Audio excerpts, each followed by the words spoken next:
Good morning and welcome to the March meeting of the Planning Committee. My name is Councillor Jonathan Vinehall, Chairman of the Planning Committee. This meeting is being held remotely and is being live streamed via YouTube, and the recording of it will be available afterwards on our website. Councillors and officers are reminded to put their mobile phone on silent if they have one near them. Committee members only should leave their cameras on and mute their microphones when not speaking, as this will reduce feedback and background noise and saves bandwidth to prevent loss of connection. The first thing I will do is a roll call. So if I could ask you to turn your sound on, your microphone on as I call your name. Councillor Mary Barnes. Present. Councillor Sam Coleman. Present. Councillor Sarah Errington. Present. Councillor Brian Drayton. Present. Councillor Tony Ganley. Present. Councillor Kathy Harmer.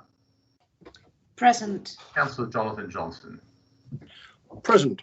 Councillor Chris Madeley. Present. Councillor Andrew Mear. Present. Councillor Howard Norton. Present. Councillor Susan Prochak. Present. Councillor Jeanette Stevens. Present. Councillor Hazel Tempe. Present. And substituting for Councillor Curtis, Councillor John Barnes. Present. We also have other councillors, Councillor Catherine Field. Present. Councillor Carl Maynard. Present. We have officers joining us today: Tim Hickling, Head of Strategy and Planning; Richard Parker Harding, Head of Environmental Services, Licensing and Community Safety; Sam Batchelor, our Development Manager; Jeff Pyra, the Team Leader and North Bexhill Manager; Sarah Shepherd, Development Manager and Team Leader; Mark Cathcart, Principal Planning Officer; Greg Minns, Senior Environmental Officer; and we also have Claire Tester, a representative from the High Weald AONB unit.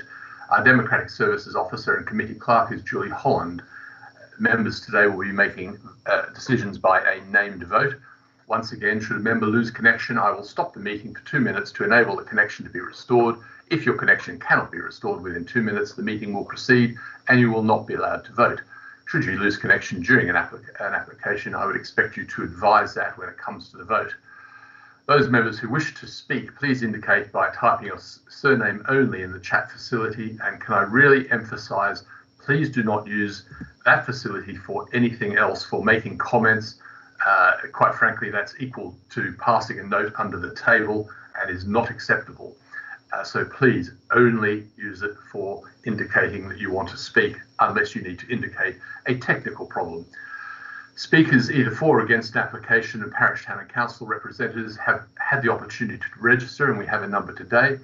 I will call the speakers after the officers have presented the application, and there will be an opportunity for members to ask questions of the speakers. Once again, members wishing to ask questions use that chat facility. I will have a number of comfort breaks and probably a lunch break today, and we'll try and time them appropriately. I think probably in the first application it will be after the public speakers. There isn't really a very good place to stop in the middle of an application, but that's probably the most important point.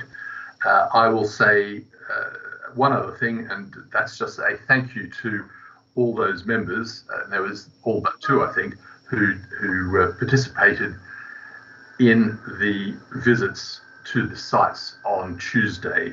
Well coordinated, and thank you for the ward members who coordinated each site, if you like. So well done on that. On that basis, I'm going to move to the first item on the agenda. I think Councillor Cook has also indicated that she's present as well. So the first item on the agenda is to ask you to authorise myself to sign the minutes of the Planning Committee held on the 18th February. So move. Thank you very much. Agreed. Julie, could we have apologies for absence and substitutes just confirmed? Yes, so we've had apologies from Councillor Curtis, and Councillor John Barnes is standing in as substitute for him today. Thank you very much. Do we have additional items? No, there's none. I know that the development manager, Sam Batchelor, says there is an update. at item 4, re the beach huts. So item 4 is withdrawn applications. Sam Batchelor, did you want to just comment on that? Yeah, it was only to bring to everyone's attention, because I think it would have been in an email update, but just to clarify that the deferred application from the previous committee, which was 2019-2618 for the temporary erection of beach huts near the foreshore by Galley Hill, that was withdrawn, that application. The applicant, which is the council, is reconsidering and undertaking some consultation. Okay, thank you very much on that. Thank you. Item 5, disclosures of interest. I see a couple in the chat already. Councillor Prochak. Thank you, Chairman.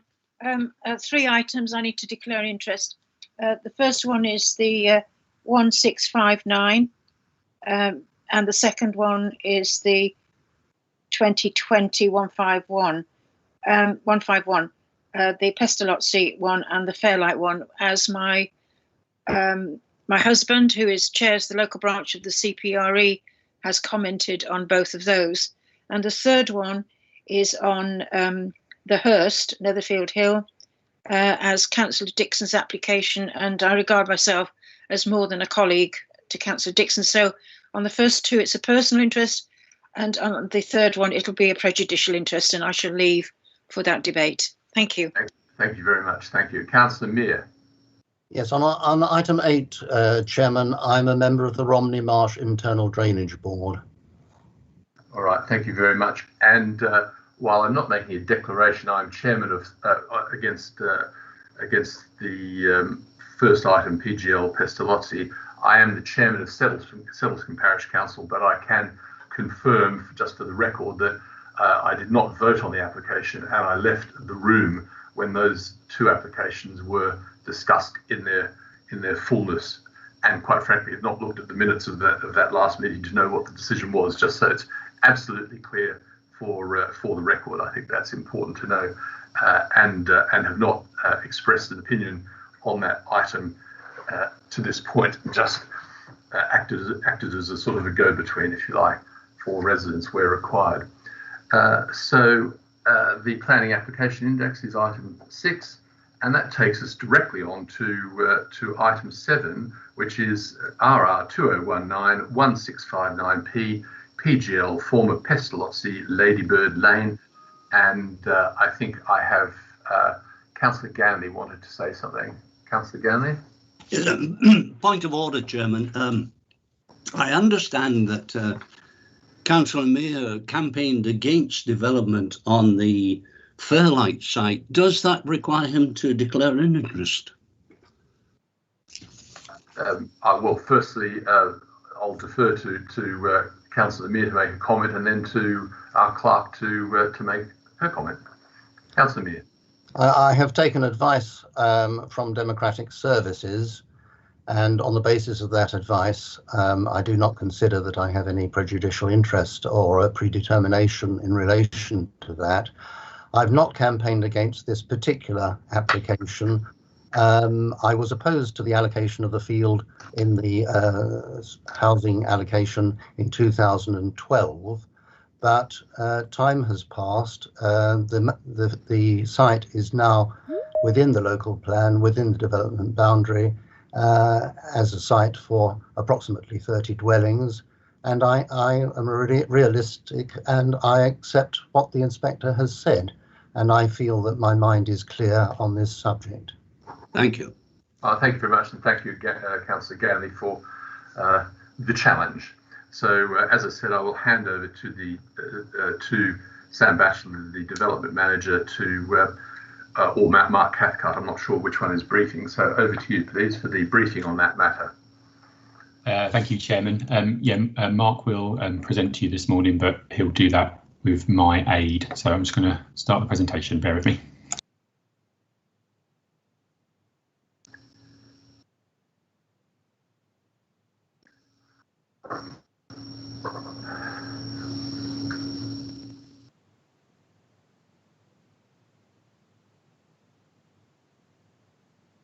Well, we can see that.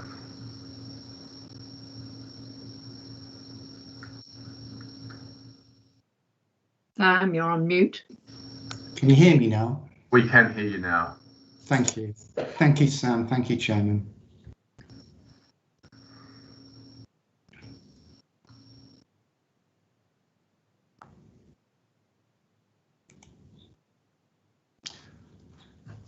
Members visited this site in August 2020 and some members revisited the site last Tuesday. The application relates to a 55-hectare site to the south of Sellerscombe village. The site has been occupied by the Pestalozzi since the 1950s. However, that ceased a few years ago and it has since been acquired by PGL. PGL is a private company specialising in residential and day activity holidays for young people. The existing complex of buildings are in the central part of the site and are coloured green on this plan. The site is bounded by Chapel Hill to the west and Cottage Lane to the south. To the north are the village sports fields and the River Breed. In the report at 2.4, this is described as the River Rother. However, this should refer to the River Breed, as noted by Councillor Ganley. Thank you. The plan identifies the entrance to the site there. Paygate Lane, the B2244, is here. To the north, that leads into the village, and to the south, it joins the A21 at Blackbrooks. The site is served by a private road, Ladybird Lane. This also serves private residential properties within the site. There are private residential properties at the access, West Lodge and Orchard Cottage, on Chapel Hill, and a scattering of dwellings along Cottage Lane. There's a further access to the site onto Cottage Lane at the south. This is closed and gated, however, and remains unused. Next to this southern access are two further residential properties, South Lodge and Ashdown Cottage.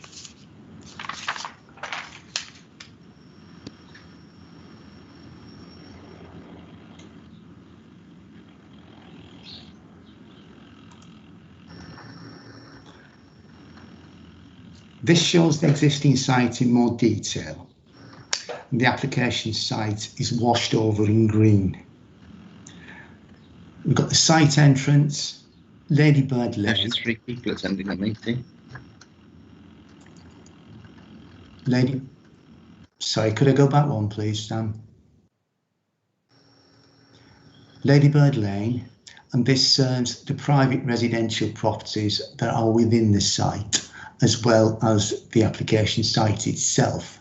Here we've got Oaklands Manor, the converted stable buildings, and 6 detached dwellings granted planning permission to the Pestalozzi as enabling development and constructed about 10 years ago. This plan also shows 2 areas of ancient woodland in dark green within the site.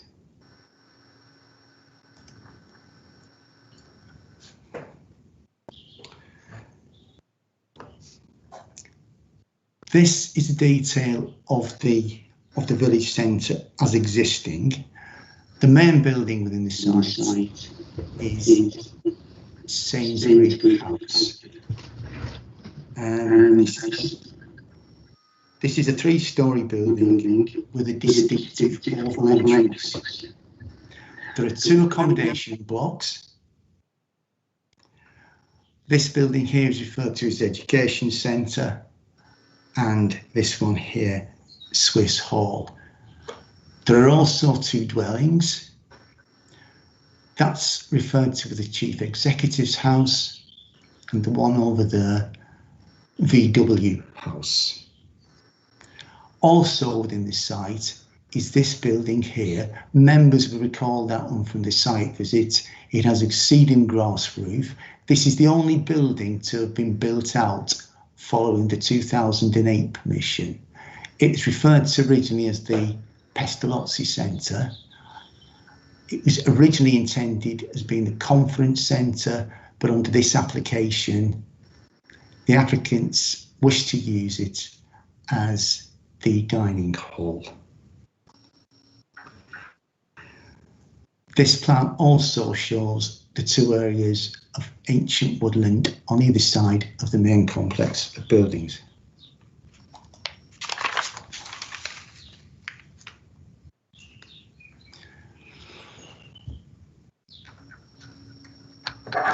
Sorry, waiting for the next plan.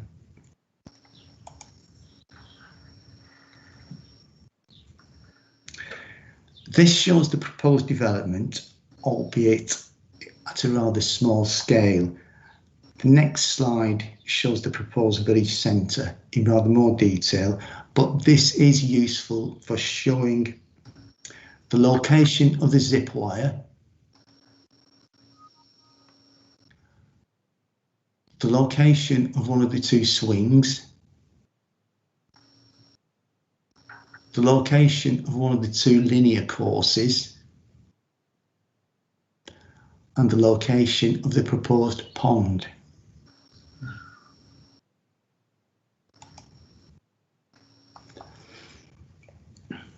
This is the detail of the village centre as proposed. The existing buildings are shown dark grey. This building here is Sainsbury House with its distinctive oval lobby. 3 new buildings are proposed, 2 accommodation blocks, a V-shaped one and a linear one. Also proposed is a commercial kitchen which would be attached to the cedar roof building, which the applicants intend using as a dining hall. Also proposed is a small extension to this residential accommodation block. The plan also shows the proposed car park, the proposed tent field, the proposed pond, and other proposed activity bases, these being the linear course,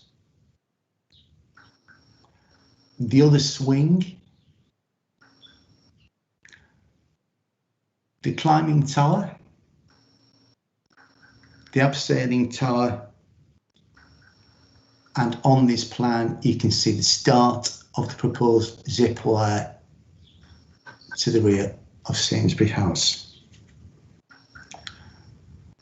The dashed line that you can see on this plan around the 2 areas of ancient woodland shown here, that indicates the notional 15-metre distance or buffer around the ancient woodland. So there's one there, you can see, and the other there, you can see.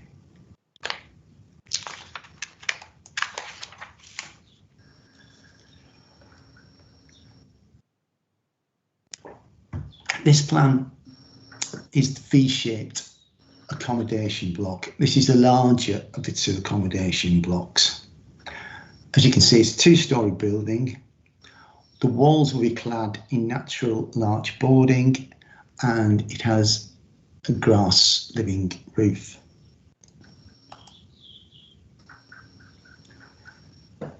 This is the linear accommodation block. It's the smaller of the 2.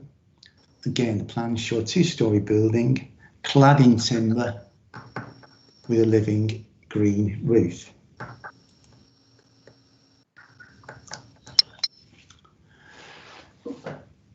This shows the relative height of the accommodation block, that's the linear accommodation block, in relation to the nearest existing building. This is the building with the seed and grass roof, the building which would be used as the dining hall. This is intended to show the relative heights. And this, of course, was the only building to be built out under the 2008 planning permission.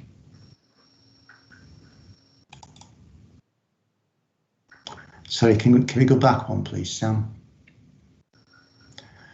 This is the same building again, the seed and roof building, and this time it is shown in relation to the proposed kitchen extension. This building would also have a living green roof.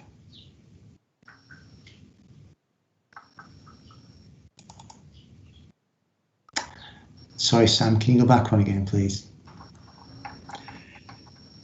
Now we move on to the activity bases. This shows the start and finish of the zip wire. That's the start and that's the finish.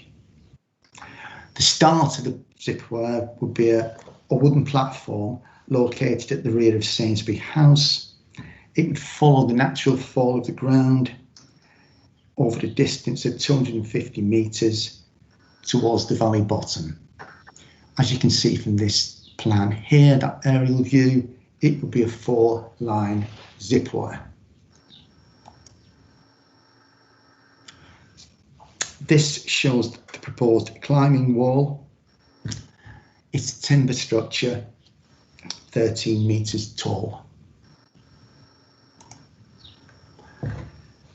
This is the proposed abseiling tower. Again, a timber structure, 13.5 metres tall.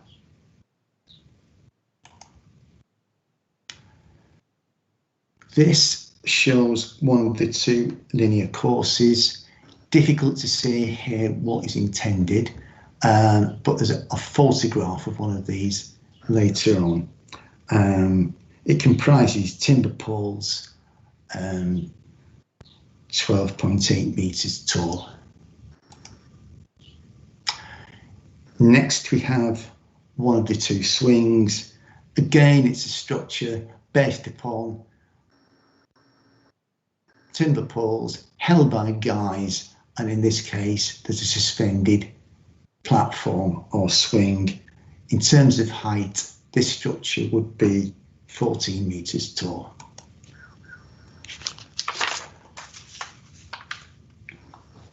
The next two slides show sections through the proposed pond. This shows the proposed contours and the landform.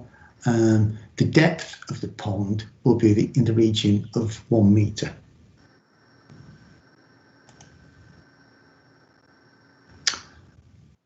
This slide shows the other section through the pond.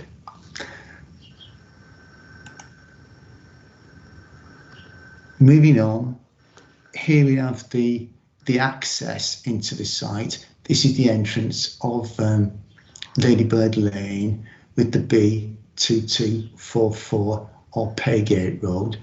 To the north, we move into Sedlescombe Village.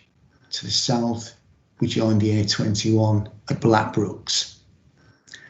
This lane here is Chapel Hill. We've got residential properties, one to the north side of the access, West Lodge, and another on this side of the access, which is Orchard Cottage. The alterations include the widening of the access at this point here for a depth into the site.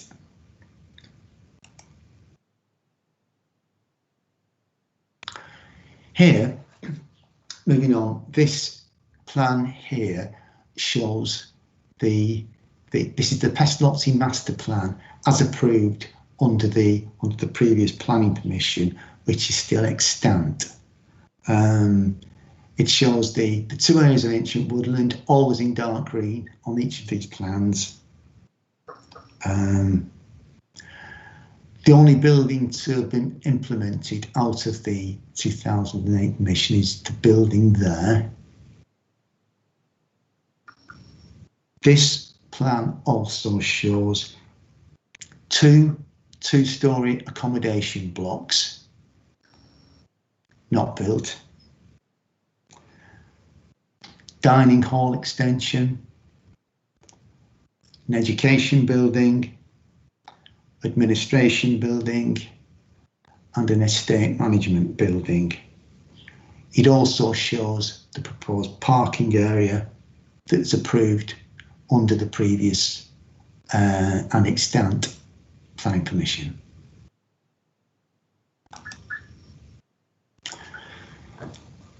This is an aerial photograph and it shows the Pestalozzi village prior to the 2008 permission. Here you can see Sainsbury House and the three buildings that you can see in the middle distance: Inspiration House, International House and Trojan House have since been removed. This next slide that I've moved on to shows the removed buildings in more detail. This area here, that would be the location of the proposed tent field. That will be the location of the larger of the two accommodation blocks, the V-shaped block, and this area here would be the linear accommodation block.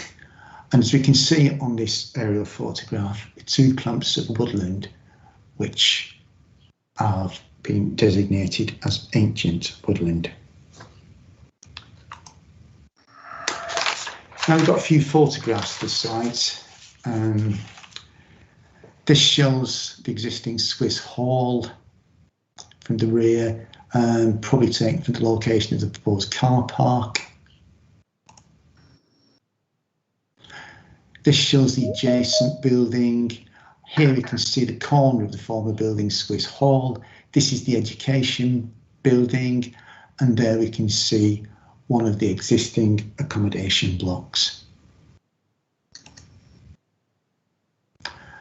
That is a view looking up the valley towards Sainsbury House to give an idea of the proposed route of the proposed zip wire.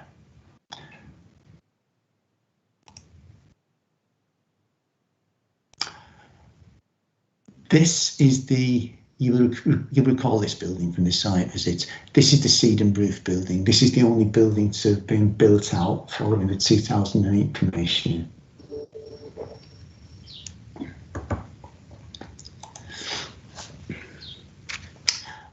My apologies for this photograph, but it's intended to show the same building, but with the changes of level on the other side of the building. So this will be the location of one of the proposed two-storey accommodation blocks. Here we've got a view from the rear of Sainsbury House. Members may recall the low wall there. We stood there. The start of the zip wire would be in this location here, and it would follow the route of the valley.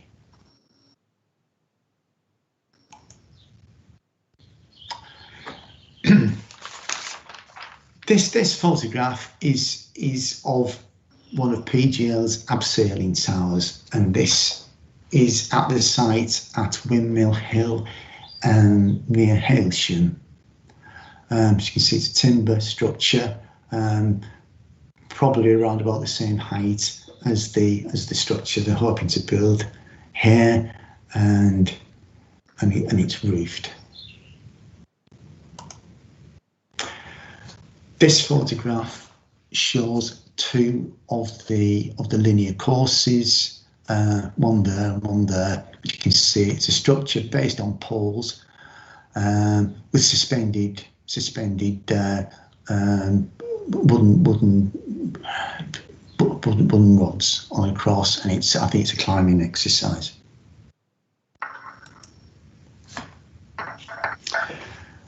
Thank you for that. The recommendation is to grant planning permission subject to conditions as set out in the report, plus an additional condition in relation to ancient woodland. Dr. Kate Cole, the county ecologist, was asked to comment on the Richard Buxton solicitor's letter that was received in relation to the comments made about the ancient woodland. Comments were received yesterday from Dr. Cole, and these have been uploaded onto the website. In conclusion, her comments agree that the small incursion of an area of proposed hard standing into the 15-metre buffer zone is not in line with Natural England standing advice or paragraph 175 of the MPPF, and this area needs to be reviewed. Just to give members an indication of where this is, it's in relation to building number 6, which is an existing building. You can see here the 15-metre buffer, and it relates to that sandy coloured area there. I wish I could make it larger, but I can't. And the incursion is there where it impinges on the buffer. Subject to this, the county ecologist considers that providing the recommended ecological conditions are imposed, these are conditions 11 and 12 on your agenda. The proposed development will be acceptable in relation to ancient woodland. It's therefore recommended that an additional condition is imposed, stating that the area of hard standing within the buffer zone is not approved. Thank you. Thank you very much, Mark. I think there is an echo. Thank you very much, Mark. That was a useful summary of the application. So I'm going to ask Councillor Nicola Moore from Sedlescombe Parish Council to present next. Nicola, are you? Thank you. Rother District Council received over 1,000 letters of objection from residents, which demonstrates the significant problems with this application, which seeks to build an accommodation centre housing over 700 people, equivalent to a village the size of Catsfield or Staplecross, or building around 350 houses in a prominent location of the AONB within the small village of Sedlescombe, adjacent to ancient woodland. This conflicts with both local and national policies. There are a significant number of issues with this application, but I will cover 6. The application conflicts with the Sedlescombe Neighbourhood Plan, which sets out the very limited use of the site under Policy 3. Point 72 in the SNP notes that only the small development proposed would be acceptable at a level which ensures no adverse effect on the landscape of the countryside, specifying low-level buildings. PGL's application proposes several buildings in prominent positions of large mass.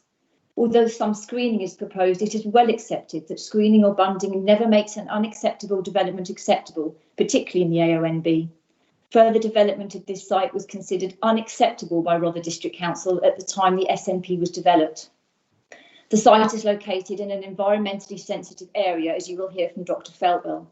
Planning conditions cannot possibly guarantee protection, which, even operating at half the desired capacity, is over 2,600 people on site per week.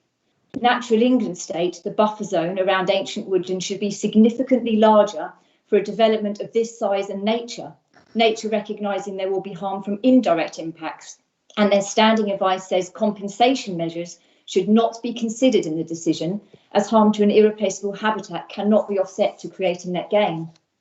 There has also been no assessment on the impact of the setting on the historic conservation area, nor non-designated historic assets in the immediate setting, which contravenes MPPF 193 to 197.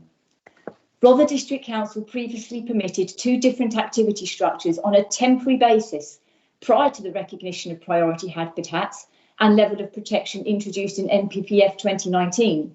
This was to support the needs of a charity, stating the structures were unsuitable on a permanent basis. PGL wish to have significantly larger, greater quantity and variety of permanent activity bases, with peak operating when residents will have open windows and be in their gardens. PGL's website refers to fun-packed evening entertainment at all the centres, operating every day, all year round, whichever holiday you choose, and guests entertained from dawn till dusk. PGL is often referred to as Parents Get Lost, with children encouraged to make as much noise as they like, whilst participating in activities designed to encourage screaming and shouting. Occupants of South Lodge will be severely and unacceptably affected, as will West Lodge at the entrance, having 2 buses stand metres from its front door. Neighbours along Chapel Hill, Cottage Lane and Ladybird Lane will be badly affected by 7-day-a-week, 12-hour-a-day noise, which will travel into the Sedlescombe Historic Conservation Village and Breed Valley, designated an area of tranquility, acknowledged by the Environmental Health Officer. It is inconceivable that a 1.8 metre high willow fence, an unnatural feature of the AONB, will block noise from excited children on activities 50 feet in the air. The 30 large concrete-based tents are in direct conflict with Policy RA2, paragraph 12.63 of Rother's local plan, which specifies development should only improve an existing campsite or be small scale. And with 129 occupants, this is neither. And the lighting to ensure safety of guests clearly visible in the dark skies. NPPF paragraph 172 states major developments in the AONB need to show exceptional circumstances and are in the public interest. Paragraph 175b states development resulting in deterioration to an irreplaceable habitat such as ancient woodland should be refused, unless wholly exceptional reasons. It can never be supported that PGL as a commercial business is operating in the public interest, or this development is an exceptional circumstance. The decision whether this is major development in the AONB rests with the Planning Committee, unfettered by other statutory consultees or officer recommendations, and should be determined based on whether there is the potential for a significant adverse effect within a local context, based on the nature, scale and setting. We support the view of the Highwood AONB unit that this is major development and planning permission should be refused. Finally, the application should be refused as it directly contravenes the Countryside and Rights of Way Act 2000. Part 4, section 82, 84 and 85 place a duty on the planning authority to conserve the landscape and enhance the scenic beauty of the AONB. With 50-foot high abseil tower, 4-line zip wires, massive concrete bases for tents and supporting the structures, and man-made lakes 70 metres long, 36 metres wide and 1 metre deep, definitely not a pond as described. None of this can conserve and enhance the landscape nor natural scenic beauty. I ask the committee uses its power under footnote 55 of paragraph 172 and 175b of the NPPF to refuse this application, in addition to policies set out in RA2, RA3, OSS4 and EN1 in the local plan and policy 3 of the SNP. Thank you. Well, thank you very much, Councillor Moore. And I have to say you did that within your 5 minutes, which is a real positive thing, not something that everyone achieves. That was well articulated. And I'm going to ask members if they have any questions for you. Do we have any questions of Councillor Moore? Any questions? Don't take no questions as a lack of interest. It's just a lot of information. So on that basis, I'm going to thank you very much. As I said, you're welcome to stay within the meeting until the decision, at which time I ask all speakers to leave. So I'm going to move on to those residents or other people who are against the application. And the first one I have listed is David Livensey. Do I have you, David? Can you put your screen on, please?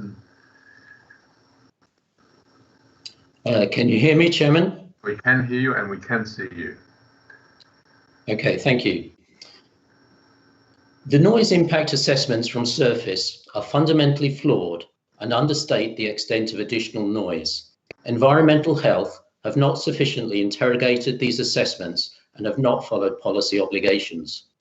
Surface measured background readings at Pestalozzi for less than 1 day at 2 locations and for 45 minutes at 2 others. They took no weekend readings and measured for just 2.5 hours of the periods when the activity bases would operate, contrary to planning noise advice requirements. Surface did not place any noise receptor at the southwest of the site. For a property 115 metres from the giant swings, Surface wrongly allocated a sound level of 305 metres. This casual background measuring is not acceptable for development where noise impact upon residents is critical. Acoustic Associates took measurements over a week, finding significantly different results with background measurements 2 decibels lower and average maxima levels 9 decibels lower. Environmental Health accepts on 7 November the background noise survey wasn't long enough, especially for a proposed use of the site for noisy activities over a 7-day week. Yet they did not require Surface to make a fully representative measurement, including evenings and weekends. Surface took measurements at PGL Claythorpe on only 1 day, which again is not sufficiently representative. Other sound consultants reported levels up to 14 decibels higher, measuring the same activities. SLR determined raft building at Claythorpe at 94 decibels, while Surface measured at 81 decibels. These substantial differences were raised by Environmental Health on 7 November, but they did not pursue the issue, allowing Surface to continue using the lower figures. Environmental Health made a substantial mistake in allowing the Surface noise model to only include noise from activity bases.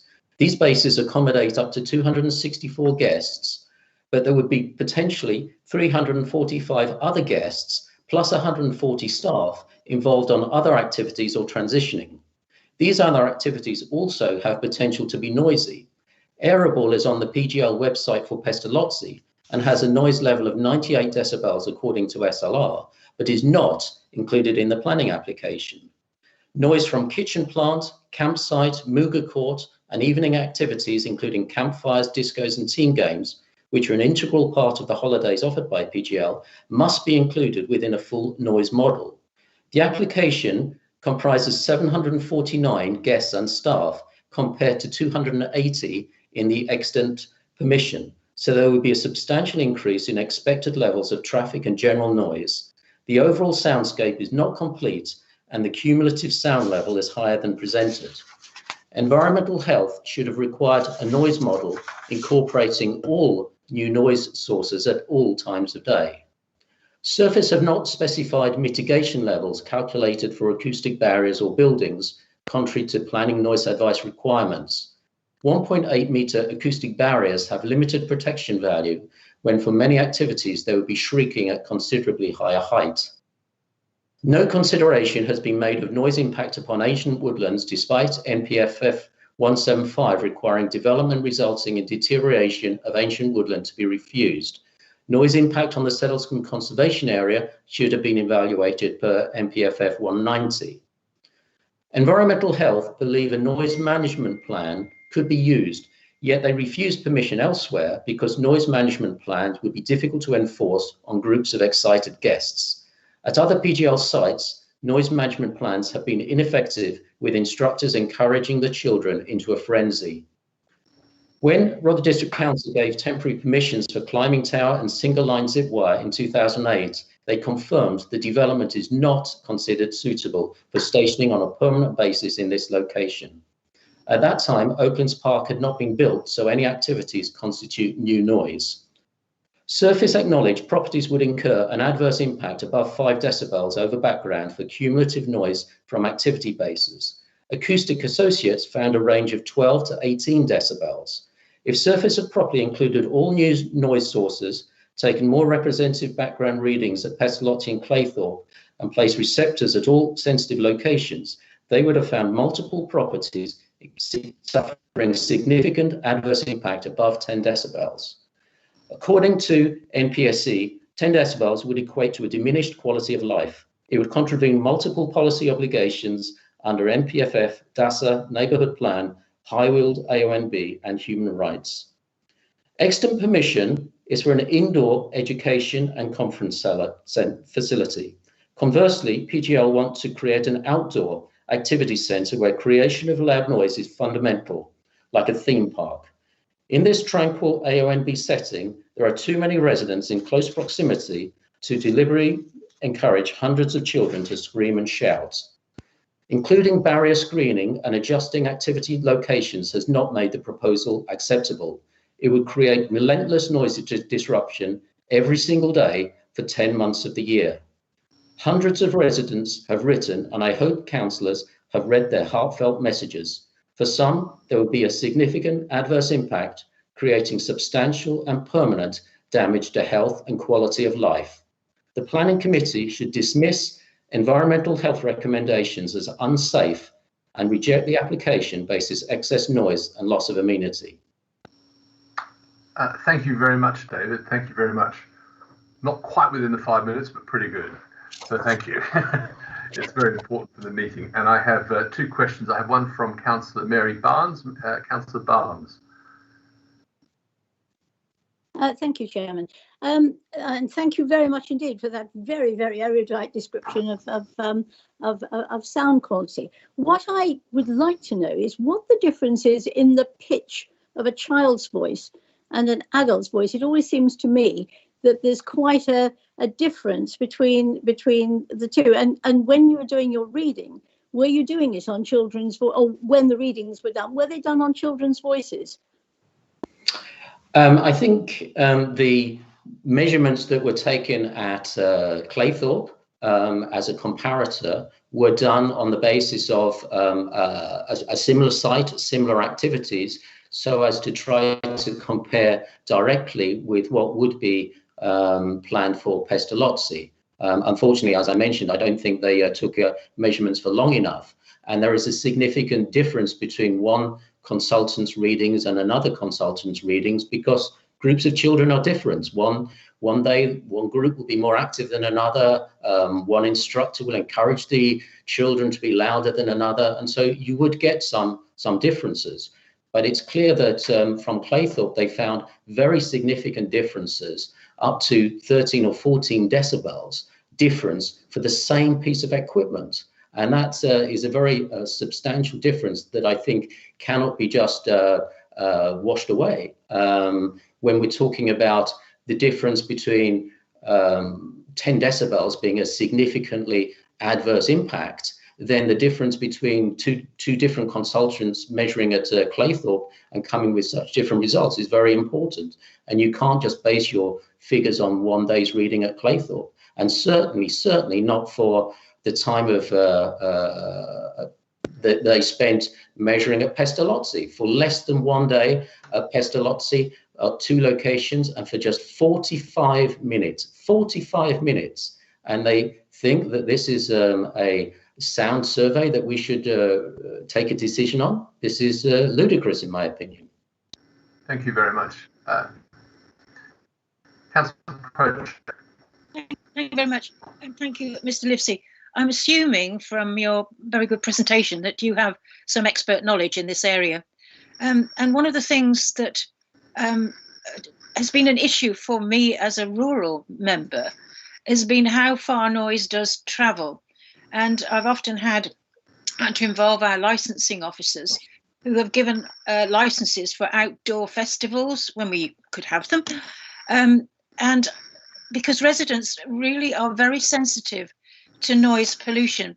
And even if it's one-off, we get the phone ringing saying what's happening, because I'm always struck by how far noise seems to travel across the valleys. And I just wondered if you could perhaps comment on that. Well, in fact, I'm not an expert in this field. I'm a local resident. I've had to learn something about these sound and noise issues and policies over the last few months whilst looking at the background of this particular the noise travels a huge distance in these areas. From where I'm living, I can hear a dog bark or a cow moo across the valley, and it must easily be half a mile that I can hear. I can hear the train at Battle, which is 3 or 4 miles away, 3 miles at least from where we are. So yes, the noise travels a huge distance, and that's particularly, I think, in the evening time, at night time, where PGL would intend to have every day, every evening, activities that wouldn't just happen, but they would be scheduled and programmed, and there would be loud activities during the evening times as well as during the daytime. It doesn't need to have these big activity bases for the children to create a large amount of noise if there are so many of them. Thank you very much. Could I ask a follow-up question? Yeah, sure. Yeah, go on. Just going back to when Pestalozzi were there, I mean, I attended a few of their international events. Were there noise issues or complaints when those happened? I believe that there were some noise complaints from some residents when Pestalozzi rented out some of their space to holiday companies, including PGL, back in the period of 2005 or so. I think there were also some noise complaints when Pestalozzi had events on their site, but that was more to do with amplified electronic noise, and there was a noise abatement order put in place to prevent them having amplified electronic noise at those kind of events. Okay. Thank you. Very much. I don't appear to have any more questions for you, David, so thank you very, very much. Welcome to stay in the meeting, as I said, till the end. Very well articulated commentary on noise. Thank you very much. Could we have Dr. Feltwell? Dr. Feltwell, do we have you?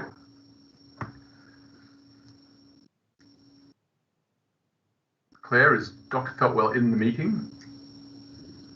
Hello, can you hear me, Mr. Chairman? We can hear you. Thank you. We didn't think we had you there for a minute. Please, yes, we can hear you very well. And can you see me as well? We can't see you, but if you're having trouble with your camera, not to worry. Please go ahead.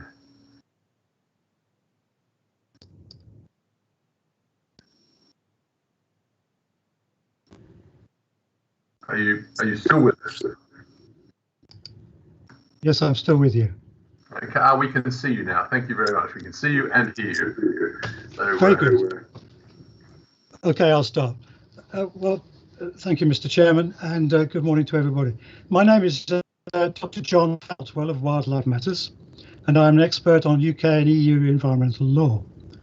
I have lectured on ecology around the world and am currently investigating wildlife crime locally on great crested newts. What is proposed here is staggering in the extent of destruction of the environment and in complete disregard of environmental law. This is a wildlife crime, and it will obliterate habitats mapped by the government. Only courts can decide. Even the ESCC ecologist has not given the green light to this development, saying in her last letter, astonishingly, I have not assessed the recreational impacts of the development. That is astonishing. So the bare impact figures are 6 acres of prime habitat to remove, equivalent to 48 tennis courts or 3 football pitches, 700 children plus adults plus corporate groups to be allowed full access. I am representing 300 residents of Settlescombe who are naturally very concerned. But here we can take a moment to reconsider this case. Rother have always had an environmental policy, so it was nothing new for them to sign the climate emergency, which included biodiversity, and adopted a new environment strategy last year. The project should have been reviewed against these new strategic commitments. However, this has not happened and is a serious omission of Rother. The case therefore needs to be thrown out until it is reassessed under Rother's new criteria. However, facts and flaws need to be aired. Behind me are laws and regulations that Rother has failed to follow. These are all laws and policies that are to be broken if approved. What I'm about to say is entirely based on evidence, and you councillors should base your decisions on 100% evidence. There are 2 points. First, that the proposals are inside the AONB. It should not be. Second, that 98% of the site is a statutory site, either of 2 priority biodiversity action plan BAP habitats, ancient woodland and wood pasture and parkland. These are called section 41 habitats. Councillors, ask yourself, why does Rother have environmental regulations decide to ignore them? rather actually know about these habitats but have chosen to keep quiet about them. They also know that Natural England have now declared them statutory, which is a game changer. So the map that Mark Cathcart showed just recently only showed the ancient woodland, which is dark green. He didn't show, and I invite you to look at or to consider that the whole of the site is actually wood pasture and parkland, which is a BAP. And Natural England have recently designated that as statutory, no question. The National Planning Policy Framework 175C is clear on the potential of loss of these habitats. They say that applications should be refused except for exceptional circumstances and suitable remediation. These are not exceptional circumstances, and Natural England will tell you that you cannot make ancient habitats de novo with a bit of tree planting. To continue the football analogy, rather have scored an own goal, their weakest evidential link. Natural England asked for a much larger buffer zone to protect habitats. However, it cannot be accommodated as it would create greater visual impact. In other words, rather proves that the development cannot fit the site. The loss of is equivalent to losing 3 football pitches such as those of Catsfield, Crowhurst and Settlescombe, all gone. Natural England described these priority habitats as medieval and irreplaceable. That means no mitigation or enhancement will ever replace these finite habitats.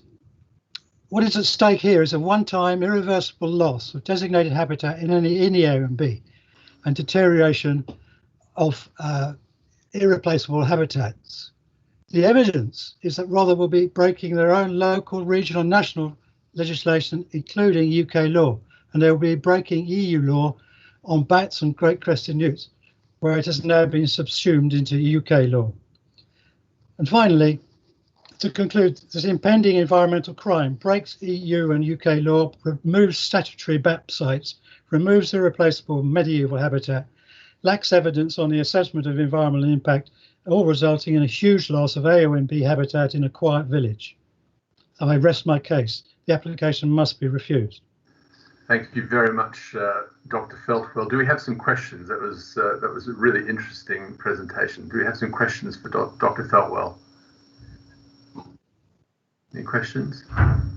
We don't have any questions, which, as I said before, don't be offended by that. There was a lot of information which was useful and probably very clear to members. So thank you very much. As I said, you're welcome to stay in the meeting till the end. And I'm going to ask you to turn your camera and microphone off and invite Graham Fifield to the meeting. Graham, are you with us? Thank you, Mr. Chairman.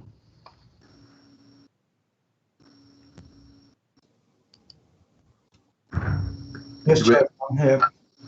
Thank you very much, Graham. The stage is yours. Thank you very much.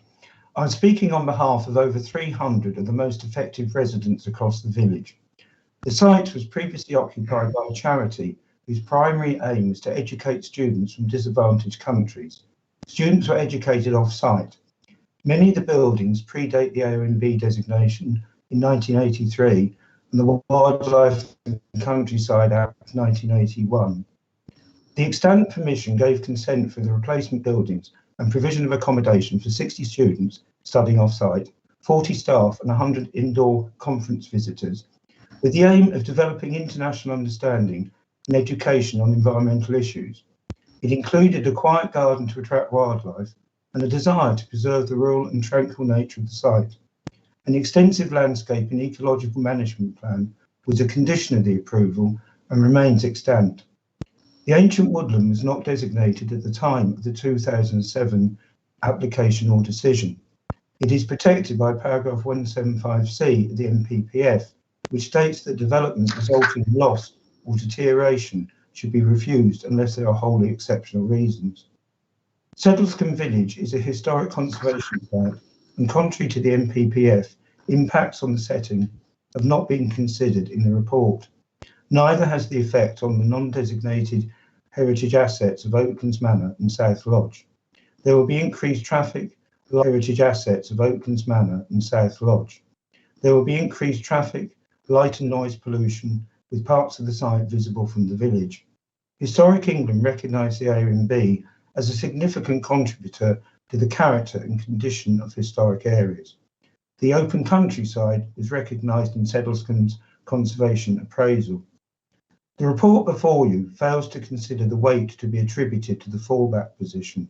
It has not compared the degree of harm between this application and PGL adopting the fallback without activity structures and implementing the existing landscape and ecological management plan and other conditions which the Buxton solicitors asserted included maximum guest capacity.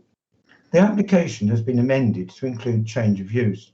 Many references are made to holiday use in the officer's report and by PGL. Regardless of use class, these activities, which operate all day, 7 days a week, are the same activities undertaken by holiday guests. The nature of use is nothing like either the prior use or that upon which the extant permission was granted. This is contrary to policy DEC2 due to the adverse impacts on the environment and amenity. The number of guests and staff now proposed is over 2.5 times greater than the extant permission, 5 times the maximum level of the Pestalozzi charity, and represents a 50% increase of the population of the village. The increase in footprint of the buildings above what has already been approved excludes the concrete-based camp, an area of approximately 4,000 square metres, activity lake of over 2,500 square metres, and other activity structures, shelters and acoustic fencing. These are all alien in the AMB. Natural England advised that they expect a significantly larger buffer around the ancient woodland. Environmental Health stated that the lack of guidance for this proposal makes this application difficult to assess. The county ecologist advised that the impact of disturbance from recreational impacts has not been assessed. And with all needs catered for on site and existing large suppliers for day-to-day needs, the limited local seasonal jobs, ad hoc taxis for staff and use of tradesmen for small projects cannot possibly outweigh the harm this development will cause. Finally, the High Weald AONB unit has strongly objected and stated under paragraph 172 of the MPPF, the development should be considered major. This is determined based on the nature, scale and setting in a local context and whether there is potential to cause a significant adverse impact. In addition to the significant increases in footprint, capacity and change of use are the associated increase in traffic, noise, air and light pollution in the dark skies. These impacts will have a significantly detrimental effect on the AMB, ancient woodland, wood pasture, parkland, historic assets and amenities of nearby residents. There is more than just the potential to cause a significant adverse impact, and the application is major development in nature, scale and setting in the local context. Thank you. Thank you, Graham, and sort of welcome back to Rother. Of course, you used to work at Rother as a planner, didn't you? I did, yes, thank you. So thank you very much. Does anyone have any questions for Graham? Yes, Councillor Prochak. Thank you, Graham. And yes, as been mentioned, I know you're a professional planning officer. I suppose this might be a invidious question, and do say no, I can't answer that. Is that all through the report, and we know this as a planning committee, if highways say it's okay, no objection, if Natural England say it's okay, no objection, our officers will say, well, actually, we have to accept those decisions. What you've just presented is that we should be challenging those. What would you advise if we were going to challenge them, if we've got a statutory body saying, or a statutory consultee saying no problem? Well, I think it's not quite as straightforward as no problem, because I think, as I said, there are certain areas where the various impacts don't, to me, appear to have been fully assessed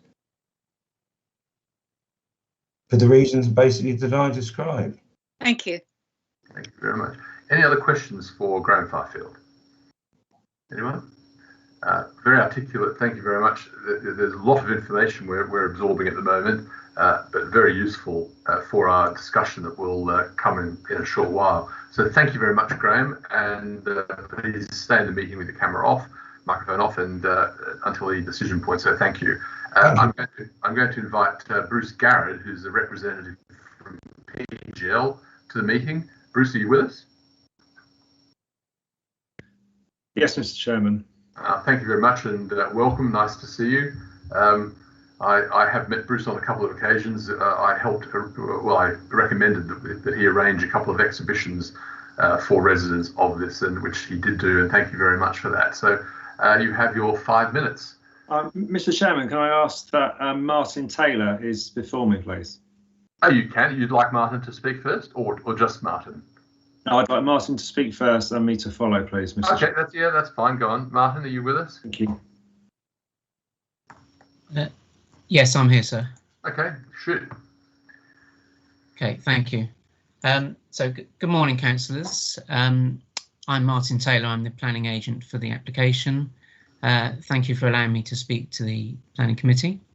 I would just like to clarify a number of points for the committee in their consideration of this application. Firstly, as members will be aware, the application site has a long established use and planning permission for a residential training and education centre. In the years past, Pestalozzi operated a fully active site with a number of large buildings and many students. The intensity of that use has declined over the years as the former operator hosted fewer and fewer students until that was no longer viable and the use ceased to continue. PGL have taken over the site to reuse it for their own training and education business. The site has been closed this year and last due to the COVID lockdowns, but it's intended to reopen the site next year using the existing buildings and facilities. In 2008, as has been mentioned, the site was granted permission for a new master plan to replace a large number of the old buildings with new buildings enabled by the new housing development. Pestalozzi implemented a part of that permission. Therefore, in addition to the existing buildings on the site, this master plan provides extant planning permission for 3 additional buildings extending out from the middle conference centre building that's been built already. 2 two-storey accommodation blocks on the southwest field, a large workshop to the north of the conference centre and east of Sainsbury's House, and a large car park just north of the residential property at South Lodge. So those are all buildings which our client could build if they wish to as an alternative to this permission. If PGL implemented that extant permission, it's estimated that at the rates of occupancy that they use on their existing sites, up to 493 children could occupy the site, in addition to their various teachers and staff. Under permitted development rights, they could also accommodate additional children and teachers in tents for up to 28 days during the peak May-June season. The application seeks to rearrange this extant permission by amending the proposals to firstly resite the 2 permitted accommodation blocks. Obviously they'll be redesigned in the way that Pestalozzi prefer. So to resite those 2 blocks on the southwest field to the sites of the former buildings to the north of the conference centre and to the east of Sainsbury's House, and to the site of the proposed workshop, which is itself was over in a previous building. Those proposed buildings would provide accommodation capacity for 426 children and 54 teachers. They also propose to provide 30 tents on the south side of that existing building, the existing conference building, and that is over the location of a previous V-shaped building, and it's also where there is permission for an extension to the conference centre, and this would provide capacity for up to 115 children and 14 teachers. It's also proposed to provide a kitchen extension to the conference centre, which would be transferred into use as a dining hall. and again that is close to where another existing building has been permitted, and it's also proposed to move the car park that's currently proposed, which is very close to South Lodge, to move it further north and away from South Lodge, and also to reduce the size of that permitted car park so that it would now lie to the west of the education building. So in short, we are proposing to put a car park, tents and buildings in similar positions to where there were previously buildings and where there is currently extant permission for alternative buildings. Now, no more than 90% of the accommodation capacity of the 541 children plus 68 teachers can ever be reached. This is because there's a need to keep schools and genders separate and means that there are always unfilled beds. For this reason, our client is happy to accept a condition to restrict the number of children to 500. This number of children would only ever be approached in the midweek period during May and June, which is the main time for the school bookings. We're also proposing to add 7 activity bases and an activity pond, which are all clustered as close to the central area and as far from residential properties as possible.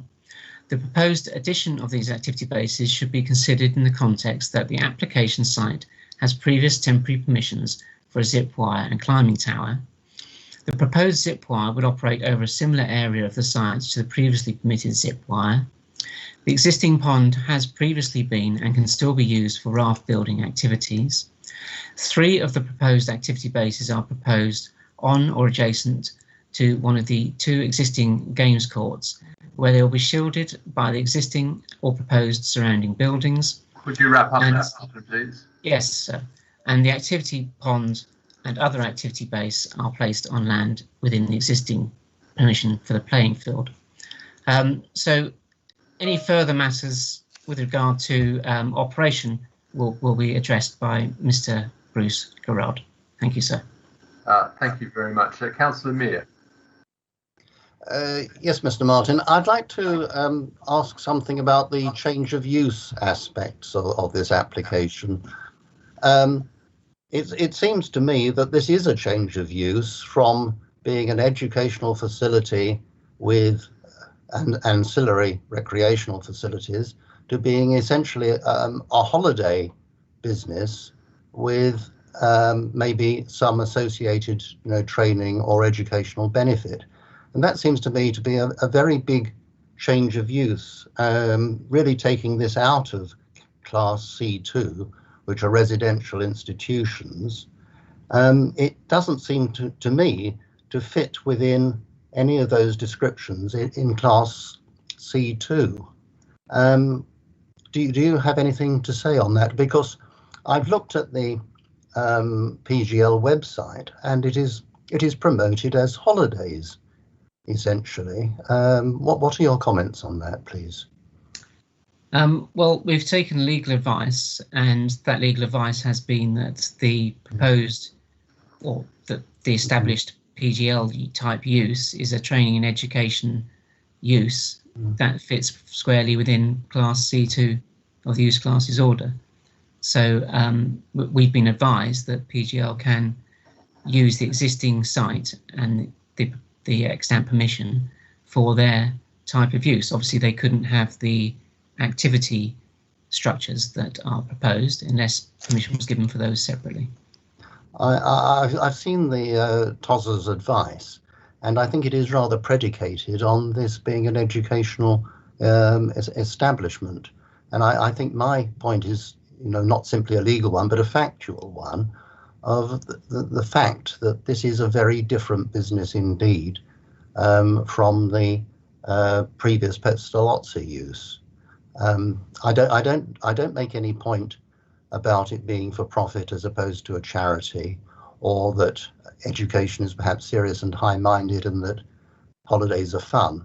I don't make those points. It's the nature of the nature of what is being done itself seems to me to be outside Class C2.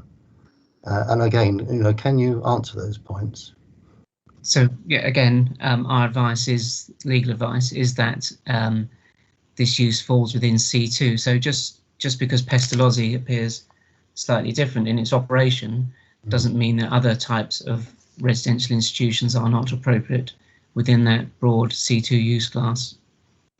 But they're not just residential things. They are hospital, nursing home, residential school, college, training centre, care to people in need of care, rather than a holiday activity. I would say. I think we're probably going to have to disagree on that. Secondly, I would have thought that if it is a change of use, then it must be a major change of use and a major development, which would bring us on to whether there is any benefit to Rother or to the people of Settlescombe, the wider area or the economy. What benefits would this development bring to the district? Well, instead of a derelict site, you would replace the business that was previously there, creating up to 140 jobs. Approximately a quarter of which we think would be sourced very locally. The rest would be sourced from the wider economy, the wider county economy. So there's the job creation. You're also providing outdoor education for children, which is going to be very important after this COVID lockdown period. It provides them with educational challenges. Again, these are things that Mr. Garrett can give more detail on the educational side of the PGL activity. So there's major benefits, and this is currently a site that used to be a business use. It's previously developed land, and you'll be able to bring that back into use. And there'll be the various ecological management plans and landscape management plans will lead to an improvement in the appearance of the site, in the wider landscape, and lead to an improvement in the biodiversity of the site. So I think there are many benefits. Thank you. We have Councillor Barnes. Yes, thank you for your presentation. Rather like Councillor Mayor, I wanted just to understand your position. You appeared to me to be saying that although some of the uses were within C2 and a follow-on from Pestalozzi, you accepted that the activity areas were not. In other words, you're treating this rather like Windmill Hill, where there's a mixture of C and D uses. Is that correct? No. I was saying that there wasn't permission for the activity bases, so permission would have to be. So just because you have a C2 use class, it doesn't allow you to put in new buildings or structures. So we would need to apply for planning permission for those activity bases. But I think that just as a university has playing fields, a PGL site can have activity bases fitting within that C2 use class. Can you enlighten me, therefore, did you challenge Wealdon when they ruled that Windmill Hill was partially a D use? I wasn't involved in that planning application. Okay, all right. Thank you. Thank you very much. Thank you very much, Martin. Appreciate everything you've said and answering the questions. Could we have Bruce come forward? Bruce Garrett. Thank you, Mr. Chairman. Thank you very much, everybody. And my name is Bruce Garrett. I'm the Head of Operations for PGL, and I'd like to draw attention to some of our responses to some of the main objections. Firstly, with regard to the number of children, the application site already has established use for residential training and educational use, and planning permission for the buildings that could accommodate a similar number of children to that proposed by PGL. With regard to the landscape aspect, we consider that through the more sensitive siting of the new buildings, the use of more sensitive materials such as wood cladding and green roofs, the use of green willow acoustic fencing, and the replanting of parkland trees, the proposal will have less impact on the AONB landscape than the extant permission and previous developments and will make a positive contribution to the restoration of the former parkland.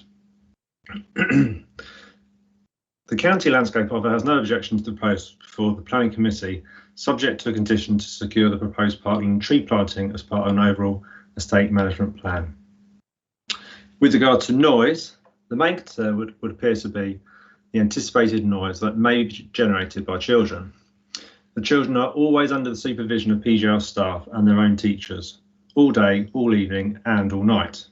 They are constantly occupied by a structured programme of educational activities during the day, which are mostly outside, and early evening, which is mostly inside. At night, they are generally tired of these activities and in need of a good night's rest. Through two pre-application consultation exhibitions and in response to comments on this application, PGL have undertaken several revisions to reduce the number of activity bases from 10 to 7. We have halved the size of the activity lake and to move all activities as far from the residents as possible, and provide for living willow acoustic fencing. PGL will work closely with the council's environmental health officers and local residents to avoid any unacceptable noise arising from the site. The council's environmental health officer has no objection to the proposal before the planning committee, subject to appropriate measures secured by condition that we are happy to implement. With regards to the highways impact, as most children will be coming by coach and most staff will live on site, there will be little car traffic. The junction with the B2244 has been modified to allow 2 coaches to pass at the entrance to the Pestalozzi estate, so there is no need for coaches to wait on the B2244 for any coach trying to leave the estate. The County Highways Officer has no objection to the proposals before the Planning Committee.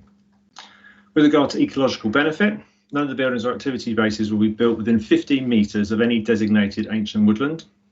We do not propose any more lighting than is currently permitted at the site, and will continue to use low-level, downward-facing bollard lighting to maintain the dark skies and limit impact on wildlife. The County Ecological Officer has no objection to the proposals before the Planning Committee, subject to appropriate biodiversity enhancements within a state management plan be secured by condition.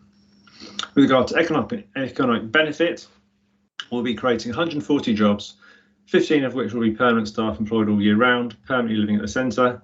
Approximately 25 will be staff employed from the local area, the remainder of who will be accommodated at the site during the spring, summer and autumn according to demand. These staff will spend their earnings in local shops and services, injecting money into the local economy and creating further jobs. We'll also use local businesses to maintain and service the site. With regard to community benefit, PGL plays an active role in the communities in which it is resident. Alongside offering jobs and needing local services, it intends to actively participate in local events to provide a venue for local initiatives. PGL intends to ask to join the Parish Council and other local stakeholder groups so that we can address any issues that may arise from time to time and so that we may help with the local community initiatives. A recent example of this is offering the site as an alternative venue for local uses while COVID testing took place.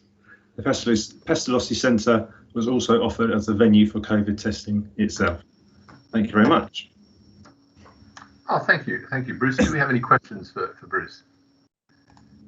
No, I've got a couple of questions for you because these issues were raised earlier. Can you identify anywhere in Rother where there is a willow hedge, or in the AONB? I'm unaware of that. Is willow a hedge used in the typical in the AONB anywhere? In this particular AONB, I'm unaware of that. Okay. In your submission, the original one, and the parish council originally, I read their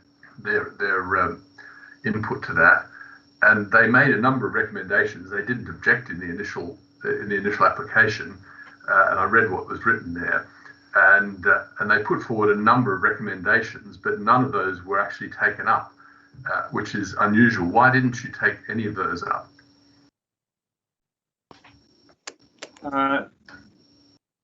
Can you give me an example of them? One of them was to move the, I'm going to call it a lake because I don't think it is a pond, it's too big. One of them was moving the pond down to the field in the valley, which may not have been acceptable, but at least it was out of noise it was in a valley, so you wouldn't have the noise impact. That was one of them that I bring to mind. Quite a few.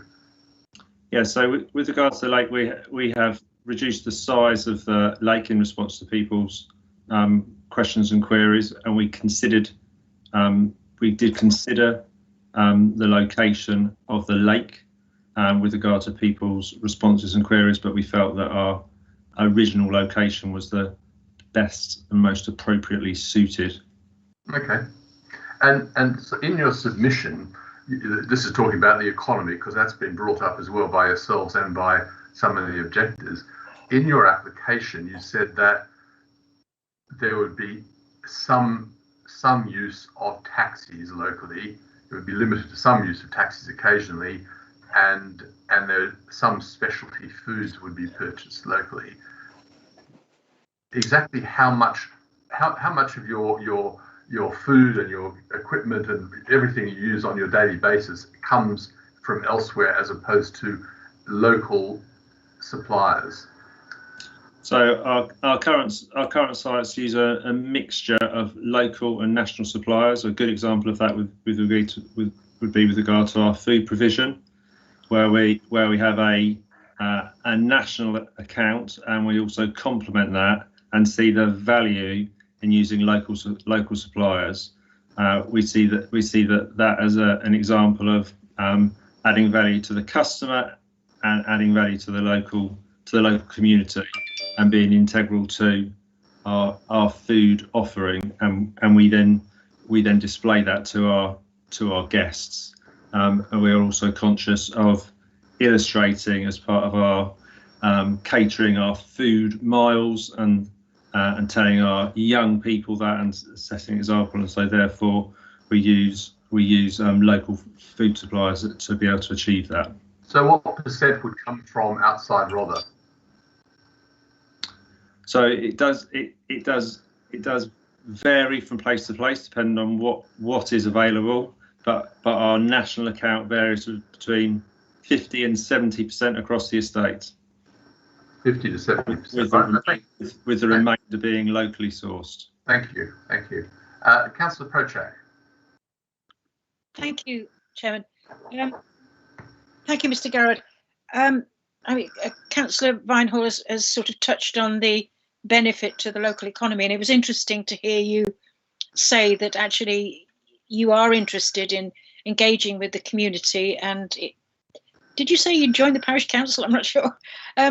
But it was good to hear that you were willing to actually engage with the local community, because that's one of the things that has been raised and questioned about the benefit to the local economy. And so I've got two questions, if I may. The 25 jobs locally, I'd like to know what sort of jobs they are. Are they what sort of skill level they are?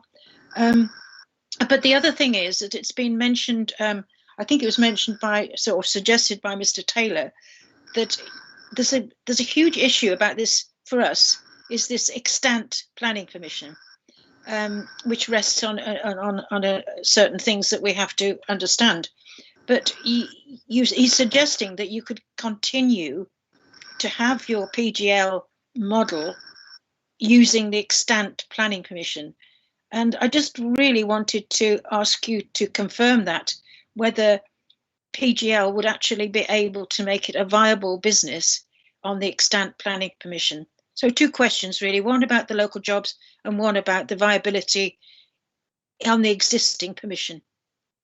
So firstly, we would like to be an integral part of the community, and we would be interested in joining the local parish council and indeed other stakeholder groups. It's a natural extension of our company values and the way that we operate in all of our locations.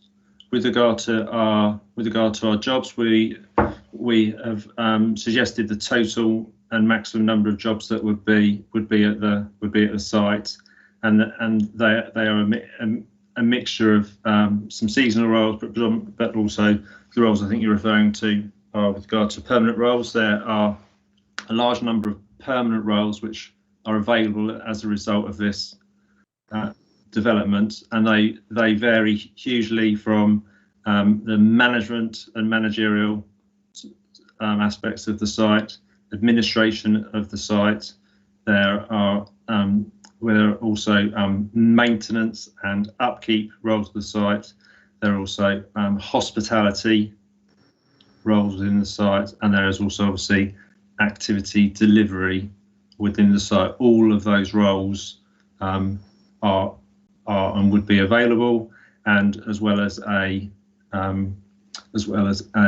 application process, there will always be a local recruitment drive, which would be advertised in the local area and then would be administered on site. Okay, second question. Sorry, you did mention specifically 25 jobs locally. Correct. What would they? What would they be? What would the 25 jobs be? The 25 jobs locally could be in management and head of department roles. They could be in hospitality roles. They could be in maintenance and contracting and trades roles. There are administration and clerical roles. The wide range of roles that we have aren't pigeoned to local or residential or non-residential. The idea is to have a mixture of availability to suit all people and all circumstances. So one job isn't excluded from another, I suppose. It's about providing the ability for a range of roles. But so as I understand it, you've got the 140 permanent jobs and 25 seasonal jobs. No, so the seasonal roles are the majority roles.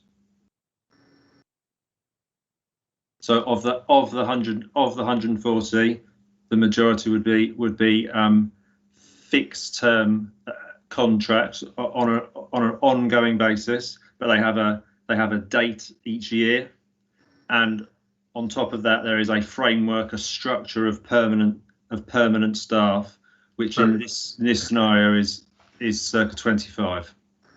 So 25 is 25 locally, 115 imported, basically, as a summary. And the second question, I think Councillor Prochak was on the extant permission, wasn't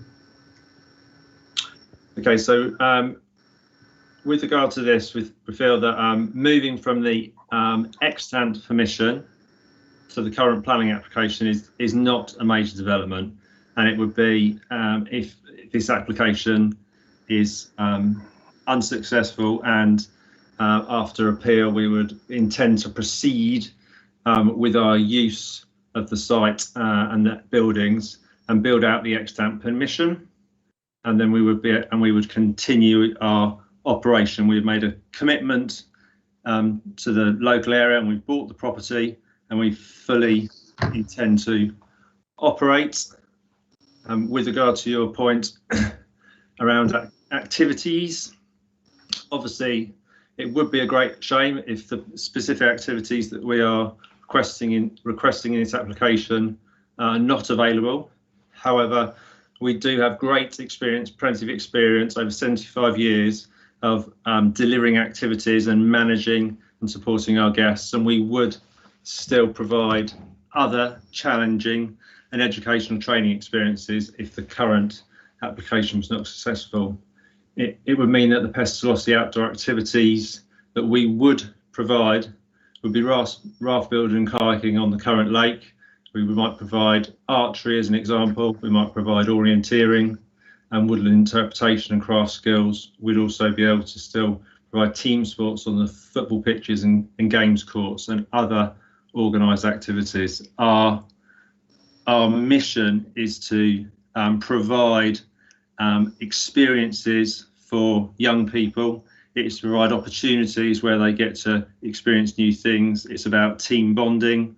It's about their decision making and about their opportunity to lead. And we would do that with a whole range of activities. We have a set of preferred activities which we are suggesting in our planning application, but the vehicle or the activity base is only part of the experience. We would still be able to deliver a PGL-led activity experience regardless, and therefore we feel that we could absolutely use this site. All right, thank you very much. Councillor Errington. Thank you. It's probably Bruce that can answer these. I've got quite a list. Could we just answer them rather than one by one? I think I might find that easier to write the notes, if that's okay, Chair. Yeah, go on. Yes, please. First question to Bruce. Who's your sort of core client base? Would you say it was year 5, year 6 children? Yeah, predominantly, yes. Okay, so for those who don't, sorry, and so for them the disco would go ahead. You wouldn't necessarily do a disco for, say, year 11s, year 12s. It's primarily for the primary age school children. Correct. So primary age children is our most popular age group that comes. Okay. And so you would have, say, this 500 could, especially in May and June, could in theory be 500 children aged, say, from 9 to 11. You wouldn't necessarily mix primary and senior school children. There might be examples of that based on different accommodation blocks, which is why we're suggesting that we change the extant permission slightly to be able to suit our needs slightly. But fundamentally, we can do it in the with the current bit. So there might be a slight mixture, but certainly in your example and at that time of year, it would definitely be wholeheartedly majority year 5 and 6. So. Yeah. Okay. My second question relates to your season. If you could just clarify this, because I picked this up on what one of the residents said about 10 months a year. Now, can you just confirm that you are always open at October half term, which is generally the last week in October? So you would close then for the winter. Yeah, that's correct. We would have availability at the October half term, and then after that we still have the site available. We have the 25 roles that are permanent. That we find that the demand for our product and opportunity to provide it is not in demand basically until the following year. Okay, there's something I just want to check with you. I don't know whether it's a local thing. I live close to Windmill Hill, and in the past, every January, local scout groups have been invited to go to PGL, and they've taken this up, which is great in terms of you can actually offer it to the local community, because in terms of local children, they're usually coming from further away. But I just wondered, obviously, for the residents, I can only see their respite being November and December. So do you think you would keep shut in January, or would you potentially offer it to local groups to use the same facilities? Yeah, I think I wouldn't describe it as being shut or closed. Or I'd say that the demand is absolutely tiny. In your example of having a low number and occasional uses with regard to the scout groups and cub groups at Windmill Hill, we could offer that in the local area and to the local community if it's in demand. Okay, thank you. But again, they would be using the same. They were the local groups, but they'd be using the zip wire and things and making the same noise. In that respect, you'd keep those activities open. They'd be having the same experience. Okay, thank you. My final question, sorry, and this might be more for the officer. In terms of economic benefits, we mentioned pubs and restaurants, but if I were to come as a parent with my children, the expectation is that you remain on site, isn't it? You wouldn't be necessarily going off to the local pub or restaurant. You might do either side of your holiday, but in the time that you're at PGL, your parents are totally responsible and they must be on site at all times. So you're describing a different time of the year. Do you mean? Sorry. Well, when you open up to families, there's something in the report that refers to potential economic benefit for restaurants and pubs. but I can't see, obviously the children won't be going, and I don't think, I need clarification whether the parents, you know, that they might go either end of the holiday, but while they're actually at PGL, they have to remain presumably with you as to be responsible for their children.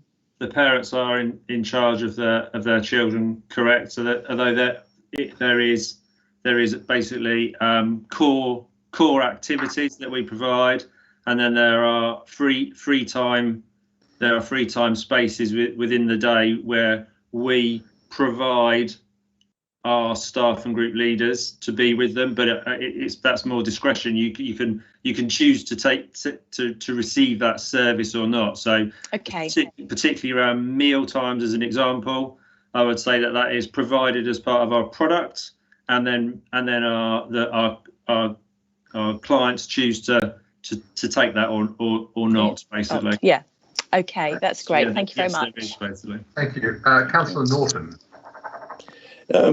Yes, thank you, Mr. Chairman. Can I make a brief comment on the noise factor? You know, as an ex-teacher, I've probably taken away 100 groups on residential courses, residential weekends. And the idea that we can control the noise of kids once they leave the classroom is totally unrealistic.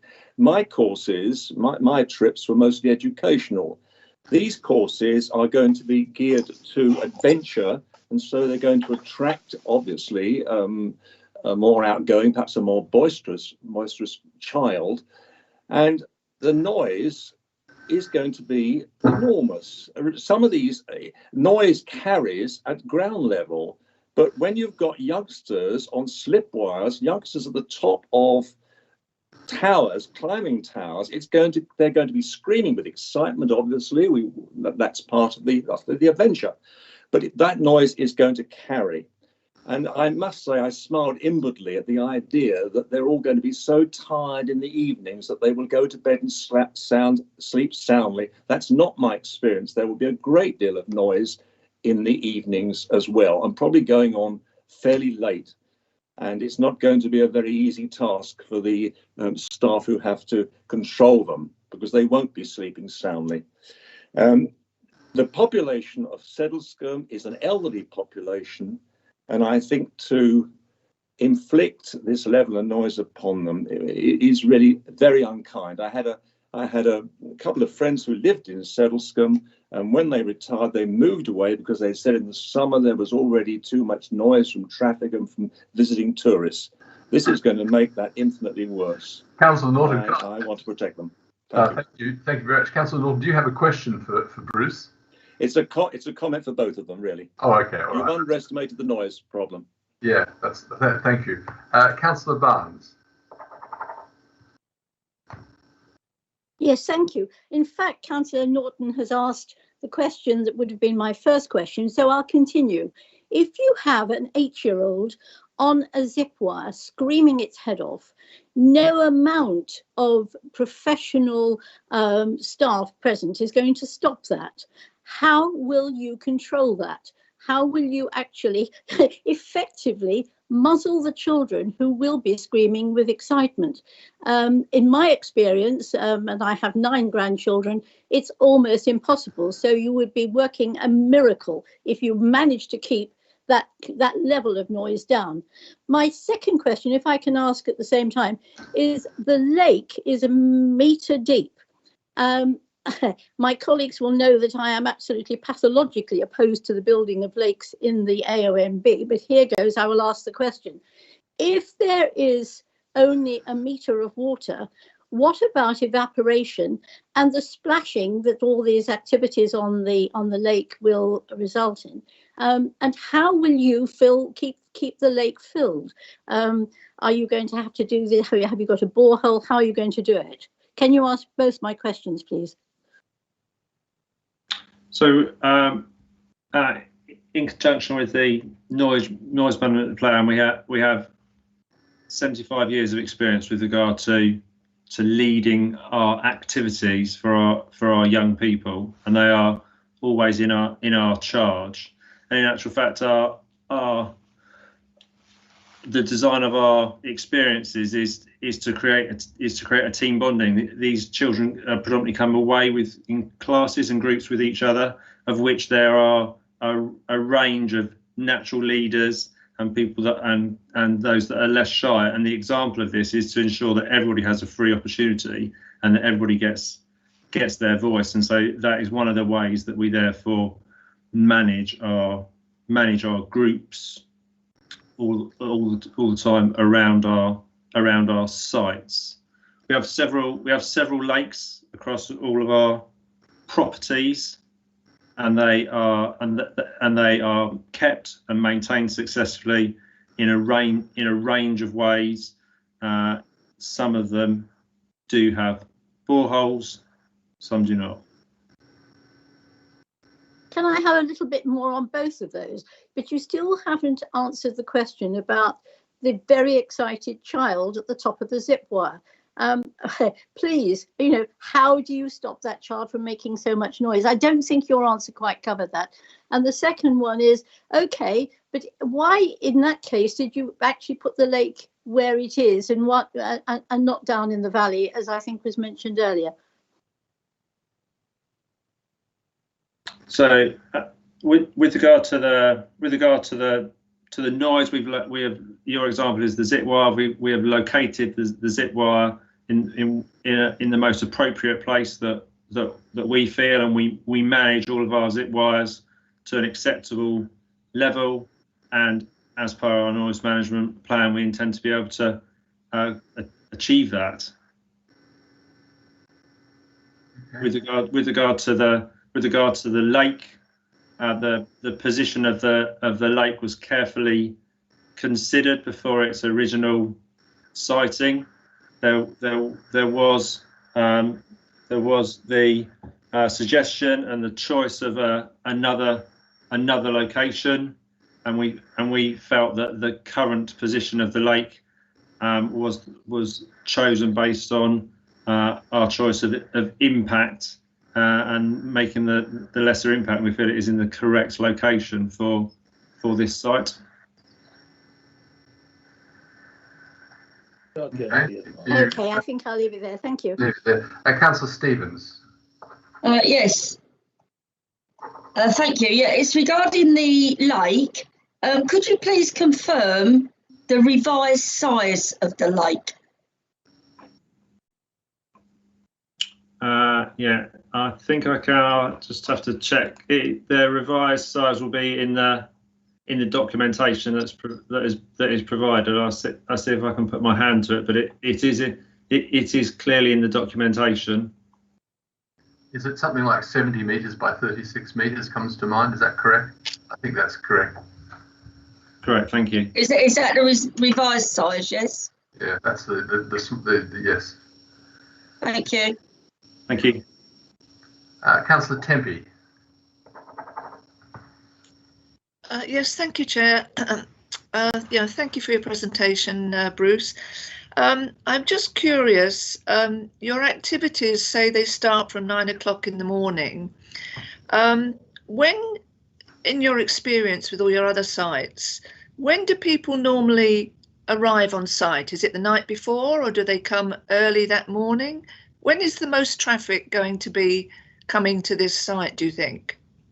So what would happen on a typical primary school residential experience is that you would meet at your school in the morning, first thing in the morning, and then you would travel to our site, and therefore you would arrive in a range of times, let's say between mid-morning and mid-afternoon as a result of that.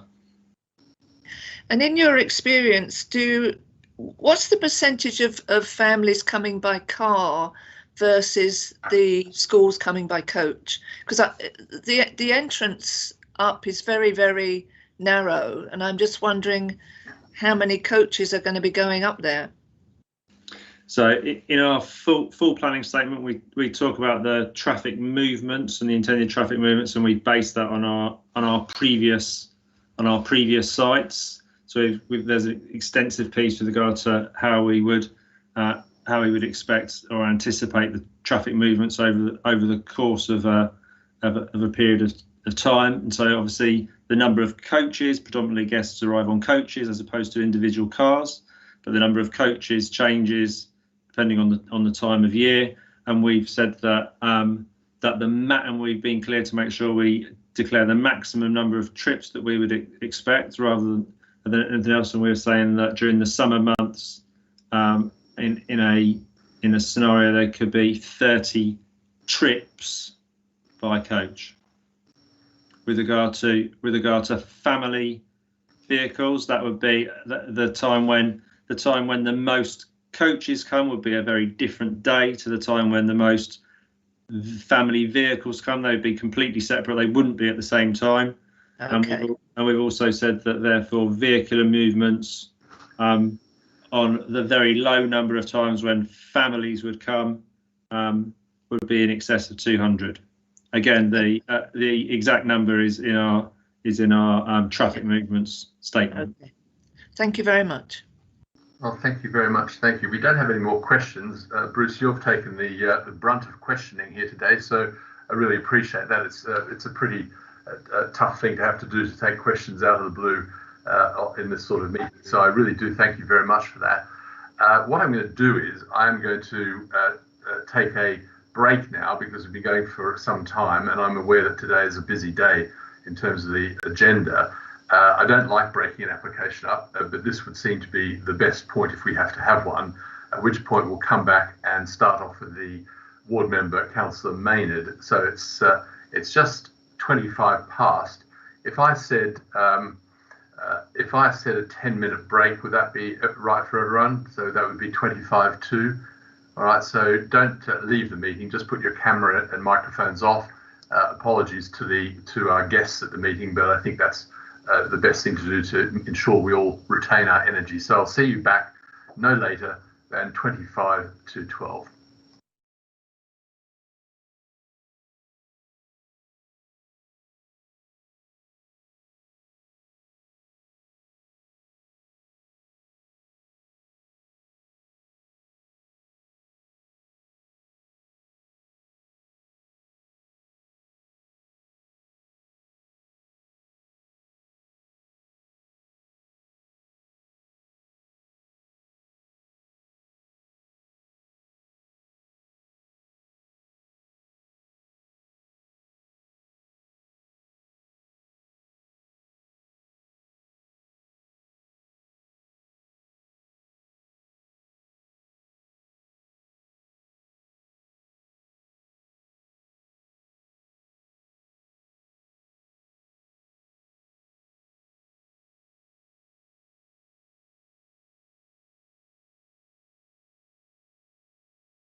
and we're now recommencing the planning meeting of Thursday, the 11th of March, 2021. So thank you for all the speakers who contributed before the break. We're now going to move on to the committee discussion. We also do have, as I said, Claire Tester from the Highwood A&B unit here, should there be any questions in relation to that as well. And I'm going to start with the ward member, Councillor Carl Maynard. Carl, are you with us? I am indeed. Thank you very much indeed, Chairman. And I'd like to echo your comments, Chairman, in terms of the presentations made. I think they will obviously aid members in making a very informed decision on this application site. My association with this site goes back a very long time. I mean, I can certainly remember, certainly not as far as Graham Fifield in referencing those changes in the early 1980s. I think I first visited the site in 91. But it's useful to talk about that in context because, you know, it's had, as well as Pestalozzi, it's had interesting ancillary uses. I can remember very well attending the 1993 hill climb there, which certainly was noisy. But as a local resident explained to me, just shy of the start line, you know, it isn't that it happens very often. So we put up with it, and at the time, I think, in the early 90s and in mid 90s, when that hill climb featured there, which transferred from Bodiam, for those of you who remember it, it was a very popular ancillary function. But putting that context into it is really important, I think, because I've seen that piecemeal development that Graham Fifield referenced, and of course that culminated in the housing as an enabling development. And it's very important to understand that housing wouldn't have been built unless it had been an enabling development. And I think also, you know, we've referenced also the extent permission, that 2007 permission. I do wonder whether that would be given today, because obviously the regulations change. We know that planning is a moving feast, and we know that the only part enacted thus far was in 2008, the conference centre that's proposed to be the dining hall. But it's important to I think, reference that context of the piecemeal development that has happened partly because of the previous ownership of the site. But, you know, you've got to obviously consider the very important issues of noise, AONB, ancient woodland, the ecological issues, the traffic issues. What is proposed is an intensive use. It's 3 new buildings. It isn't a pond, it's a lake. It's a lake in close proximity to ancient woodland, climbing towers, abseiling, zip wire. It is an intensive use. And I think the comments of the High Weald AONB unit, that this is a major development, are very, very important. And I have to say, I don't like the way that the extent permission is holding like a sword of Damocles over this committee, because I think this planning application needs to be seen in its own right, notwithstanding the existence of that extent development. But obviously, Sedlescombe is very much a historic village. It's very much a picturesque village. What is proposed will be a material change to the nature of that village. And if one drives down the main road as we drive through Sedlescombe, look up left, you see this site. It will be prominent in the local landscape, and it will change the nature of this historic village if it is allowed as has been put forward. And I think the comments that have been made in terms of noise, in terms of the OMB, in terms of the ecological issues, in terms of traffic, in terms of the ancient woodland, and are very important. And it really does, you know, the crux of the matter is the applicant says that it will enhance those features, and those that are against this application locally, of which there are very many, think that it will cause serious long-term material harm to those particular areas of consideration.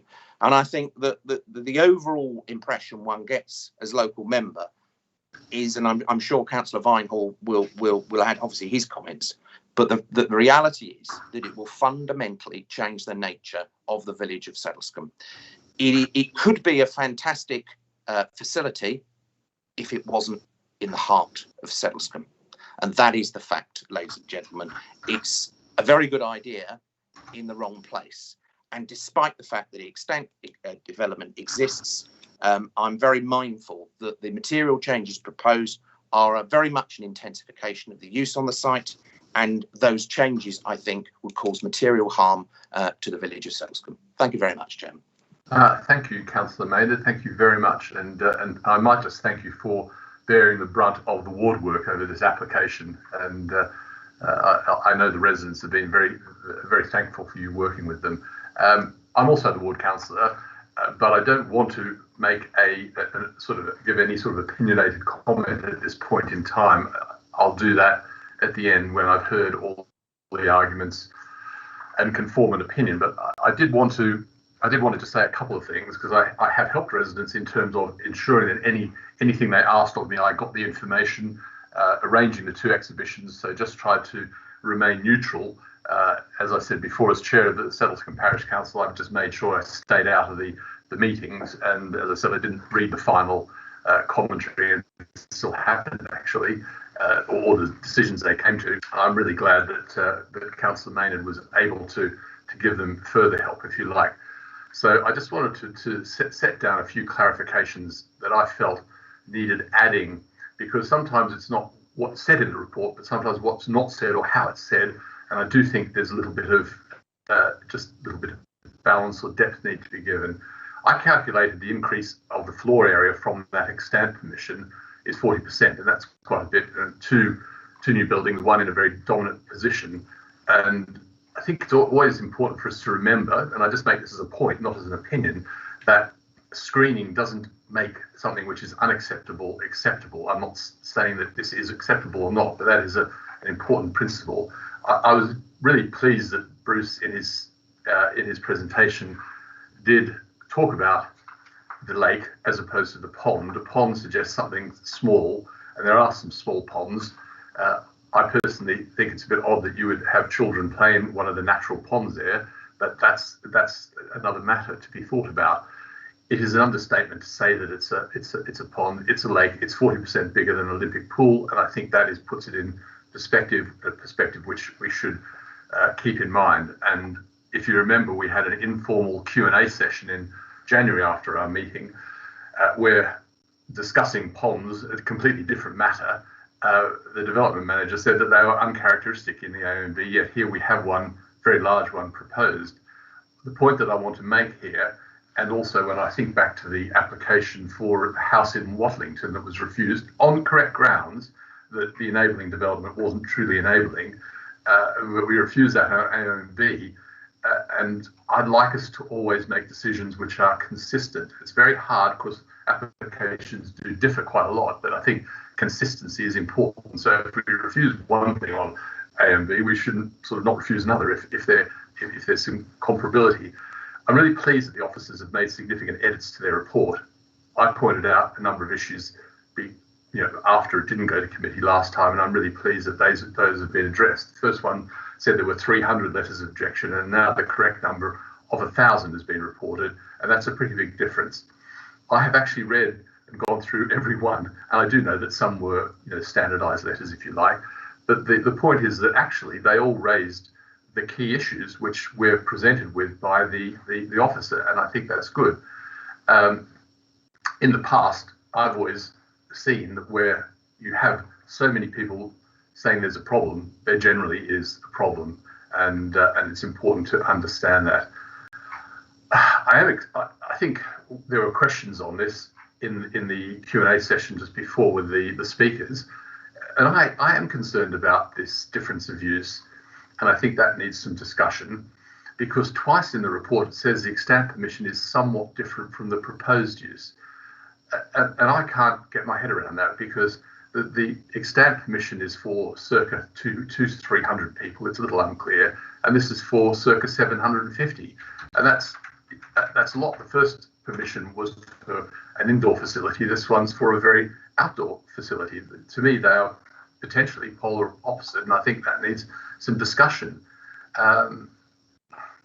What concerns me is that in this report, the earlier applications did detail, or they do now, what those applications were for. There were 5 which were for an abseil tower and a single zip wire, and on each occasion the same officer as is handling this refused those, giving them only temporary permission, And in every case, the reason the temporary permission was given was because of the impact on the AONB.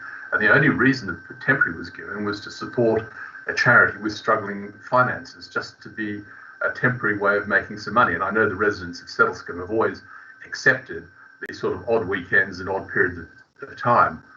But here we have something which is much bigger, and I don't understand how you can have 5 refusals or 5 temporary permissions, not giving it permanent for a very specific reason, and now this recommending approval. I think that needs discussion, and also the fact that this volume of people is equivalent to the whole size of the conservation area or the centre of Settlescombe, or the size of Catsfield or Staplecross, which I think has been mentioned too in the discussion presented. So that's a key issue too, just the size.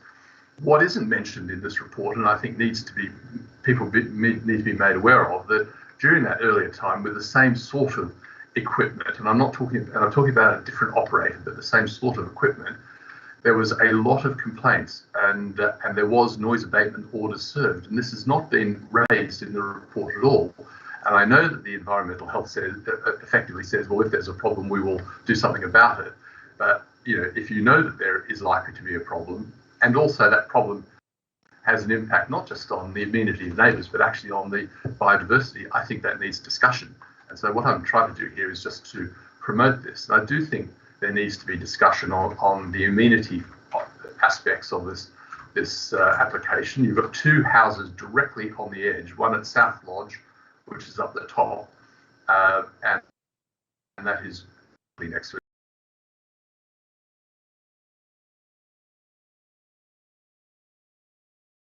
But this is for a considerable number, and also with tenting facilities and so forth. But also on West Lodge, and that wasn't actually shown on the plan, West Lodge, which I noticed this morning. I hadn't noticed that before. And to put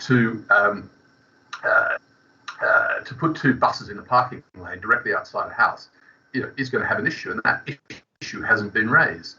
The other issue that hasn't been raised, which I think is worthy of discussion, is that this development does not generate 1 penny of SIL, because it slips through the SIL agreement, the SIL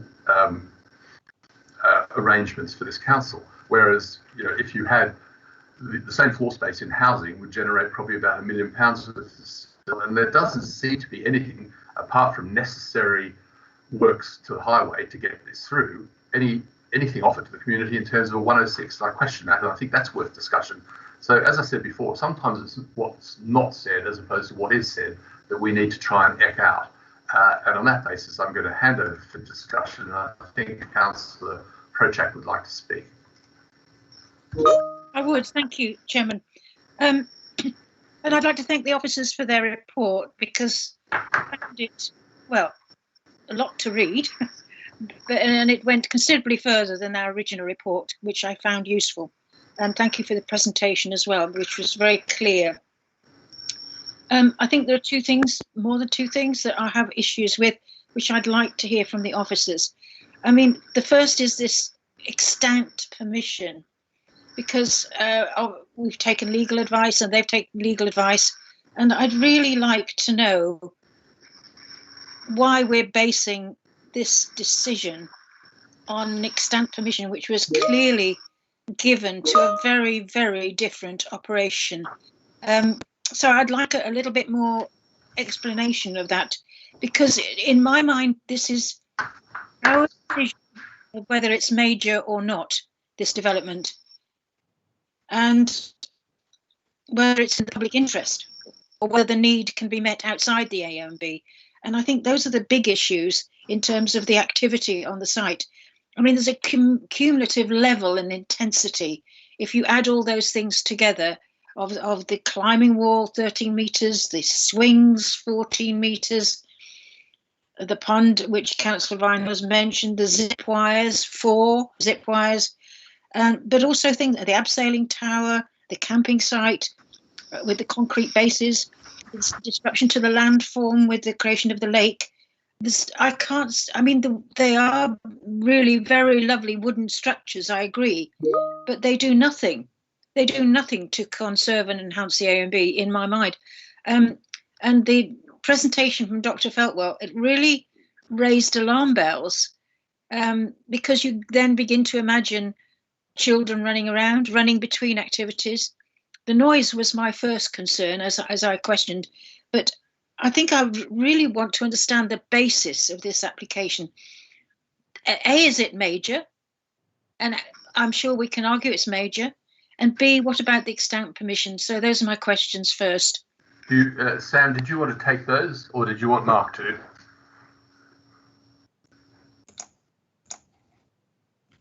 I'm sure he'll appreciate me asking, but I will ask Mark to have a stab in the first instance. But I will obviously support him should that be necessary. Go on, Mark.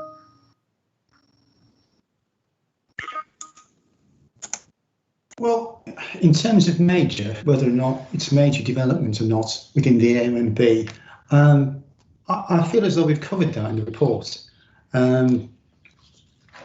We've included the legal background, the legal framework around which you need to make your decision as to whether or not it is major development in the AONB. And as planning officers, we feel as though we've assessed the nature, the scale and the setting of the proposal in relation to that, and come to the conclusion in the report that it's not major development in the AONB. The existing factors, including the existing character of the site. If this was a site within the AONB that didn't include existing land and former buildings, then reasonably we may have come to a different conclusion. But in this particular case, we felt as though it was not major development in the AONB. But that is a matter for the decision maker. And in this particular case, planning committee is the decision maker. And all things considered, planning committee may take a different view, which I respect. Thank you. Sue, you had another question? Thank you, Mark. I mean, it was the extant permission of how you do. I mean, there's been two different legal views on this. Does it, if there was, you're right, if there was no existing permission, then there probably would be looking at a greenfield site. I can think of many, many uses for this site without the additional cumulative intensity of activities there. I can think of wonderful uses without actually it not harming the public interest, not having an unreasonable impact on neighbours, and in fact not going against a number of our planning laws and regulations. And also, a small thing is that the ecologist said that there should be no built development within the 15-metre boundary, but I think which there was one building 5, which seems to impinge totally on the buffer zone. So in terms of the concerns addressed by Dr. Feltwell in terms of the biodiversity, if children are running through woods, if there is noise, that is going to have an impact on flora and fauna. And so I've got so many concerns about that. Thank you. So there are two questions here. Mark, Dr. Feltwell raised a map to show that the whole area of grassland had a designation, and that didn't seem to come out in the report. Would you like to comment on that? Well, that was considered by, we consulted on the application with Dr. Kate Cole, and she considered those factors as part of her consultation response, which we had back.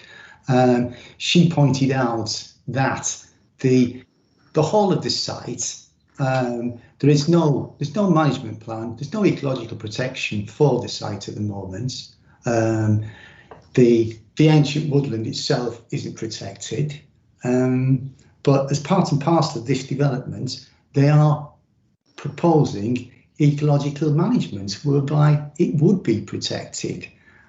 The ancient woodland areas would be fenced off, not in a brutal way, but to prevent children and anyone else from entering into them. There would also be appropriate planting around those areas within the buffer zone. On the matter of the Councillor Prochat referred to building number 5 being within the 15-metre zone. I think the building that you're referring to is building number 6, and that is in fact the existing conference building which has already been built. The issue on impingement within the 15-metre buffer zone is not that building, because that exists. It's purely a small area of outstanding, hard standing on the south side of that building, probably about a matter of a metre. It is a very small area. Okay, thank you. I'm good. Before we go on, and I know we have Councillor Barnes next, but before that, I would actually like to invite Claire Tester to comment on this, the same point that Councillor Susan Prochat raised. Claire, are you with us? Can you, on the issue of major development, because this was the issue raised by the OMB. Many people know, Claire, the OMB High Wheeled Unit is one that we fund with other authorities and uses our sort of professional non-statutory advisor on this. So, Claire, are you with us? Yes, I'm with you. Can you just comment on, because the opinion of the HWANB was that this was a major development, could you just sort of elucidate as to why your opinion was that? Okay, so I mean, as it's set out in the report, the judgment on whether something is major development is set out in footnote 55 of the NPPF. And the things that you need to take into account are the nature, the scale and the setting. And crucially for us, I think could it have a significant adverse effect on the purposes of the AONB designation? So those are the bases that you need to look at that judgment. Obviously, as a high wheeled unit, we've made a judgment that it is major development, and that relates, I suppose, and all of these things are interrelated to what we think the effect of the development will be on the AONB. And that's the effect of not just the built development, but it's also the effect of the increased activity associated with the use. So I won't repeat what our comments were, because they're before you, they're in the report at paragraph 6.9. But just really for committee members, the key areas that you need to be looking at in terms of AONB are: is it major development? Looking at it in that context. If it is major development, does it meet the tests? Is it, are there exceptional circumstances in the public interest that justify this development? And all of that needs to be looked at in the context of what you think is a realistic fallback position for this site, both in terms of the built development under the extant permission, but also this issue, which I would suggest is a bit of a grey area, over whether the PGL use can be carried out with the extant permission. Because obviously that will then affect the level of activity that you're using as a baseline to consider those impacts on the AONB. Chairman, could I just quickly come back on a related point, and I think it was raised by Councillor Barnes, John Barnes. Whether it's considered a large or not, does that impact on whether it's D2 use or C2 use? Sorry, I didn't quite hear the question. Sorry, I was asking whether, if we consider it a large development, does that have an impact on whether it's C2 or D2? Because there's obviously a difference of opinion on what kind of activity a PGL centre is. I think, to be fair, that's a question for your officers rather than for me. Thank you, Claire. I've pointed at them. The Mark can answer that question, but I think also it's not just about buildings; it's about the impact and the local impact as well. Being major is not just about floor space. Mark or Sam, did you want to answer that question of Councillor Prochat? I don't think it's just a question of the use. You could have a C2 use, which was major in the AONB, or you could have a D2 use, which was major in Okay. the A1B. All right, thank you. That's good. Councillor John Barnes. Well, actually, I think it's the other one. No, Oh, no, she was. Oh, I thought. Oh it no, was I've got. Mary Well, Barnes. I had Barnes to speak, and then I have Mary after that. So I assumed the first one was John.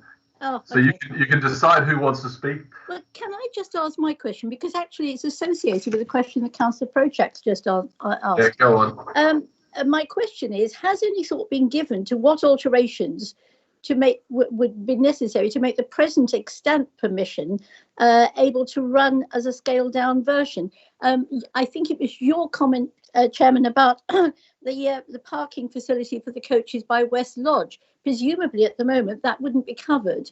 And I just wondered if there were any other aspects of the present permission which would need to be altered so that this could run as a scaled down version. I think you can ask officers that question. I suppose it's a tricky one, really. Go on, Mark. Do you want to answer that, or Sam, or would that just be a different application? Well, as you say, it's a difficult question to answer, that one. In terms of the access and use by coaches, the current application, PGL's application, wants to widen the access and facilitate the use by coaches in a sort of free fashion. I think the existing access is wide enough to accommodate a coach at the moment, but it would be probably a more difficult operation in terms of using it as an access. Okay.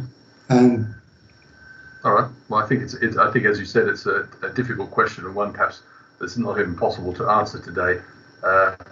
And when PGL was given, well, not PGL, when Pestalozzi was given the original extant permission, the entrance to the site was modified then to accommodate whatever they were proposing. So one would presume that modification is acceptable. Although now they want to take that modification away, it's a bit odd. Councillor Meir. Sorry, Chairman, I still want to speak. Councillor Meir go first. I know your wife jumped the queue, so you'll have to take her slot. That's all right. You can argue about that later. You'll have to take her position later, which is after Councillor Meir. Well, thank you, Chairman, and thank you, Councillors Barnes. My question is actually for officers, and I think Councillor Prochak has raised it in part already, and that is where officers stand, what advice they can give us on this change of use matter, which I think is absolutely crucial, or one of the very crucial matters in this application. I really do have difficulty in seeing this operation as falling within Class C2, although I can see it's been argued to the contrary. But it strikes me that there would be some considerable defect with the wording of Class C2 if it allows such a completely and utterly different sort of operation from a school. You've got the use as a residential school, college or training centre, and you presumably read training centre as being clouded by its meaning clouded by the things before it in the list. And it just seems so odd that Parliament or the government would allow such a huge difference without the need for planning permission. It seems extraordinary, and I'd like to hear from officers on that.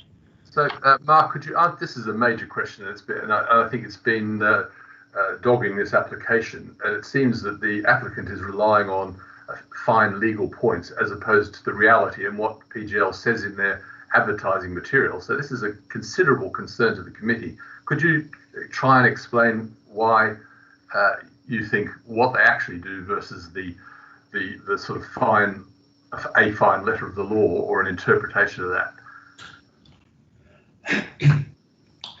You'll be aware that the description of development changed from that when it was originally submitted. We were in discussion with the applicants, and we did not agree with the original description of developments, and the applicants changed that. but purely on a without prejudice basis. And the way that the description was worded was really to bring in the emphasis on the activity bases, which weren't present before. And we thought that that really made it a difference, a different use. The applicants changed the description on a without prejudice basis, but whether or not they could still operate under the existing extant planning permission is a matter of fact and degree, really. It depends on the exact nature, on how they operate, and the nature of that use. They say that they could operate without the activity bases, which they probably could do. When Pestalozzi occupied the site, we're aware that they had outside activities in terms of the football pitch. They had 2 hard surface playing areas, they had orienteering, they had archery. All those were carried out at the Pestalozzi as part and parcel of that business model, and no doubt that PGL could do that. And while one would have to have a look at the detail on how they operated and the intensity of how they operated, it's possible that they could operate that within the existing framework and it would not constitute a material change of use. PGL have also said that they could operate their business model on that basis, and also by taking children out for the day, perhaps to Windmill Hill, and letting them use the facilities there, then bringing them back to Sedlescombe. So I think in that regard, there is a fallback position which PGL could use, but how they actually look at that is something we'd have to look at as and when. Are you happy with that, Councillor Mayor? Or as happy as you can be?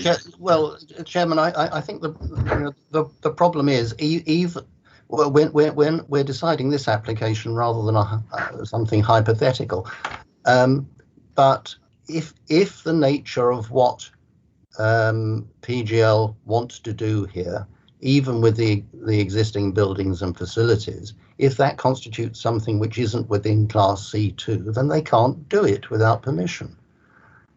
So it's not just a question of being a reduced scale; it's the nature of what they do. Okay, I think if they're in a position to do that, Councillor Mear, then I think the authority would have to take a firm position on whether they were contravening that or not, and act accordingly. That's what I suspect. Is that correct, Mark or Sam? Yes, Chairman, that would be the case. Yeah. I mean, we're deciding this application as opposed to, well, if we don't decide this, they're going to do, an applicant is going to do X, Y, or Z. So we have to really just look at the application and decide on the basis of that, as opposed to, well, if you don't give me this, I'm going to do that, which I don't think is their intention, but it's a fallback position. Councillor John Barnes, sorry to have, you'll have to speak to your wife about jumping the queue.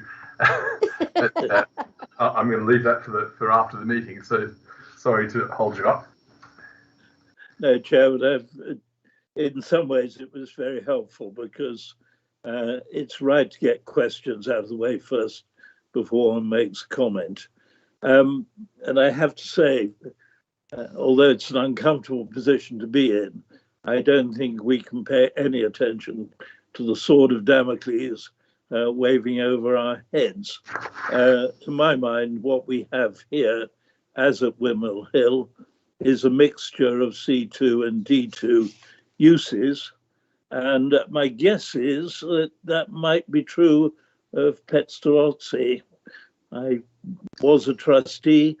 I think the important difference with Pestalozzi is they were very much ancillary uses rather than central to the project. And I think that is quite an important change, which we do need to take account of. What we have here is primarily an activity centre, something which normally I would approve of considerably. The problem, as Councillor Maynard says, is that it is in the wrong place because it's in the AONB and it's in a quiet village with houses on more than 3/4 of the side of the site, some of which are quite recent, some of which are historic. The other thing I would want to observe before I make further observations is, of course, planning law and environmental law are moving on the whole time. And to some extent, I think we would ourselves have taken a different view before the AONB was designated. And of course, Pestalozzi had an existence that predates the AONB. And indeed, I think to some extent, our predecessors leant over backwards to be helpful to it because of its financial difficulties and because it was an international charity. Whether that was wise, I think, is open to question now that we see what use is being made of that history. I come back to common sense. It seems to me that when you're looking at an activity centre, you are not looking at a normal educational establishment. It may be possible to run within the existing buildings or buildings which you have planning permission for, a relatively quiet educational facility. What is quite clear to me is that when you add on zip wires, climbing frames, a boating pool, or in fact lake, and various other things which are central to an activity centre, you have changed the whole direction of what is going on. And I have two major concerns about that. One is clearly noise, and it seems to me we had a rather good presentation on noise, which suggested that really unless you take readings over a longish period of time, you do not capture the full range of noise that an activity centre gives rise to, or indeed existing uses give rise to. So it seems to me that the shortness of time is a real failing on the part of the applicant, and I prefer the evidence that was put in front of us because it's based on much longer periods of time. They no doubt challenge that, they no doubt will challenge that, but I think they could only challenge it if they ran a noise survey over a long period of time rather than the short periods that they themselves did. But where I really take my stand is with the high-wheeled unit. It seems to me that it is totally contrary to common sense to think that this is not a major development. It is a major development. It's a major change of use, and it's a major change of use which seems to me quite incompatible with our duty to conserve and enhance the AONB. There are no exceptional circumstances here. We do have to apply a balance of advantage test, though following Moncton, and I am very grateful to the officers for clarifying Moncton. Paragraphs 37 and 38 of Moncton refer to housing. I'm taking my reliance on paragraphs 30 to 34. We do have to apply a balance of advantage test, but there is no tilted balance in this instance. And given that we are within the AONB and this is a major development, I think we would have to rule very firmly against it as quite incompatible with that. So paragraph 172 comes in aid. It's also contrary to our own policy It's also contrary to the Selscombe neighbourhood plan. It also, to my mind, is really quite incompatible with our duties to enhance the AONB. I cannot see how this can be held to either conserve or in any way enhance a historic area which we are duty bound to look after. And when I look at our own High Weald management policies, and we are a member of the management committee of the High Weald, again, it seems to me this is quite contrary to a number of those policies. I have to say, I cannot see how we can support this particular planning application. What the consequences of that are, we will have to deal with on a different occasion. But it seems to me that I want to move rejection. Oh, all right. Okay. So you're. I have. Well, I've got two people. You're moving for refusal, and we can come back to them in a second. I have Councillor Prochat first, and then Councillor Errington. Yes. Thank you, Jim. I put my name down before Councillor Barnes was speaking, and I was going to be happy to start on a move to refuse, and I've made notes throughout, and I've got the notes to help us. But obviously, Councillor Barnes has got his in his head. The question I have before we go to that move of refusal is for Richard Parker Harding, because his conclusion was somewhat challenged by David Livesey in his report, and it seemed to me that that environmental health were going to rely on enforcement, that actually we couldn't make a judgment about the noise, but the noise is wider than just Settlescombe.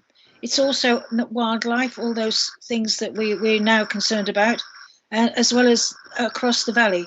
So I don't know if Richard Parker Harding wants to make a comment on that.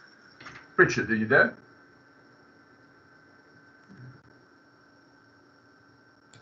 Chairman, I don't think he's in the meeting now, but I don't know if Greg Minns is there. Has Greg returned?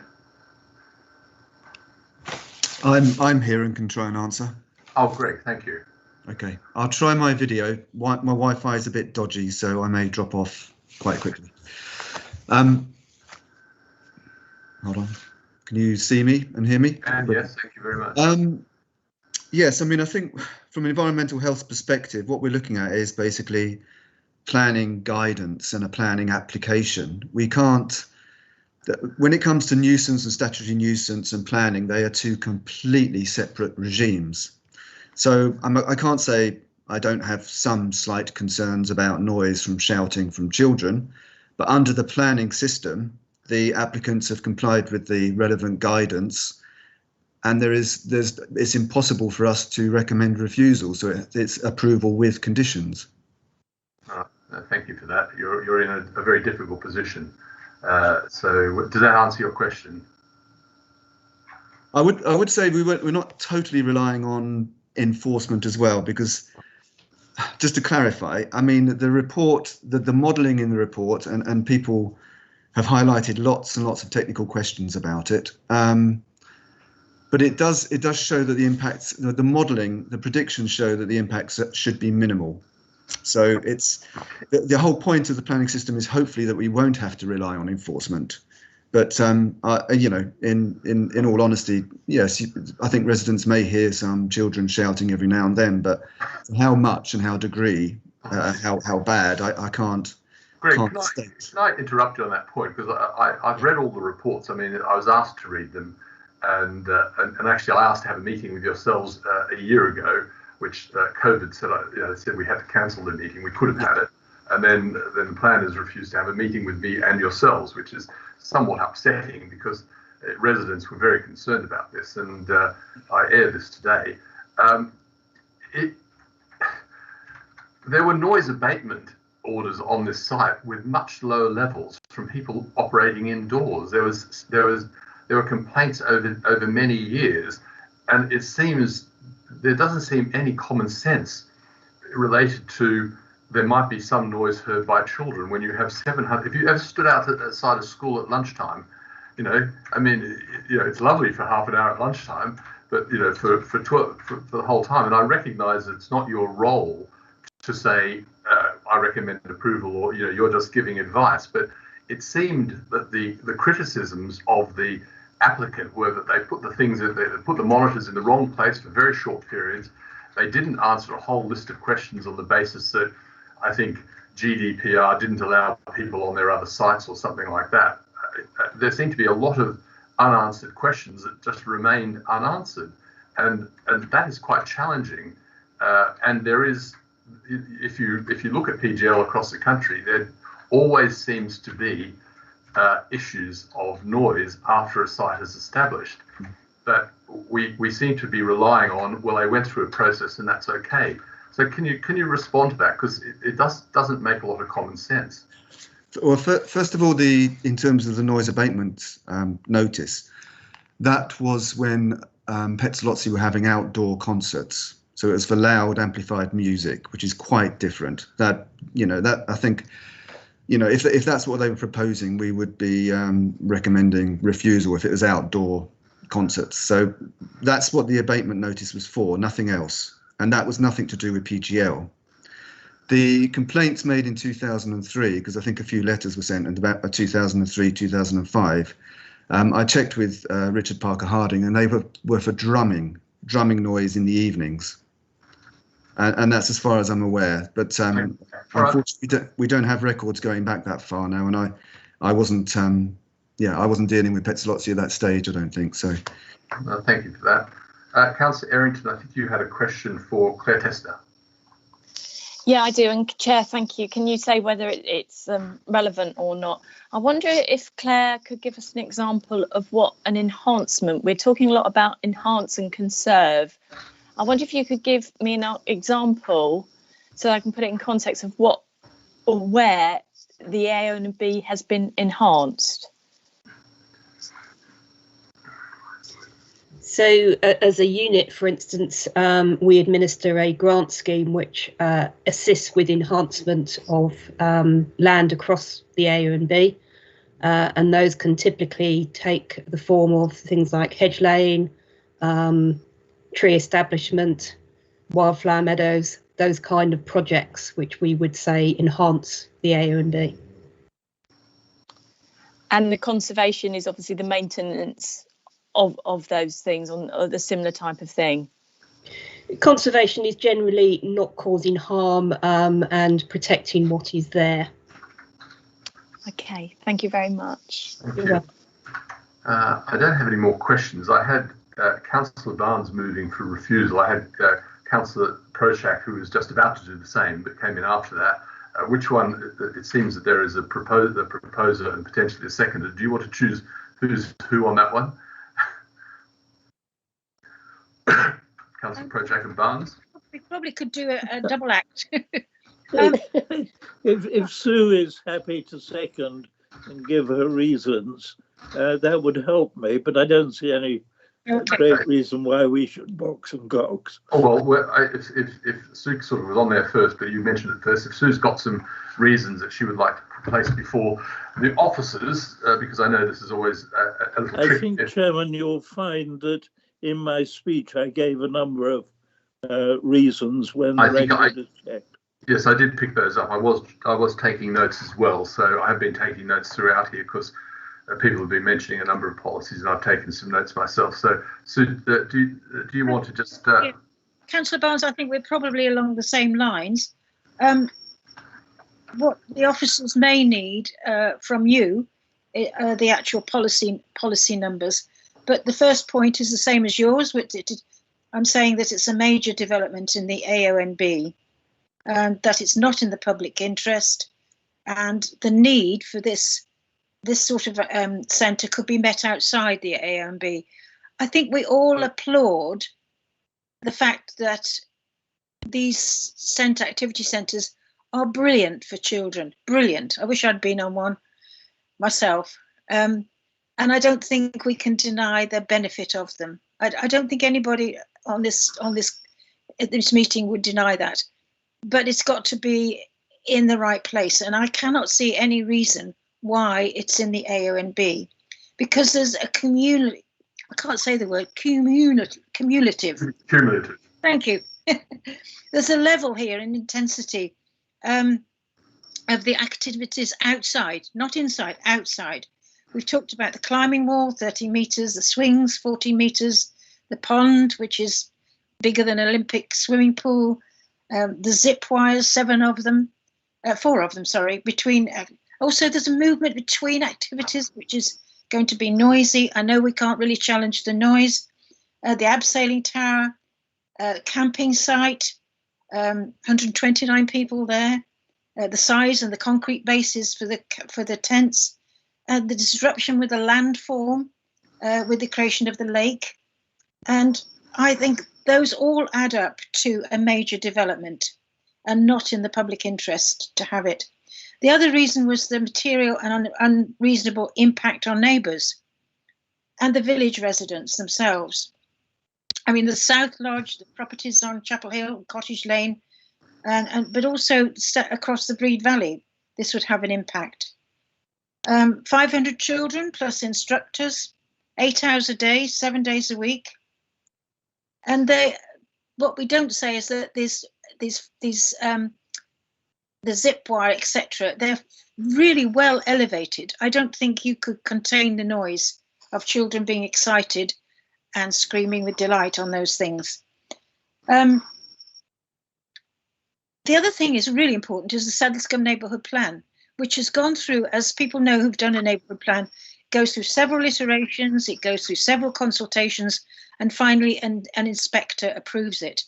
And in the Saddlescombe neighbourhood plan, which is actually as strong and as valid as our own plans, said that there should only be limited development. So that's another argument in favour of the fact this is major, not minor development. I've written down some policies, if that would be helpful, but I'll leave Councillor Barnes to actually perhaps give policies, because it's this expression that Councillor Errington's made. What does it mean to enhance and conserve the distinctive rural character and the landscape features here? The other thing, support our tourism policies. And at the beginning, Councillor Vinehall said, let's be consistent. It wasn't that long ago in Beacon Lane, we refused, I've forgotten how many, maybe 3 or 4 glamping sites for campsites because they could be seen from a footpath. So I just don't know how this fits with those kind of decisions. So those are my main reasons. I would like to also include the threat to biodiversity there. And I think we can pick up from things that Dr. Feltwell has said, that this is actually, it certainly will be a threat to biodiversity. Okay. Councillor Barnes, did you want to add anything to that? I've been taking notes here so I can sort of try to form it into some concise words to give to Sam to comment on. Sam Stoke-Mark. I think I start really with the relevant paragraphs to the MPPF, but above all, paragraph 172, which seems to me to be our basic disagreement. I think our own policies, we're probably looking at EM1, EN5, RA2, RA3, OSS3, I think, and OSS4. Probably, actually, if I look back further, you could find policies in the 2006 local plan from which the core strategy developed, which are still extant and would apply. I think to the high wheel management plans, certainly W1 and W2, Claire might advise on whether there are others which come in. Policy 3 of the Saddlescombe neighbourhood plan, I think, is one that Sue has actually mentioned. We may be able to find others, but those seem to me quite sufficient grounds in themselves. Okay. All right. Well, I'm taking notes here. I'm trying to sort of get them down and summarise here. So let me have a go at doing that. so we can, and then we can have Sam comment. Sam, are you listening in? I am, Chairman. Yep. Good. So I'm trying to summarise this here. The proposal is one of refusal, and we have both Councillor Prochak and Barnes Councillor Barnes proposing and Councillor Prochak seconding, and the reasons that they are giving, if I've got this down right, is that this is considered a major development in the AMB, and that's in regard to footnote 55. There aren't any exceptional circumstances, and it's not in the public interest, and it hasn't been demonstrated that the need for this can't be demonstrated outside the AMB, and it would have a significant impact in relation to the purpose for the AMB, for the purpose of which is designated. And the reasons that have been given is the level and intensity of activity, particularly outside in the grounds, and that would adversely impact on tranquility, because I know that tranquility was mentioned earlier on, the landscape and the sense of the AMB, the naturalness.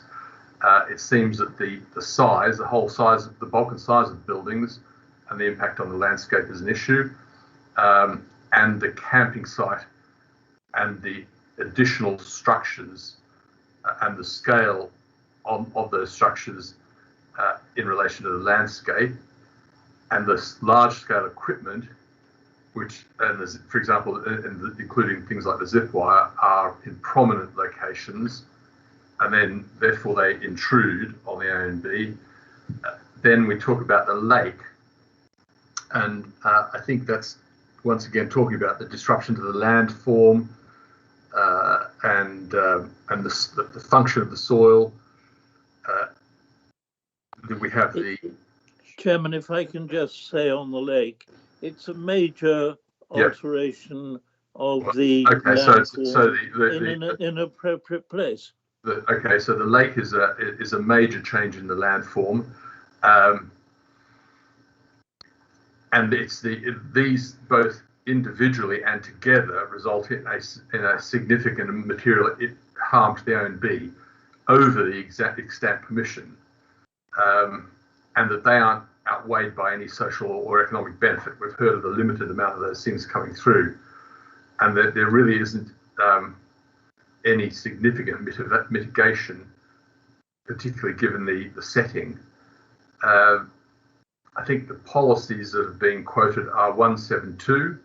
I think also I've had a little bit look through here as EN1 and policies in the DASA of DN1 and DN2, and some of the high wheel AMB, which I think it had 2, 3, and 4. So I think they're the key ones relating to 172. Then we have the issue on amenity, and I think that refers to paragraph 180 of the NWPF and OSS4, and relates to the severe noise impact on South Lodge and the adjacent properties on Chapel Hill and Cottage Lane, has been mentioned, and Settlescombe as a whole and across the Breed Valley, causing a major negative impact on the tranquility, and that is because of the impact of the noise made by the volume of activity seekers, children, for effectively 8 hours a day and 7 days a week. It's been mentioned on these structures which are up to 50 feet high, and that the proposed screens, willow screens, don't mitigate the noise, couldn't be expected to. Also, the issue of the amenity on West Lodge has been mentioned, and the noise and pollution caused by standing coaches has been mentioned. Contrary to Parrot Policy 3 of Neighbourhood Plan was mentioned, which only envisaged limited development on the area that had been previously developed. I mentioned myself, and I will raise these, that the proposal is in conflict with 5 decision notices which only gave temporary permission for smaller activity centres, only 2 activity centres, because they weren't suitable. Now, that hasn't been raised as part of the argument, but it's clearly an inconsistency, and they were only approved because of the state of the finances of the trust. biodiversity has been mentioned, and the impact of the noise and light on the biodiversity, and that would be contrary to 170, 174, 175 of the NWPF, and also I think policies in the core strategy. I think EN5 is mentioned, and I think actually I know of DN4 as well. Then they talked about conserving, and that's in rural policies. RA2, 8 and RA3, 1 and 2 I think were mentioned. That we don't conserve, it's not conserving the intrinsic value. I've got my book here, so I just have to read some of these as we go. And then the policy DC2 of the DASA in relation to the camping sites, which say they're meant to be of a small scale, and we've been heard that we should only have small scale, and that conflicts with that. This is a 30 test site. And we've talked about the social benefits, and they don't appear to outweigh the negative impact on the community. And the economic benefit clearly is quite limited versus the negative impact on the ONB and the biodiversity. So I think that covers all the points that have been raised. Sam, do you need to reflect and comment on these? Do you want to do that now? Do you want to have a think about it? There's quite a lot there that's been mentioned that by the members. No, I think I'm fine to go with that now. Mark, as well, if you have any views, please let the chairman and the committee know. But taken as a whole, everything you've read there, I think that there is the necessary reasoning and policy references, as long as all members are happy that they understood what was spelt out, to draft an articulate reason for refusal.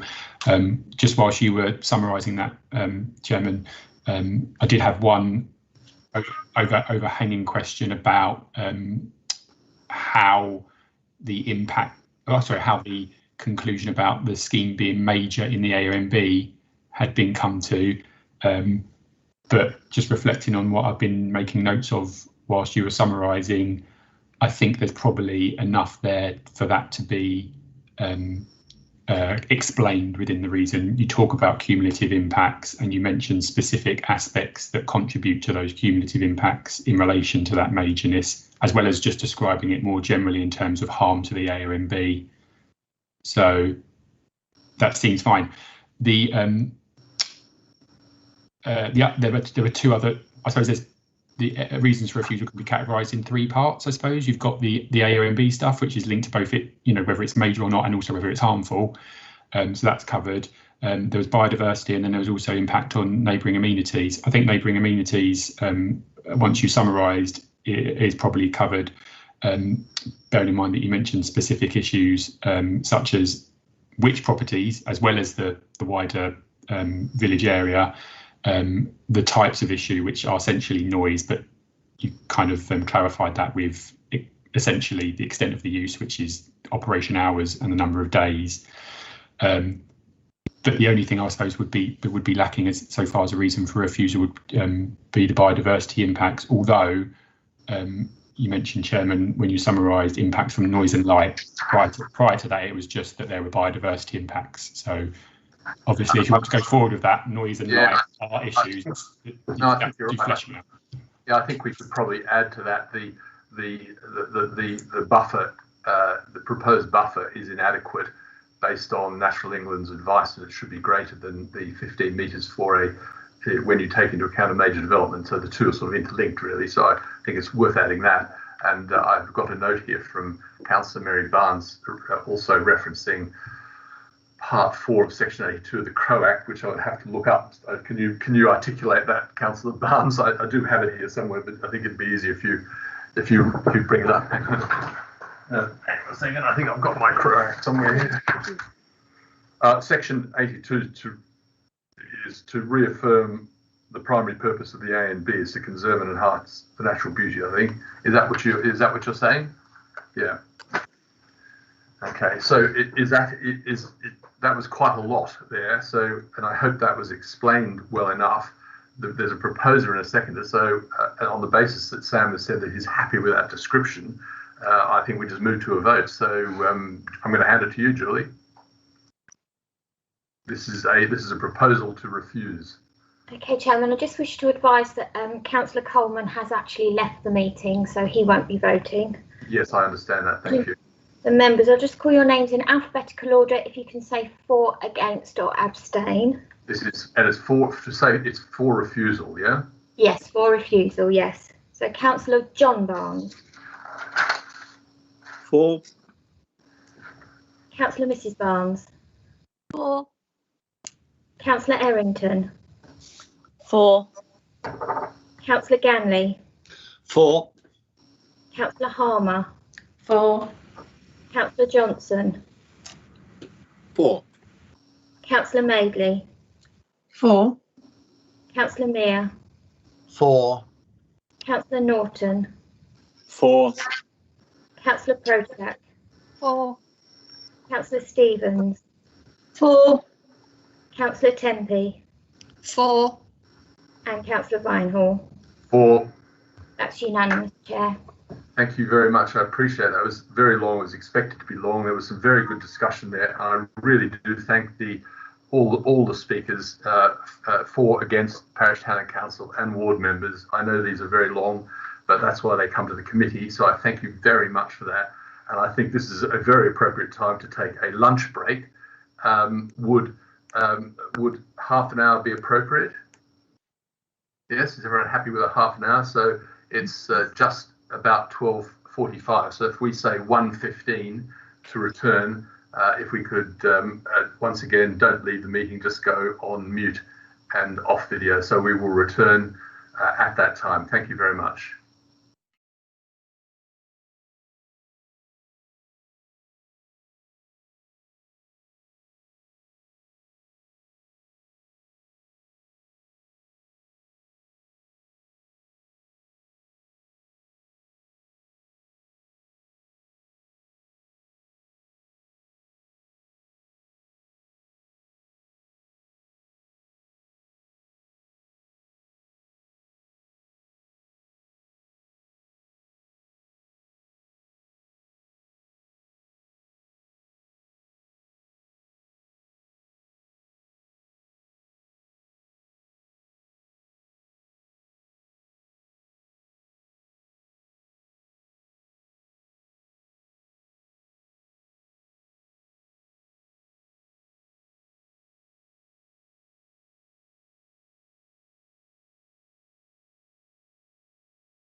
Thank you very much. This is the Planning Committee of Thursday, the 11th of March 2021 continuing, and we're moving to the next application, which is RR 2020/151P Pet Level Road, the land to the south of, and that's in Fairlight Cove.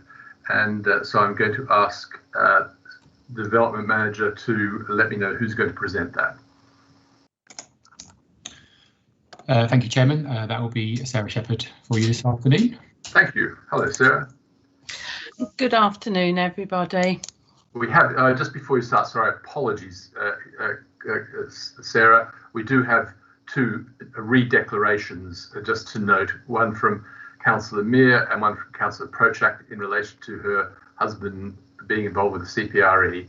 And I think Councillor Meir's is just a personal one, isn't it? Is that correct? Well, yes, and I'd like to add to something I said in response to Councillor Ganley earlier, and that is when I was chair of the parish council, we embarked on a neighbourhood plan, and we knew when we did that we would have to provide Rother's allocation of housing for the village, which was then about 20 or 21. And so we explained to the village, and we knew that we would have to provide that level of housing. And we also knew that the most likely site was this present one, the East Field as we know it. So we did that with our eyes open and accepted that that was probably what was going to happen. Thank you. Thank you very much. Sorry about that, Sarah. Now, if you'd like to continue with or start your briefing, that would be appreciated. Okay, thank you. I'm assuming that you can all see the display screen, okay? We can. Right. Good afternoon, everybody. Members visited this site on Tuesday. It's an it's an outline application with all matters reserved except the access. The site encompasses the whole field to the rear of properties. Sorry, this Google map shows Battery Hill, but obviously that is Pet Level Road up to the junction with Waits Lane. The application site is this field in the rear here, behind Waits Lane, Pet Level Road, and you've got some properties behind the woodland in the Broadway to the southern side. The new access is proposed from Pet Level Road up in this vicinity here where my cursor is, coming through the edge of that field and then round into the application site. That's the application boundary, highlighting the field boundary down this side with the trees and things forms that eastern side. The site is allocated within the DASA as set out at policy FAC2. The allocation identifies an area for residential development, the orange area, with a proposed plot for a potential doctor's surgery. It also proposes new hedging along the rear of properties in Pet Level Road and Waits Lane to help with screening to dwellings there. There is woodland to the south along the bottom of the Broadway. This is to be retained and extended with a new woodland belt which would go up the east side field boundary. This buffer area is further emphasised by the amenity green space, the pale green areas here, which run along the access road, down the eastern side and across the southern area. The southern area would also include space for attenuation ponds relative to surface water drainage. It will have been noted that even though the layout is for illustrative purposes only, it has been amended following receipt of initial consultee and officer objections. The access now falls wholly within the application boundaries and as per the policy allocation, and the numbers of dwellings have been reduced from 48 to 43. It is acknowledged that the policy refers to approximately 30 dwellings, but with removal of the doctor's surgery, it will be possible to accommodate more than 30 dwellings on the site. The applicant has sought up to 43 units with a mix of bungalows to the north and western boundaries, and with some houses and two-storey apartments in the more centralised area here. It would be for any applicant to provide details at a reserved matters stage to inform final numbers, which could be less than 43. With regards to the plot for a doctor's surgery, discussions with the CCG, the commissioning group, are ongoing, but they have advised officers that they do not require a surgery in this location. An alternative request for a financial contribution has been put forward by the CCG, but no other details as yet have been provided. The access was considered by the inspector at the DASA examination. No objections are raised by the Highway Authority to its location, and it meets their standards. Drainage details have been considered by the Environment Agency, Southern Water and the County Surface Water Drainage team. While further details are requested via conditions by the consultees, none raise objections in principle.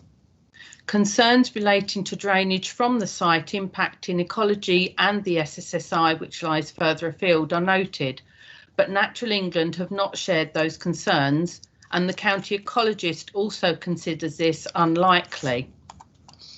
We have some photographs here which have been kindly supplied by Councillor Meir. They're looking broadly in a southerly direction. This first one, you can see the top of the village hall in Broadway and some properties to the western area, Waits Lane. This view is taken from further afield, from John's Seat. The orange arrow is indicating the field in the vicinity of the site. The tree line that you can see at the base there is the eastern boundary at the side of the site. The houses you can see beyond a Waits Lane, and then obviously you've got houses rising higher up Battery Hill there. This is another view looking towards properties in the rear of Waits Lane, and you can see there's a gentle slope in the southerly direction down the site. That's another view higher up into the field.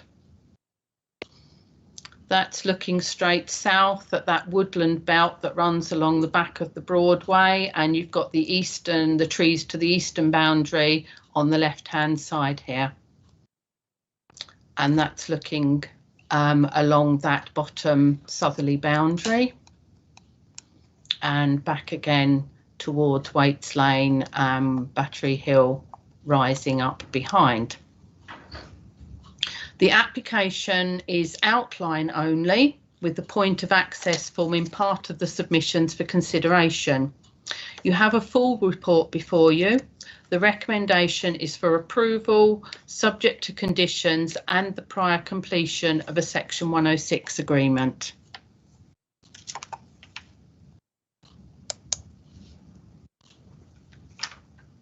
Thank you.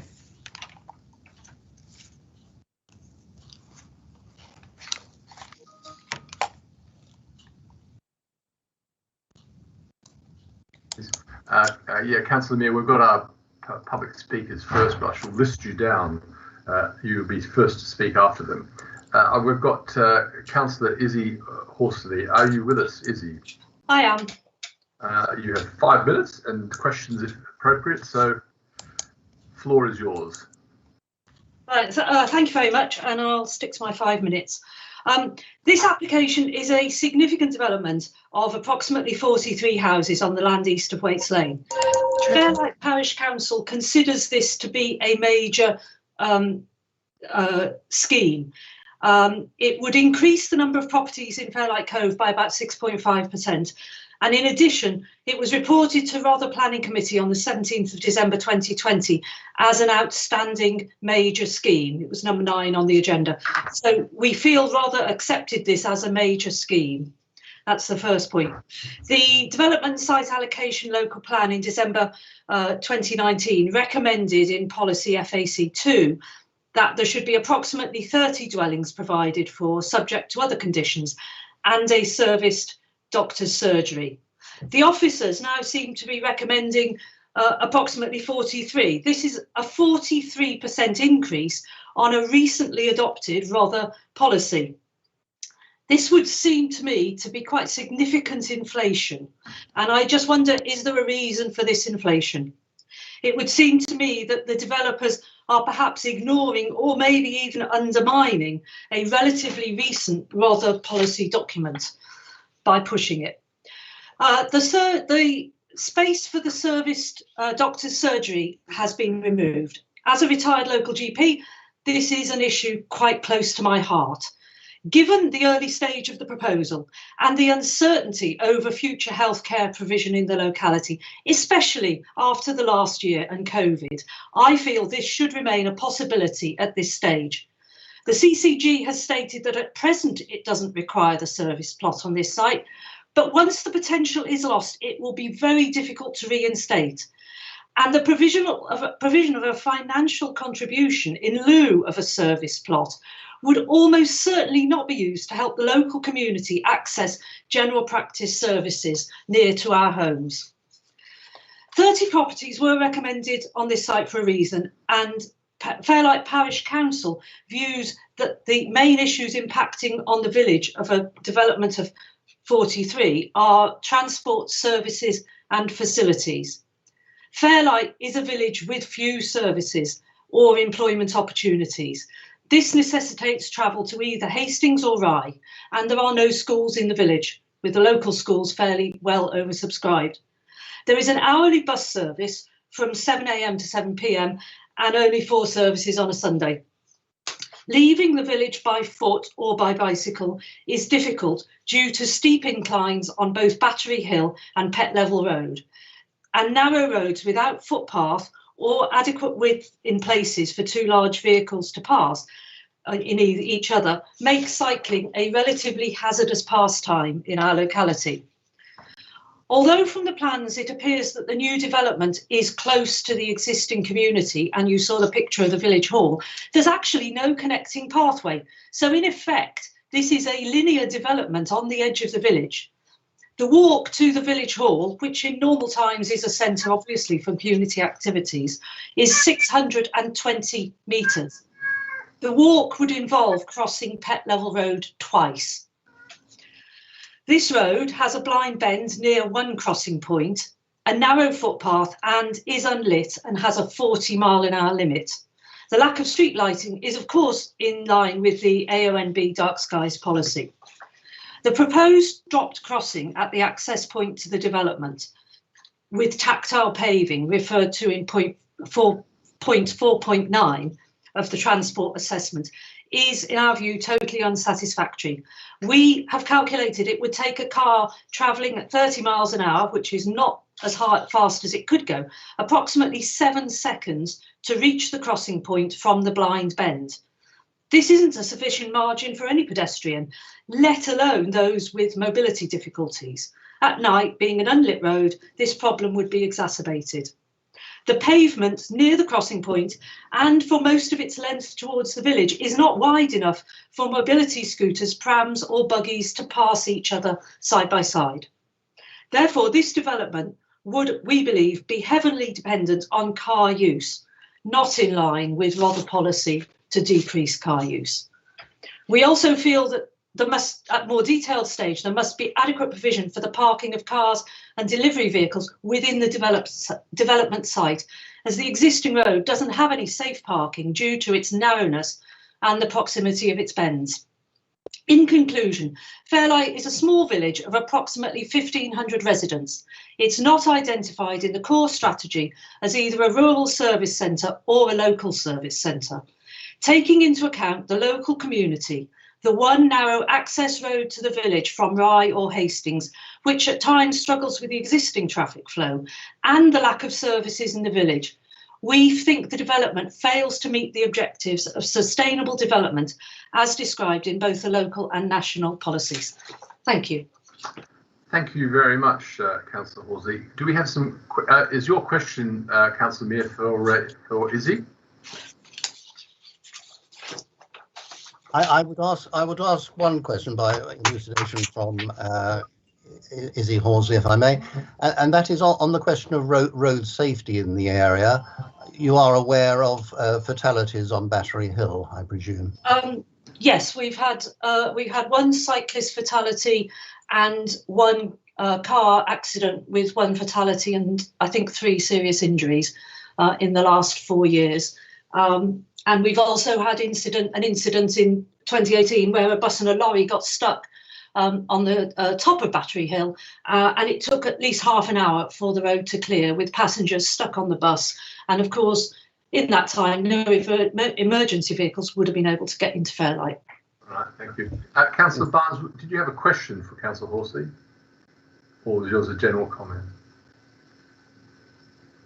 Sorry, it was a general comment. Can we hold it? Question. Can we hold it till, yeah, we'll hold it. Councillor Prochak. Thank you, and thank you for your presentation. I think my question is, you as chairman of the parish council will know that once something's in the data, it's pretty well in stone. So you, in terms of the numbers, up to 30, I mean, what would be the acceptable number on that site? Well, the DASA has said up to 30. My main thing is in the presentation, it was said that the number had been increased because the doctor's surgery had been removed. Now, that's removing a potential amenity that we don't actually know by the time this is being built how health services are going to be delivered. Everything's changed in the last year, in my opinion. So I think up to 30 or around 30 is acceptable, but 43 is just pushing it. And, you know, they can read the DASA too. So why haven't they gone with a policy which you councillors in Rother have recently approved, and which is, I believe, still the current document? All right, thank you. But I have a supplementary one, and that's about doctor's surgeries, which I'm sure you know. Don't. Is where do people go at the moment? What serves Fairlight? Right, at the moment, most patients are with Harold Road Surgery, and Harold Road Surgery has a small suite of 2 rooms in the village hall, and it is small, and they are there for half an hour on a Monday and Thursday. We can collect our prescriptions from there, which is a great help. There are a significant minority who were at Guestling Surgery, which now is not in operation, and now are at the Old Town Surgery. And they have no local provision. They have to go down there.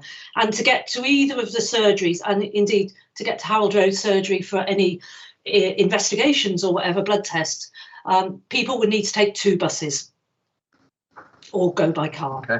Thank you. Thank you. Thank you very much, Councillor Horsley. You're welcome to stay in the meeting and listen to the other speakers, then leave at the end. So could I ask Ruth Cosman to come along? Hello, Ruth. Hello, thank you, Chair. I have 2 key issues to raise with you all. First, drainage and sewage. Anyone who knows anything about Fairlight will be aware that there are severe problems with drainage and, even more importantly, with sewage disposal in the village. The crucial issue of drainage has been raised by more than 40 of the objectors. The East Field, known locally as Pond Field, slopes down very steeply and is subject to significant surface water flooding. At the bottom, there is combined sewage overflow, which has had to be opened more than 200 times, discharging sewage into the stream. The sewers have frequently overflowed after heavy rains and lifted the drains in local roads. The result is that raw sewage has run into these roads and into Stream Lane that takes the outflow towards the Marsham sewer. Southern Water employees then have to pick up the waste with tongs. This pollutes the local streams and watercourses, endangering health and killing off wildlife. Very major capacity problems remain. Despite countless efforts and pressure from residents, the system has still not been expanded as required. That is the drainage and sewage system that developers expect to accommodate another 43 properties. It's totally unrealistic. Southern Water are barely able to carry out their existing responsibilities. This problem affects not only Fairlight, but also the surrounding areas where their foul water flows into the sewage plant at Marsham. Everyone knows that the current infrastructure is inadequate. The plant and network require substantial new investment and expansion. However, sewage is barely mentioned in the officer's report. The problem is not explained or properly addressed. Sewers are not even listed as a principal issue in Para 8.2. Knowing the problem, why is there no detailed up-to-date analysis? Until the issues of drainage and sewage have been properly considered and addressed, no permission of any sort should be given to this application. Outline planning consent should therefore not be granted. Evidence must be produced that a satisfactory drainage and sewage network can and will be provided. This is so important, and there's such a glaring hole in the officer's report. It cannot just be left to be dealt with in the conditions. These issues must be faced and resolved now at the outset. Secondly, the impact of building this new estate in an area of outstanding natural beauty. Many of the objectors have raised this issue. Eastfield is in the High Weald AONB, which will undoubtedly be harmed if this development is allowed to take place. Great weight has to be given to conserving and enhancing landscape and the scenic beauty of the AONB, which has the highest status. There are no exceptional circumstances to build this new housing estate on the edge of Fairlight Village.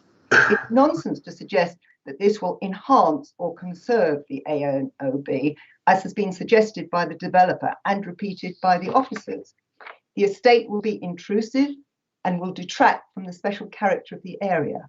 It will amount to a suburban sprawl and will be a blot on the landscape. Dwellings are being packed into the site in a manner more dense than anywhere else in Fairlight. Officers consider that coming from the east, there will be no adverse impact on the AONB. That really is ridiculous. Unfortunately, people also observe the site from the north, the south and the west, where the estate will stick out like a sore thumb. Eastfield can be seen from miles around, from the Fire Hills, Battery Hill, John Seat, the North Seat and Pett Village. Finally, there's a crucial letter of objection that is not quoted by the officers in their report. That's the one from the National Trust. It deals with both these issues, and I quote 3 key sentences. The Trust objects to the application as the proposed development fails to make adequate infrastructure provision to manage increased volumes of foul and surface water that will be passing into and through the local sewerage system as required by policy FAC2 of the DASA. This major development proposal also fails to conserve and enhance the natural and scenic beauty of the High Weald AONB, which has the highest state of protection within the NPPF. The Trust considers it critical that adequate wastewater treatment infrastructure is in place to serve the proposed development prior to any development commencing. That is what they say, but they're not quoted in the officer's report despite the direct relevance of their views. So to conclude, the recommendation made by officers should not be accepted. This application poses a real risk to the special nature and beauty of the village of Fairlight, and it has aroused enormous opposition. It's premature and should be rejected by this committee, at least until the problems of drainage and sewage are properly considered and effectively sorted out. And it would be reckless to do otherwise. It cannot just be left to the conditions. The problem is too serious. Thank you. Thank you very much, Dr. Cosman. And I think we have Councillor Meir wishing to ask you a question. You need to turn your microphone on. I thought I'd learned to get that one right. Sorry. Never go that one. Dr. Cosmin, below the wastewater treatment works near Pett level, are you aware that the outflow flows towards a Ramsar internationally protected wetlands site? Yes, I am aware of that. In fact, that's one of the major problems with the sewage and water systems that are in place. If I can just give you a little bit of background, it might help. The problem that we have, I might actually just give you what Southern Water say in a letter that they've sent, which is in Peter Brett's flood risk assessment and drainage strategy. They say there's currently inadequate capacity within the foul sewage network to accommodate a foul flow for the above development. The increased flows to the public sewerage system and existing properties and land may be subject to a greater risk of flooding as a result. Additional off-site sewers or improvements to existing sewers will be required to provide sufficient capacity to service the development. And I should say that the main sewer at the moment in the southern part that takes all the water from this area is only a 175 centimetre clay pipe, which is well below the capacity of normal sewage piping.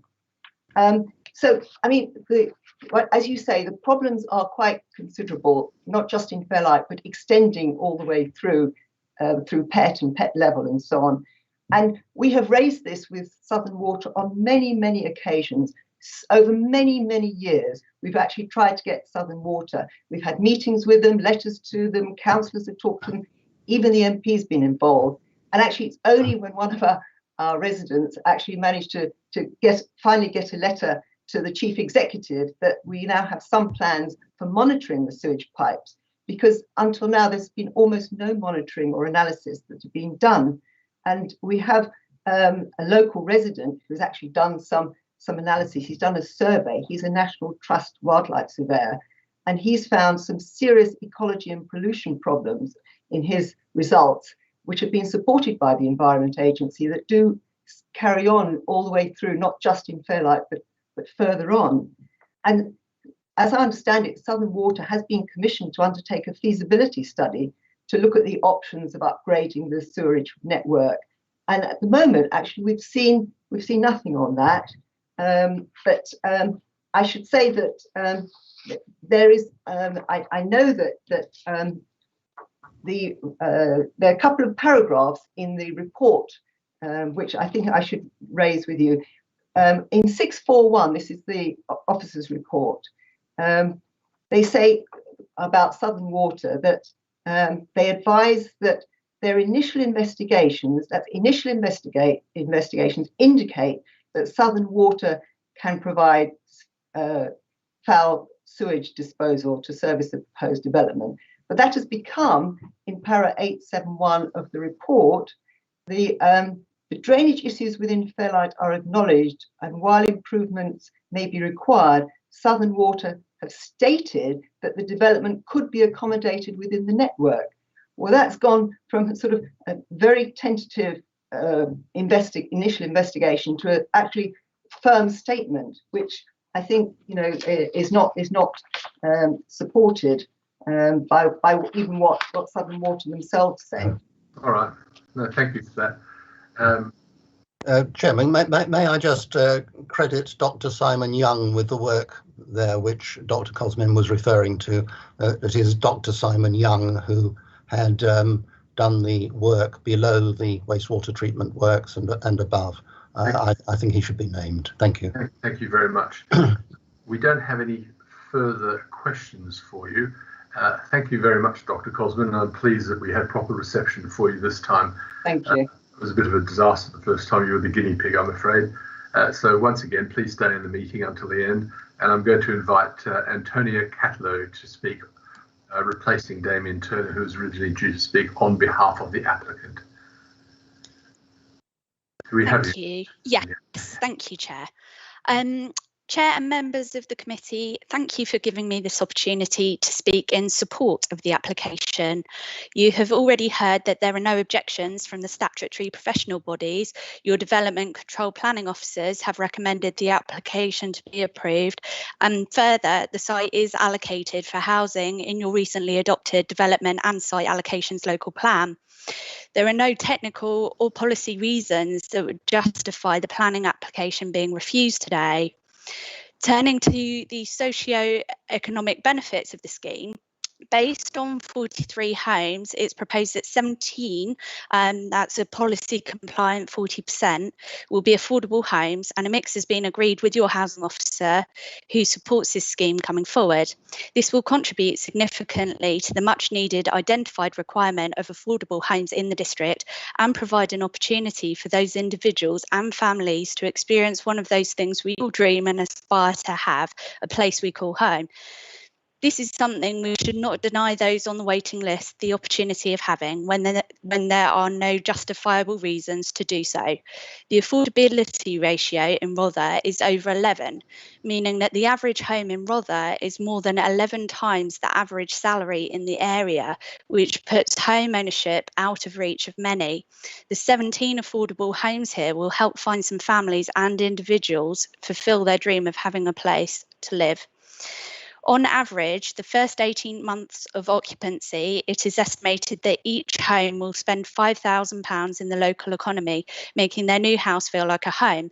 For every square metres of open market housing built, there will be a CIL payment of £135, and it's estimated that the total CIL contribution of the site will be in the region of £390,000, which will help the local authority deliver on its Reg 123 lists of commitments in the area. Without developments such as this coming forward, there will not be sufficient funding available for improvements to the local infrastructure. In addition, the CIL payments the council will also benefit from the new homes bonus, which amounts to approximately £300,000. Chair, Deputy Chair and members of the committee, this is not just about bringing forward homes, it's about the wider socio-economic implications and regeneration, and therefore I urge you to support and permit the development in accordance with your office's recommendation on this site, which you have already allocated housing for. Thank you. Thank you very much, Antonia. Very much appreciate that, and particularly as you had to step in at short notice. I have a question I have a question for you from Mary Barnes, Councillor Mary Barnes. Of course. No, this time it is from John Barnes.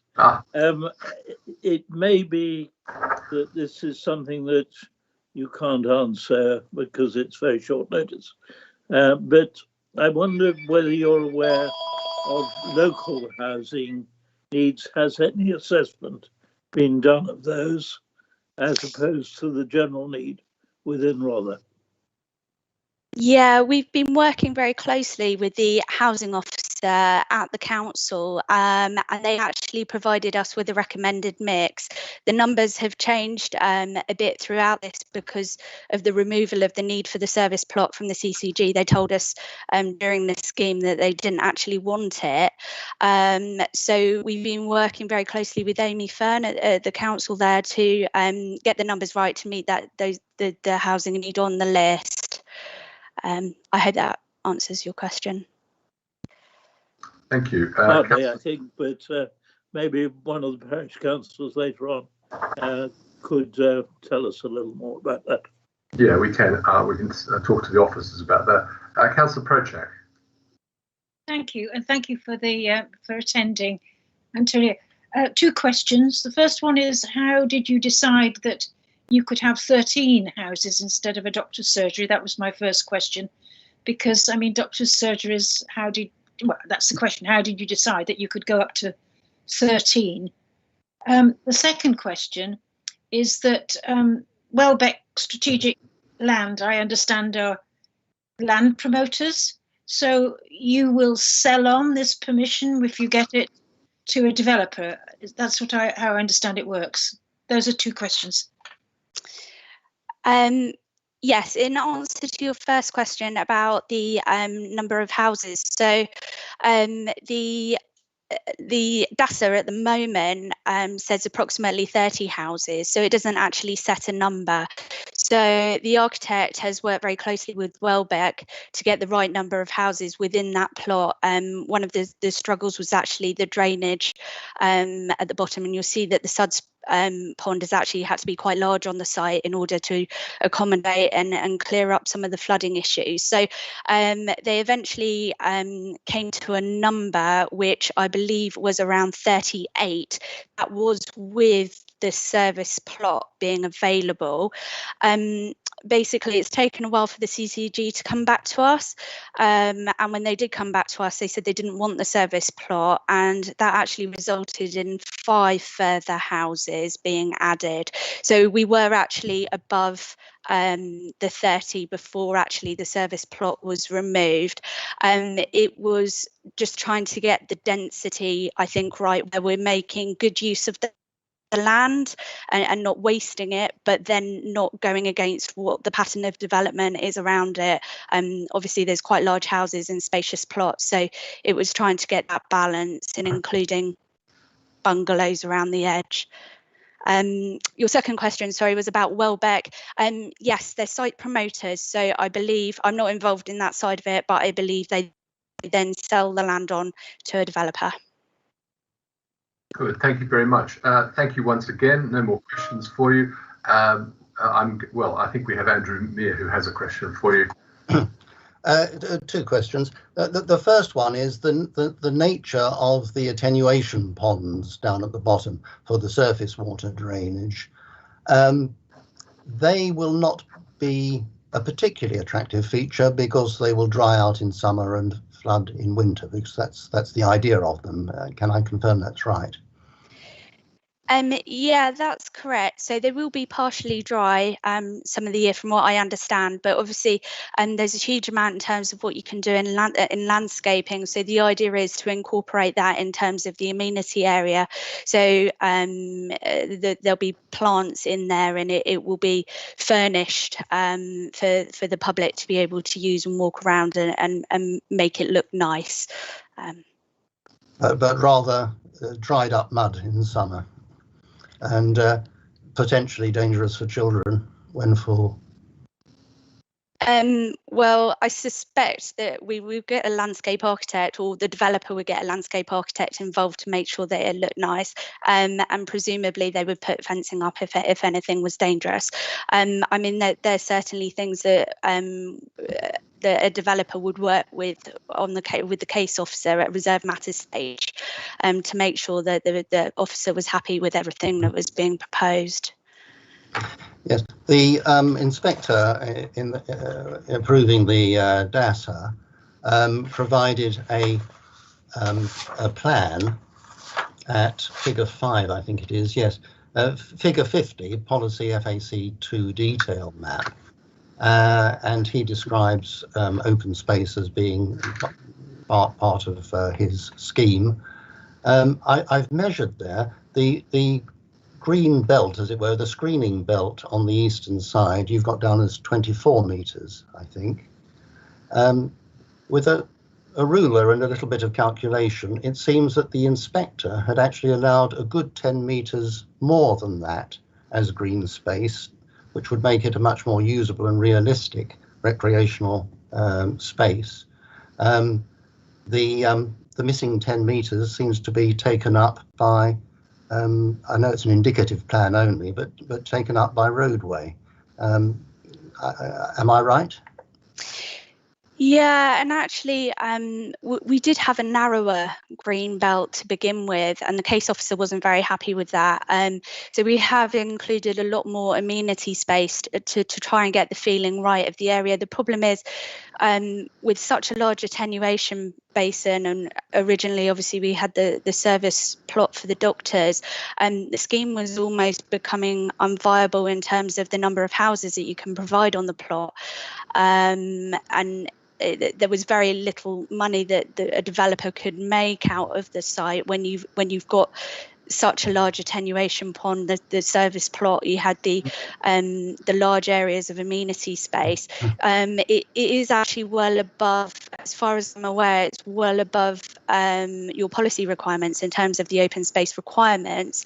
It's obviously just slightly short of if you were to measure out the FAC2 plan. Obviously, that's not a plan to scale though. So the architects have worked their best they can to try and match that plan as closely as they can. About all the things that you've mentioned, the inspector would have known at inspection and presumably took into account in approving the plan as it is. Quite possibly. I wasn't involved in the examination hearings, but I know there were a lot of things that Welbeck did try to put in front of the inspector and say we've got concerns about this site being viable for anyone to be interested in because of the nature of what was being proposed. So, I mean, we have just worked as best as we can and as closely as we possibly could to the policy requirements. And we've got to a stage now, I think, where the case officer agrees that we've done the best we possibly can to match that policy. Okay. Thank you. Can we have Mary Barnes? Yes, thank you, Chairman. One of the reasons given for calling this to committee was the catchment area of the Dungeness, Romney Marsh and Rye Bay Ramsar site. Doesn't this mean that you ought to be able to establish an appropriate assessment before any kind of development takes place. We've heard that that there's very poor quality sewage, and you've probably taken that into your considerations. But I am concerned about foul water discharging into the Ramsar site, and just wonder whether you should not be getting an appropriate assessment in place before any building takes place. Was that for me? Sorry. Yes, it is. Yeah. As far as I'm aware, we've not been required to do one. It's a site allocation, so I'm not aware. I'm afraid I can't answer that in full, but I don't think at the start of the process we were required to do one. In terms of the foul drainage, that's something obviously as part of infrastructure we're required as well to pay section 106 infrastructure money. So as part of the development, there will be improvements as you connect the new development in. So I suppose development is part of making the improvements that are needed. Yeah, I'm sorry, I can't really help much further than that on that topic. No, that's absolutely fine. It strikes me you're going to have a long wait before you can get the site developed. Thank you. All right, thank you. Thank you very much, Antonia. Presented well at short notice. As I said, stay in the meeting till the end and just turn off your cameras and so forth. So let's move on to discussion, and we have the ward member, Councillor Meir, if you want to kick off the discussion and then take it as it goes. Thank you, Chairman. I would like to ask the officer a few questions, if I may. Please. First of all, I would like to establish that this site is actually itself within the area of outstanding natural beauty. I'm not quite sure that we've said that completely clearly. Is the officer there, Sarah? Are you with us? Yes, sorry, I was expecting you to list your questions, but yes, we can do them one at a time. I think one at a time is easier. Yeah, the site is on the AONB borders the edge of, it runs around the edge of the application site along the rear of the properties in Pet Level Road and Waits Lane, yes. Yes, and the area, the site is within the area of outstanding natural beauty, but also since the DASA within the development boundary. Yes, that's correct. Also correct. Yes. I've raised that point with the previous speaker about the amount of amenity land and how the green strip to the east is two different coloured green strips. If you're looking at figure 40 on policy FAC2 detail map, as how that has now been narrowed by 10 metres and 10 metres of that taken up by indicative road. The speaker said that the map wasn't to scale, but there is in fact a scale there. It says 1 to 5,000. So I think we're entitled to think that the inspector intended it to be used. Do you have a comment? Well, I mean, in the office, in the policy section that have looked at the original plans and things, that buffer strip is broadly around 30 metres in terms of the policy. Obviously, if you look at the plan, it's narrower, so it's slightly wider at the top, narrower sort of in the middle, and then it widens out at the bottom end where it joins the southern amenity area. So, you know, it's 30 metres approximately, but it does vary along its length. I rather suspect that might account for some of the increase in the number of dwellings proposed, is the provision of the road to service the additional housing. Yeah, I mean, as you know, it's an illustrative plan at this stage, and that's what we're considering as an illustrative plan. And the proposed density within the developable area is, I think, 22, 23 or so, isn't it, per hectare? It is around that area. Obviously, we tend to look at we'd look at the layout in principle when it comes in, the detail of it, whether it complies with policies in respect of minimum garden sizes and things, whether we had the required landscaping and everything in place as well. Density it's fine to say a number, but you actually need to look at a detailed layout and whether you consider the detailed layout is acceptable or not. And that's not what we're looking at the moment. We're looking at an outline application, which is a red edge. And that is one of the problems, that it is an outline application, and this is the developer's plan is an indicative plan. Of course, we cannot be sure that this particular layout would be feasible at all. We are rather being asked, well, to buy a pig in a poke, perhaps, is one way of putting it. But there is the problem for this committee that if we say up to 43 and the developer comes back with something like that, there will be a lot of pressure on us to, we will be told, well, you did say that you could do it. You accepted the principle. That's a problem that I see here, that the thing will ratchet up. And it will be very hard for us to turn down something which is compliant with our previous decision. Okay, Councillor Stephen. Sorry, did you? Sorry. Did you want? I had another question. Yes, please. Yeah. And that is, you refer to minimum density requirements in your report. We don't actually have minimum density requirements in Rother, do we? No, we don't have any minimum density requirements. It's the government in the NPPF that says you should to not set those. So yeah. Now, though I can see that we have to make efficient use of land within the context of the site. Thank you. Thank you, Mr. Chair. Thank you. Councillor Stevens. Yes, I would have liked to have seen in this plan some sort of path at the end of the land to link up with the village hall and all the amenities of Fairlight. People living on this site will have to get in a car to actually go round to the village hall or the shop, or, I mean, surely there could be some gap somewhere, or pathway leading into the actual village from the end of this site. Thank you.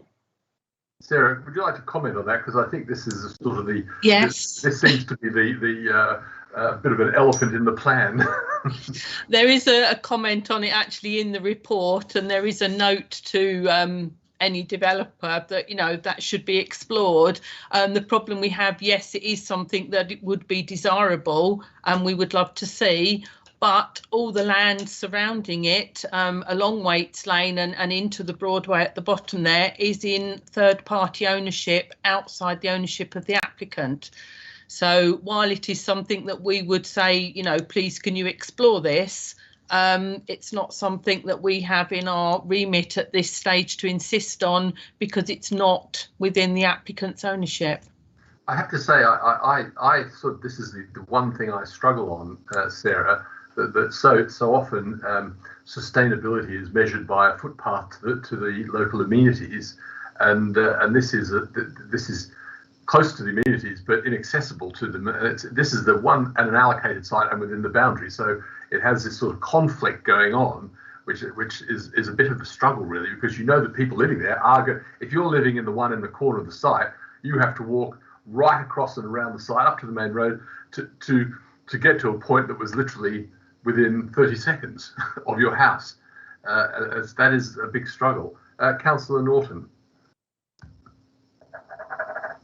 Yes, I was going to make the same point as Councillor Stevens, that these people aren't going to feel part of Fairlight. They're going to be marooned here, aren't they? Would it not be possible, there's going to be at the bottom of the site, there is going to be this large pond, this large ditch for drainage attenuation. Would it not be possible to have some kind of exit through there, bridge through there to the other side to get into the centre of Fairlight? Has that not been considered? Sarah? Well, no, as I've just said, the whole of the land surrounding the site is in other people's ownership. It's not within the ownership of the applicant. You've got woodland to the southern side to the properties in the Broadway, and then you have properties in Waits Lane that border the site. You know, if one of those residents was happy to sell a piece of their garden land to provide a footpath link, then that's obviously, you know, that would be a good option. Well, but nobody's come forward with that as yet.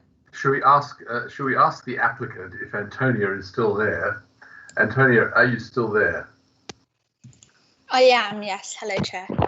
Thank you. I'll just bring you back in for a second to answer a question, which I think is clearly something which has been raised by a number. Has your organisation made any attempt to purchase some land which would link this site directly to Waits Road? I'm not privy to all the discussions that Welbeck Strategic Land have had, but I am aware that they were investigating this at the very early stages, because obviously the site allocation itself, there's only the one way in and out, which is onto the Pet Level Road. So basically, as part of the outline application, we haven't been able to secure or include that, and so instead there's the improvements to the pavement and the crossing on the north. So I'm afraid that that's as far as we've got, as I'm aware. No, thank you. Councillor, is that satisfactory for the moment, Councillor Norton? As much as you're going to get, I think. Yes. Councillor Drayson. Thank you, Chair. Interested to hear it's sometimes known by the locals as Pond Field. We shouldn't really ignore local nicknames. My point, in our short time on this council, we have had problems, repeated problems with outline planning permissions being granted, and then the final developer coming back and saying, we can't build those houses, we need to build more houses, and then we can't buy the affordable houses. So this has to be really watertight, this one, because Welbeck Strategic Land is not the final developer. Their business is to get land planning permission on behalf of the landowner, and they're probably very good at it, but they're not going to build a single house. They're going to hand it over to somebody else. And as Antonia said, there's little money a developer could make out of this site with narrow green spaces, etc. So we have to be very wary. At the end of the day, we'll say yes. 17 affordable houses will become 10. Someone will decide the land slopes the wrong way, and we'll have no affordable houses. Thank you. And one of the judgments you have to make is, as we've had in various training, is 10 better than is 10 at least 10 rather than 0. That is one of the big questions that we are plagued with constantly. Thank you very much, Councillor Drayson. That's very useful. Councillor Errington. Thank you. My question goes back to the DASA. The number of 30 must have been calculated in some way or other, which is obviously too complicated to go into at the moment. But that obviously was scrutinised and agreed. And I just want to say that, you know, another 13 houses on approximately 30 isn't 43. And for some of the sites in my ward, I am now seriously concerned. So how can something get extended by such a large percent? Was the figure wrong in the first place? I can't see the doctor's surgery ever taking up the space of 13 houses. That's the size of a vast medical centre, which there aren't enough people in Fairlight to support. So it's a comment really, but I am really concerned. Thank you. Let's ask Sarah. Sarah, it would appear, I think it was mentioned during the, I think Antonia mentioned that 5 of the houses took the space of the doctor's surgery, so approximately 30 goes to 35. Can you give us some explanation as to why 43, which is only indicative, so we're getting an indicative layout, which is up to 43, and you know where all these arguments come and go. Can you help in this area, please? Well, I think Part of that is down to the fact that when they, as Councillor Errington was saying, when they look at an initial site and they're looking at numbers, and they tend to be looking at, say, houses, the mix that's now provided on this site includes apartments. So i.e. you're looking at 2-storey buildings which would accommodate 2 units rather than 1. So you've got that element that increases numbers as well as you say, then the site of the doctor's surgery coming out. So, you know, as you say, it says approximately 30. As we've said before, it's always down to a developer to show the number of units in their layout. And as I say, in this particular layout, it is a mix of unit types, including apartments, not just single footprint units. And that then gives you some extra units on top of the original consideration. Okay, thank you. John Barnes. Thank you, that's really helpful. Yeah. Councillor John Barnes. Thank you, Chairman. I really want to comment on the extremely difficult situation in which we find ourselves. It's inherent, I think, in the whole notion of outline planning permission. We have here a site that is allocated within the DASA. We need housing, we need affordable housing. I've no doubt there is also some local need in Fairlight. And preferably, we would get a better mix of population if some younger people as well as older people came onto the site. So I'm not against the notion of apartments being included. My problems then start because this will not be a part of the community because there is no path through to the village. Therefore, in the strict sense of the word, this is not really a sustainable development. So although in principle I'm in favour of it, the practical difficulties of integrating it into the community seem to be quite large unless we were to make a condition that they could not go ahead without finding an access into the community. It would be an unusual condition, but I think a perfectly reasonable one in this respect. In terms of when we get to layout, and again, layout needs to be in conformity with the high wheel design principles. So again, if we were minded to grant this outline, again, I would want a condition that when there was a detailed plan worked out, it should be done in consultation with the high wheeled unit. Because it seems to me in terms of layout, in terms of house type and design, this should conform to the AONB and to the local area. My third point, and it's probably the most important, is I think we need the most stringent drainage condition because to my mind, unless and until Southern Water have actually resolved the drainage problems for this area and invested money, you should not allow this development to go ahead. So again, in terms of timing, although I'm not against the development in principle, and I'm not against the size of it in principle, it seems to me the timing is all wrong because Southern Water really have not actually resolved the drainage problems. Now, that is going to make it a very unattractive prospect for a developer, and I'm sorry to make life difficult for the broker who has to sell this on. But it seems to me our conditions need to be very much more strenuous, very much more precise, and really there should be no development here until the drainage problems have been sorted. So thank you, John. Sarah, can this application be conditioned to create it for the applicant to find that access? I mean, they're obviously negotiation with somebody or other, one of the houses, but that is an issue. And can it be conditioned in relation to the sewerage? Right. If I deal with the condition regarding drainage first, if you look at the list of conditions, you'll see condition number 9 we have actually requested that drainage details be part of any reserved matters application.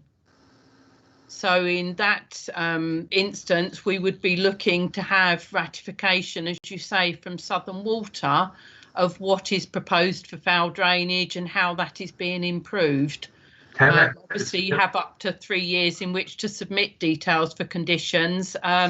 Would expect Southern Water to have got on and done some further work in Fairlight by then.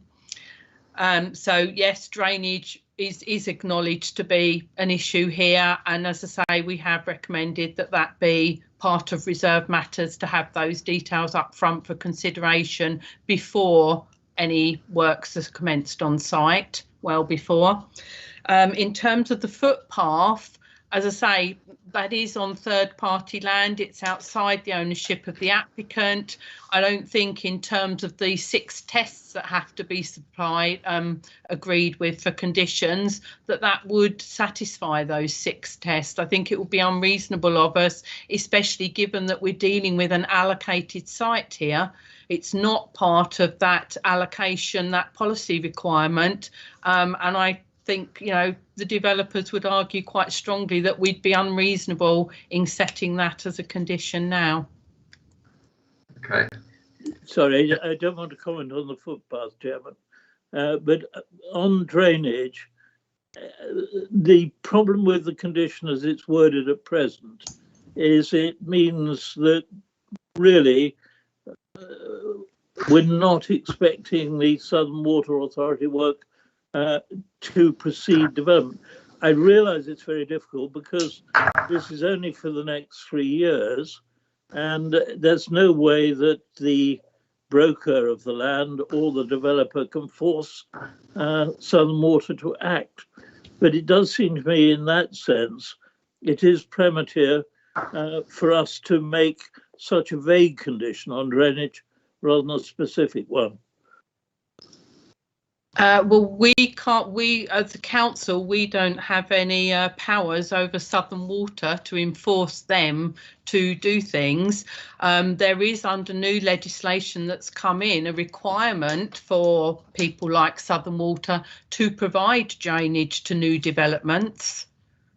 And you know, and that's in relative to the new development. Obviously, the existing problems at Fairlight are separate from this development proposal. Challenging. Let's move on. Councillor Meir.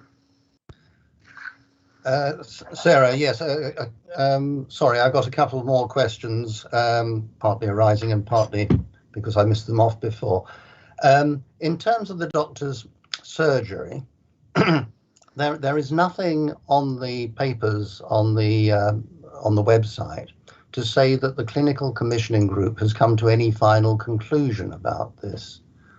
Now, I understand that you may have had other conversations, and the developers may have done from what they said, but in paragraph 11.120 of the data, it is said, in the event that a scheme comes forward that does not include a serviced plot for a doctor's surgery, any planning application will need to be accompanied by comprehensive evidence which is supported by the clinical commissioning group, demonstrating that it is not required in the area.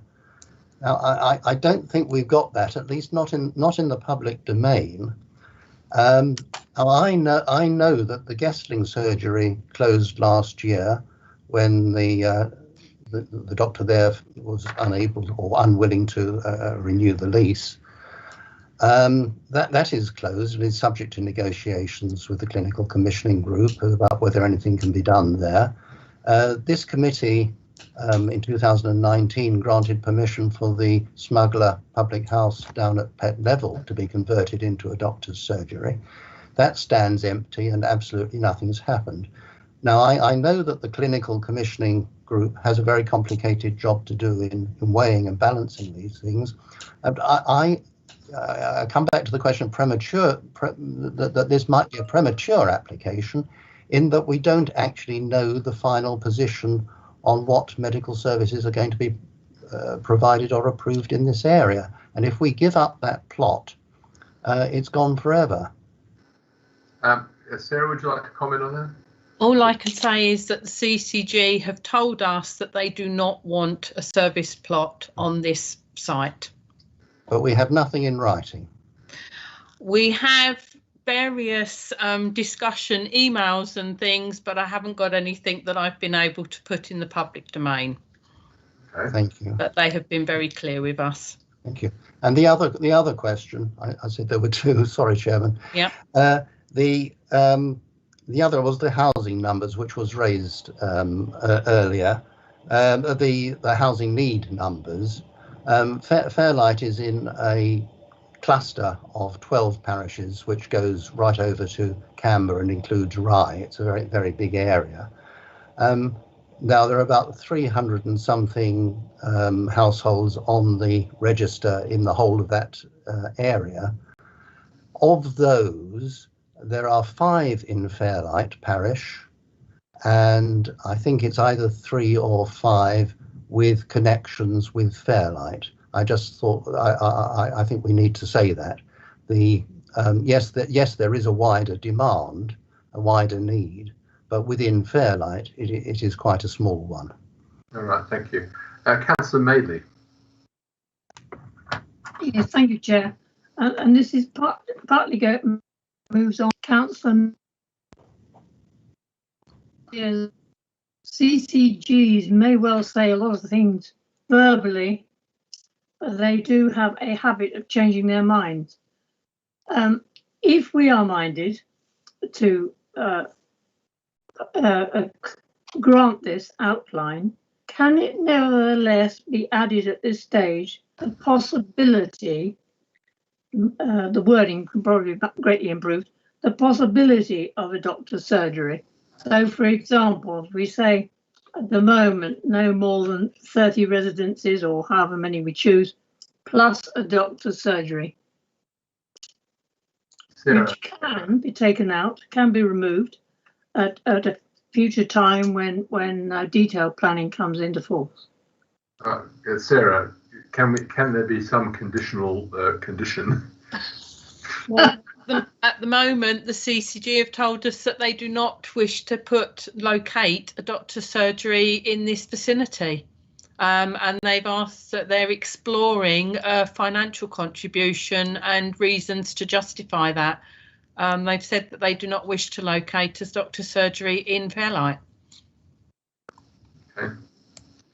Struggling with that one. Councillor Prochak. Thank you, Chairman.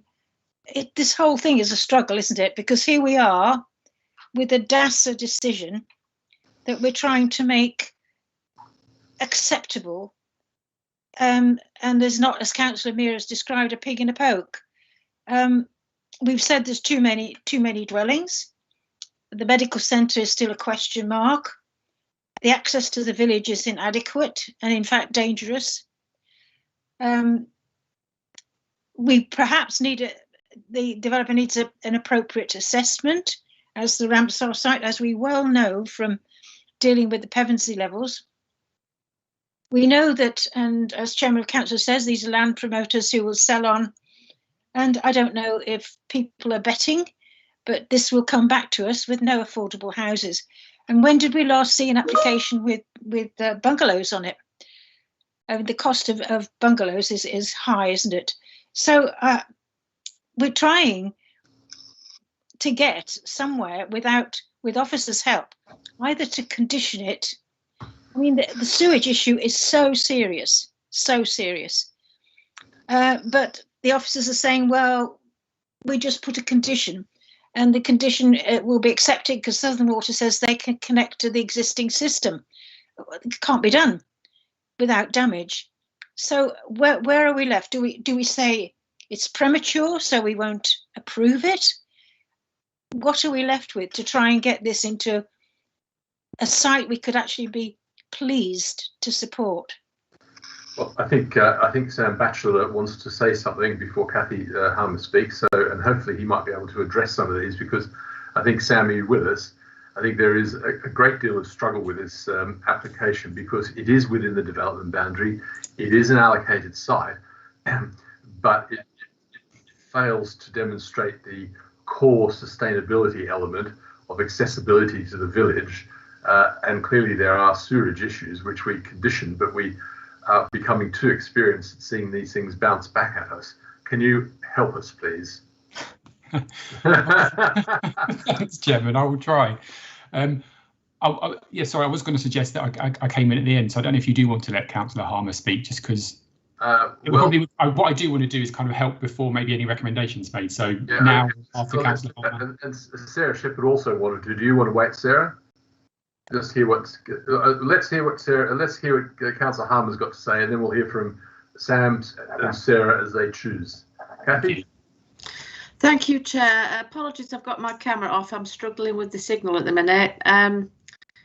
I completely understand the appropriate assessment side of things, and I am a little bit alarmed about the sewage situation.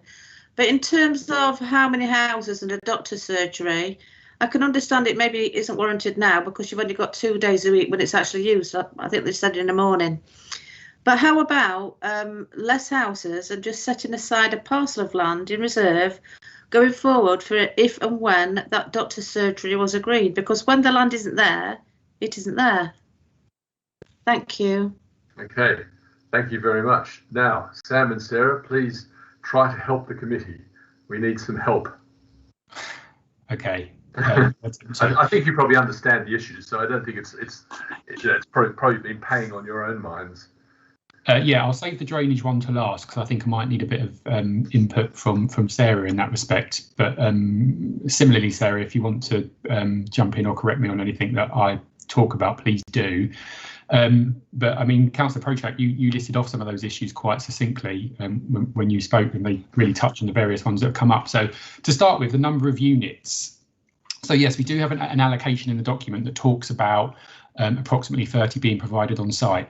We've already heard that part of the increase in that is to do with the fact that from the applicant's perspective, the plot for the doctor's surgery is no longer required, so they've taken that opportunity. What I would say in relation to numbers is you have to keep that in the back of your mind, but it is not authoritative. It doesn't set how development comes forward on this site. It's not rocket science how that number is come to in the development plan when the local plan is considered. It does take into account the nature of the site, its topography, constraints, densities that may apply in the village that particular development might relate to, and on that basis, a number is kind of ascertained, but it's not a number that's set in stone. What's always expected is that someone will come forward with a planning application, and they would have had a kind of more detailed assessment of the site, because you'd have to appreciate that the assessment of the site at a local plan level is often higher level. It's not always a detailed assessment of the site. It's specific features, any problem areas, anything that might actually be something that hinders development, because that's often unknown at that time. And so what we find ourselves here is in a position where those things have been undertaken to a certain degree, because this is still an outline application, and we have now 43 units.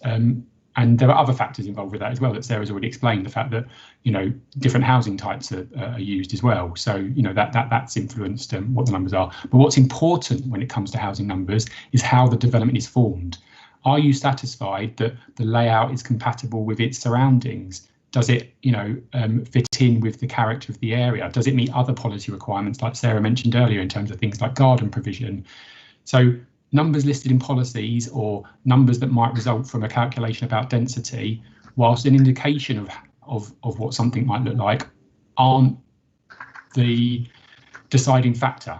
All those other things are what help you decide if a scheme is good or bad, and you need to be satisfied that because 43 is proposed, does the development fulfil all those other requirements to your satisfaction? So don't focus on 30, focus on does 43 or a scheme of up to 43, bearing in mind that a layout will need to be approved as part of reserved matters. can that be achieved taking into account those other things? With regard to the doctor's surgery, I don't understand why we're being so coy about that. Actually, the situation, unless Sarah tells me otherwise, is we have definitively been told that a doctor's surgery physically is not required in this location on this site. What we don't know is whether or not the financial contribution in lieu of the doctor's surgery that CCG would like, if that is required, or if in fact it can be justified.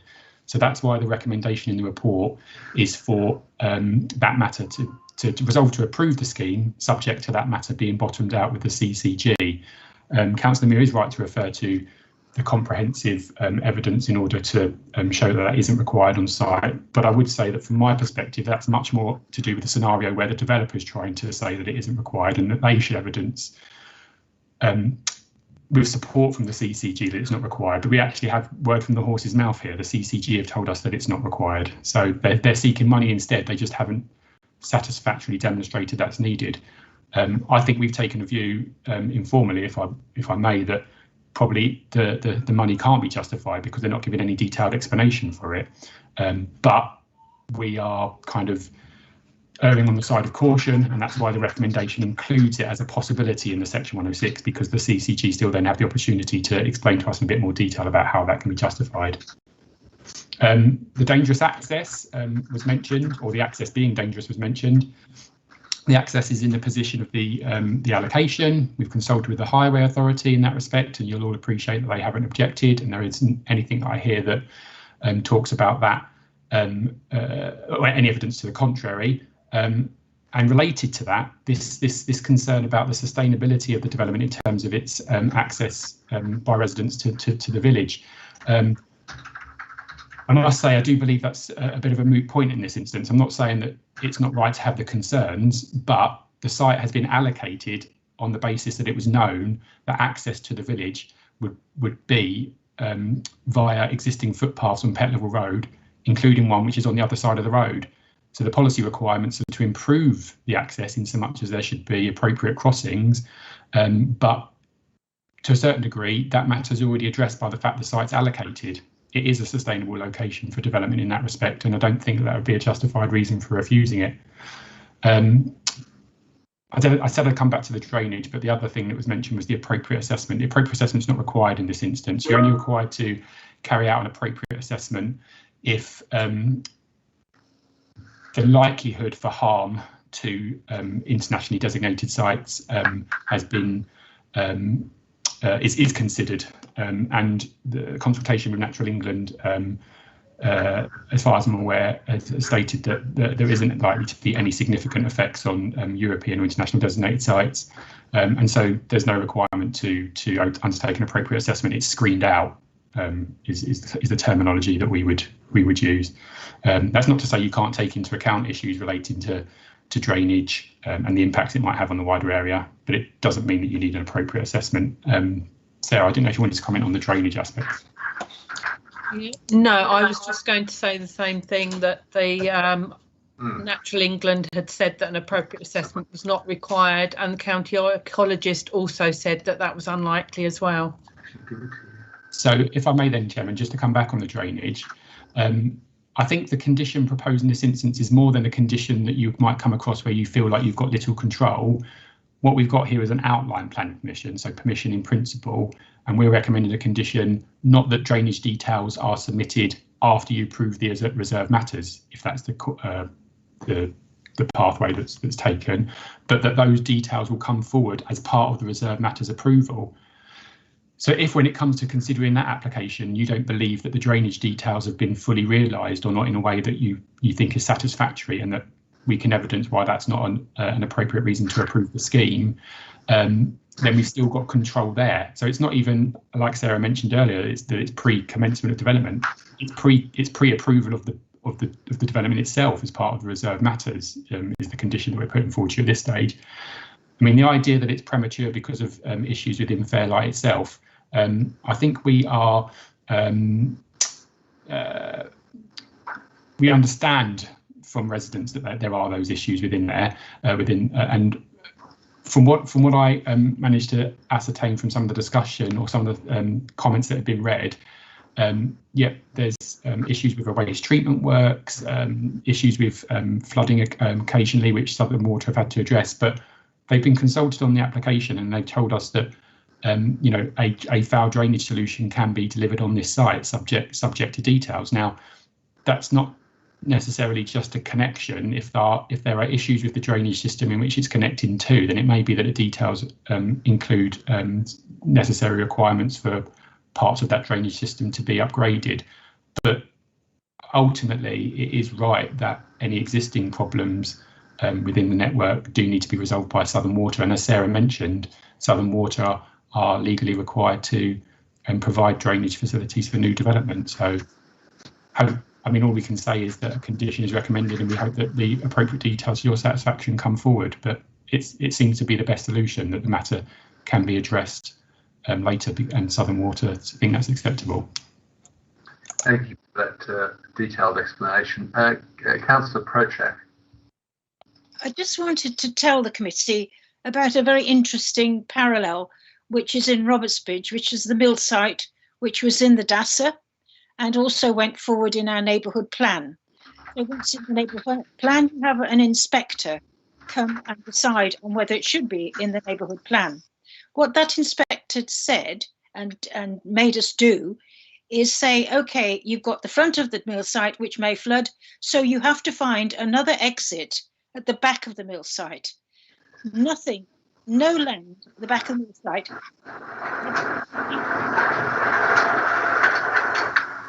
We just missed that last bit, so you went a bit quiet. Sorry, there was interference. So we had to go. The land wasn't in our power to say. So I think there is a way to say they should find a way of connecting to the village. Just hold that now.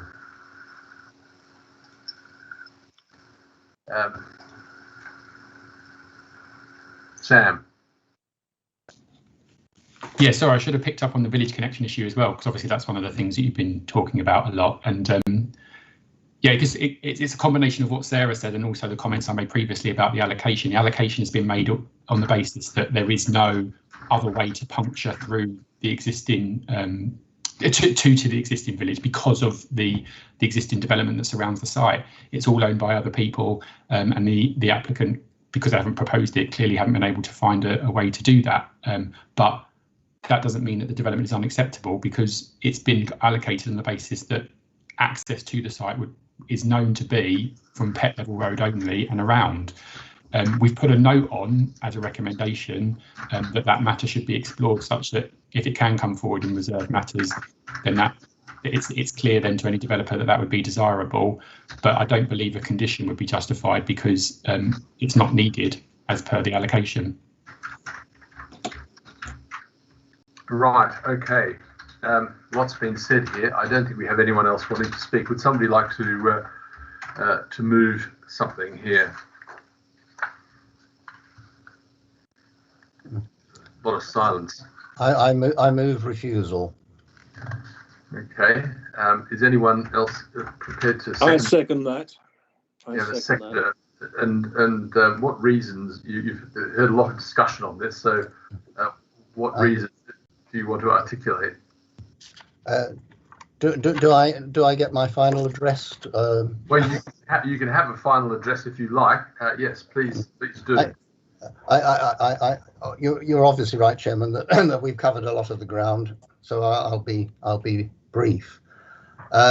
We've discussed the increased numbers, the 43% increase. Sam Batchelor has explained that, and we have to consider whether this particular proposal with the indicative plan, only indicative, is capable of meeting all our policy requirements. You have to remember, Chairman, that this is in the area of outstanding natural beauty. Yes. The indicative plan talks about two-storey buildings and flats. What is required here is to soften the edge of the village by a transition between the built environment and the open countryside. And by putting in a very dense, and it is very dense, at well over 20 on the developable site, we are not providing that natural transition nor respecting the existing built environment. The doctor's surgery, we have heard, is not required by the clinical commissioning group, despite the quite stringent condition in the DASA itself as to proof as to that. It mystifies me, it absolutely mystifies me, Chairman, that that the CCG could not bring themselves to write a simple letter or email, which could be published and shown to us today, saying that they don't require that site. That is quite extraordinary. Now, why could that not be done? Also, why was no consideration given to any other community use for that site? The immediate reaction was to put in more housing. We've heard about Rother's need for more housing, and indeed I've spoken about the parish cluster. The need from within Fairlight is really very small. We already have a site at the Market Garden. I know that one's subject to appeal at the moment, but something will be built there. Let's say an absolute minimum of 12 houses will be built there. If we had 30 built on this site, that would give us 42, 43. We easily meet our own requirements, our own housing requirements as specified by Rother for this village, and more than meet our own internal needs and satisfy the needs of the wider district. We are being seen to be doing our bit. The problem with increasing numbers, we've heard about the sewage and drainage and things of that sort. The more houses we build, the bigger those problems are going to be in the future and indeed for all time. This is not a service village. This is a village with very few facilities. There's a closed pub, which I hope will reopen. There is a hairdresser's, there is an estate agent. We're lucky to have a post office and a farm shop. There are virtually no employment facilities here and a limited bus service. This is not a place to extend widely and to build more than is really necessary and specified in policy. I do maintain that this is a major application. It's been described as a major application, but we have to. We discussed all this on the Settlescombe one this morning. We have to use ordinary English words in their ordinary English meaning, and if you walked up to anybody in Fairlight and discussed this application with them and asked them, is this a major application? They'd say, yes, of course it is. They'd be most emphatic. It is so obviously, in the context of the village, a major application. We've mentioned the Ramsar. I acknowledge that an appropriate assessment is not required, but we must have regard to that and to the known problems. We have to think ahead in the long term.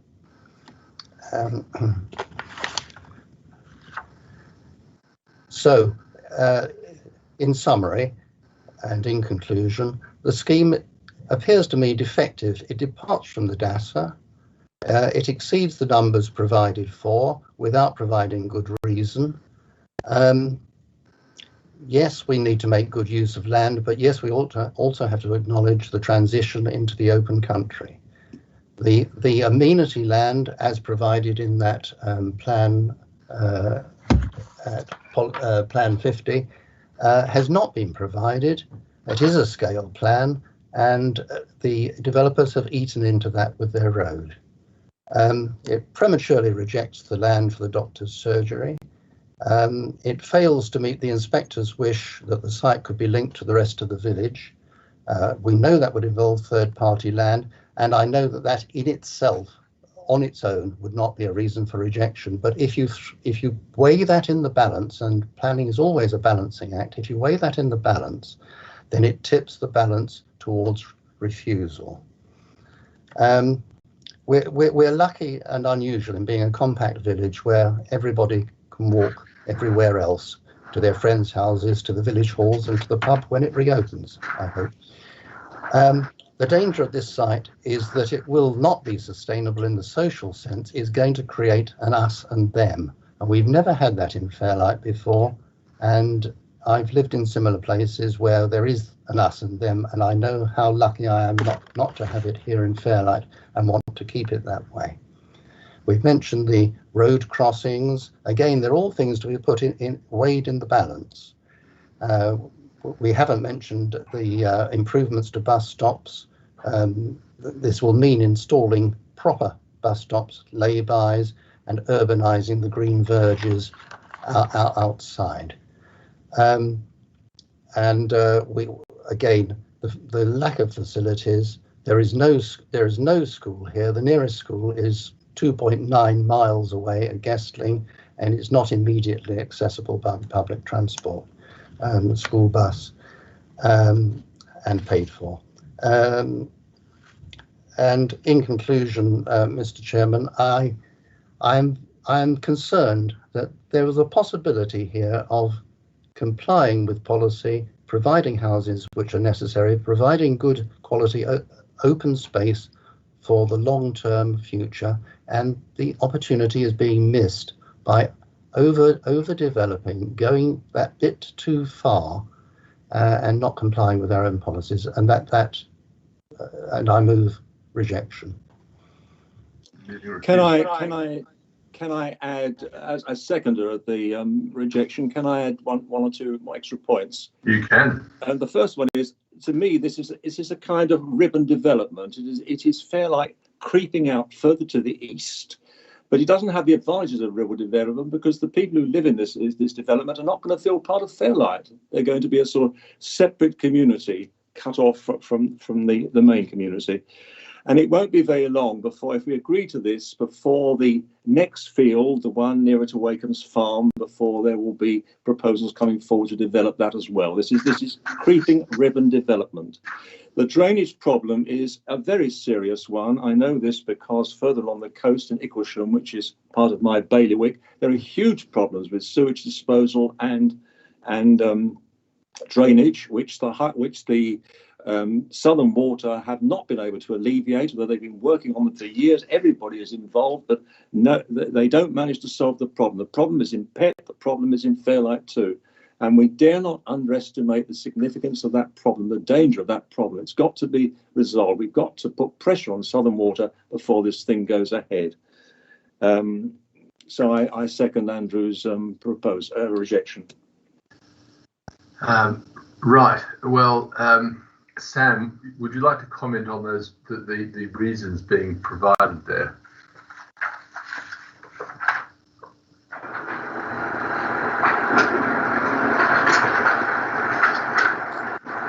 Chairman. I can hear some background noise. Is that right? Yeah, it's passed now. Thank you.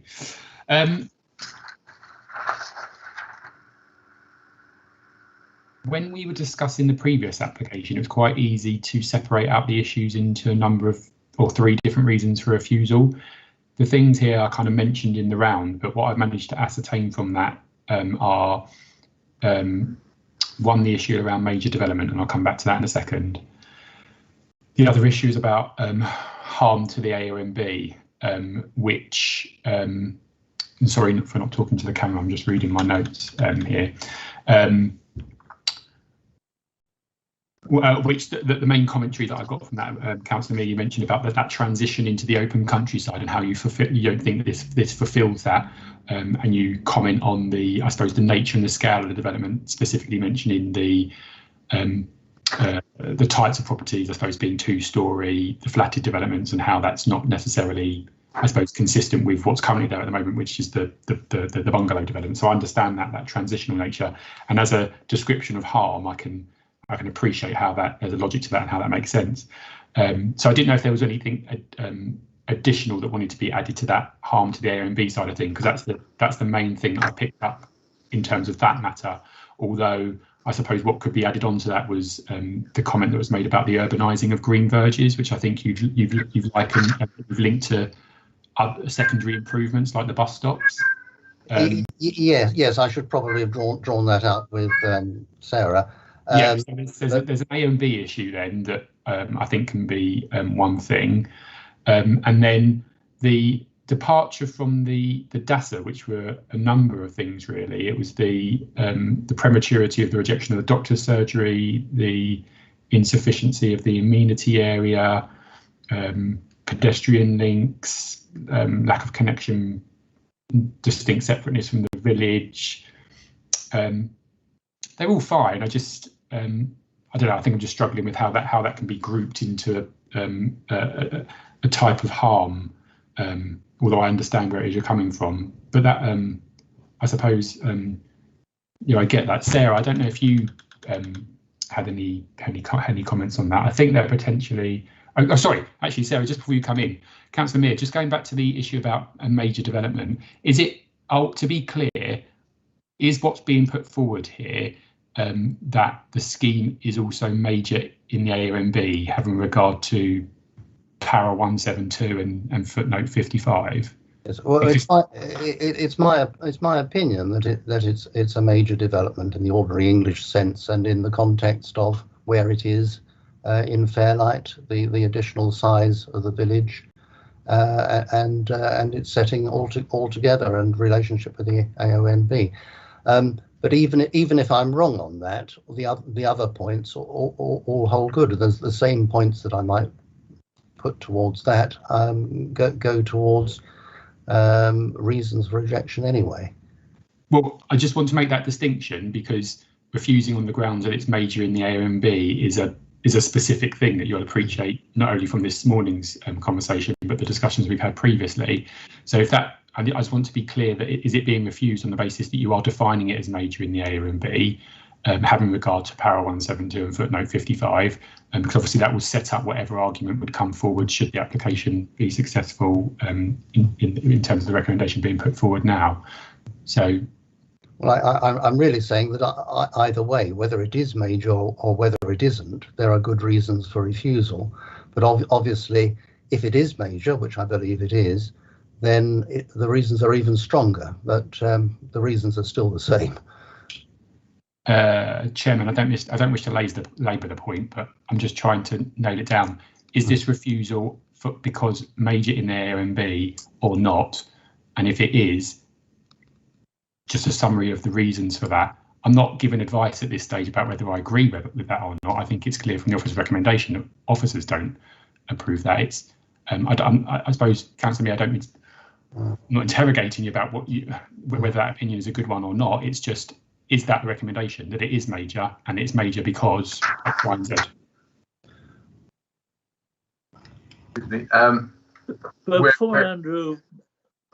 Chairman, before Andrew answers that, can I just say something? You can. I don't really want us to overcall our hand. I think there are dangers in not having very solid grounds if you are going to reject. I think, frankly, I would find it hard to argue that this was major in terms of the impact on the AONB. I accept quite a lot of what Andrew is saying about the need, when we get to the detail of the scheme, for it to be a village edge development. But of course, that's not in front of us at the moment. I think probably our safest grounds, if we are going to go against, and certainly I would have to abstain, I think, if we were going against on the grounds that it was major damage to the AONB. I think I couldn't vote for that. But the departure from the DASA seems to me a good solid ground, and our concerns about drainage, the capacity of the drainage system is really what is a major condition for me. I don't think the current condition satisfies it. And until we have a satisfactory drainage system in the area, the threat to the pet levels and indeed, I think the threat to the village itself, because I live in a village where the sewage system periodically overflows and environmental health has to take action.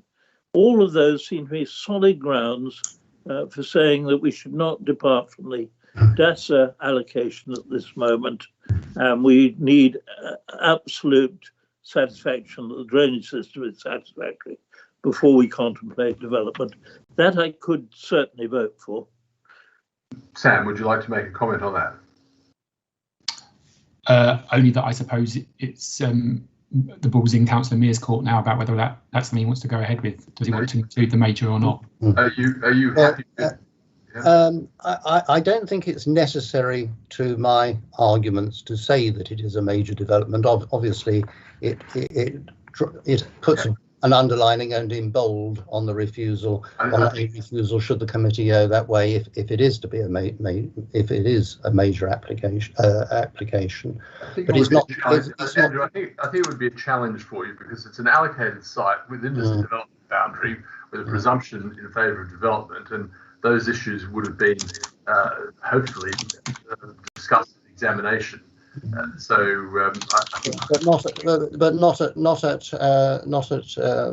43 houses. Well, yeah, but the incremental is really only it is 8 houses because you take the doctor's surgery, you add at least 5, so you're up to 35. So you're only talking 8. I think you'd be arguing a very fine line there. Sorry, I'm not disagreeing with you, Chairman, but I just throw in that the National Trust letter of the 25th of March 2020, which related to 48 houses at that time, they said that it was a major application. So I think it's on a knife edge. I feel that if I'm on safer ground, not saying it's a major application, then I will take the safer ground. Yes, and just a quick one from Councillor Prochak, and just try and round this up here. Yeah, I think I do take the point about sustainability as well, Sam, because I mean the fact that they got bungalows and housing for young people who can't get into the village without a hike, and to improve that you need to have proper pavements, passing places, etc. So that would be suburbanising that road. I think yes. All right. So do we have we formed up a sufficient opinion here, reasons for you to be happy, Sam? Or not? Well, as ever, I'm not quite sure happy is the word. I respectfully disagree, of course, as per the officer recommendation, but I think you've explained yourself sufficiently. Okay. So do you want to just do you want to feedback so that the committee can vote on what you have what you have taken down as what Councillor Mead has said, just so we're all clear that what he said is what you got. Okay, now you're asking. Just bear with me one moment.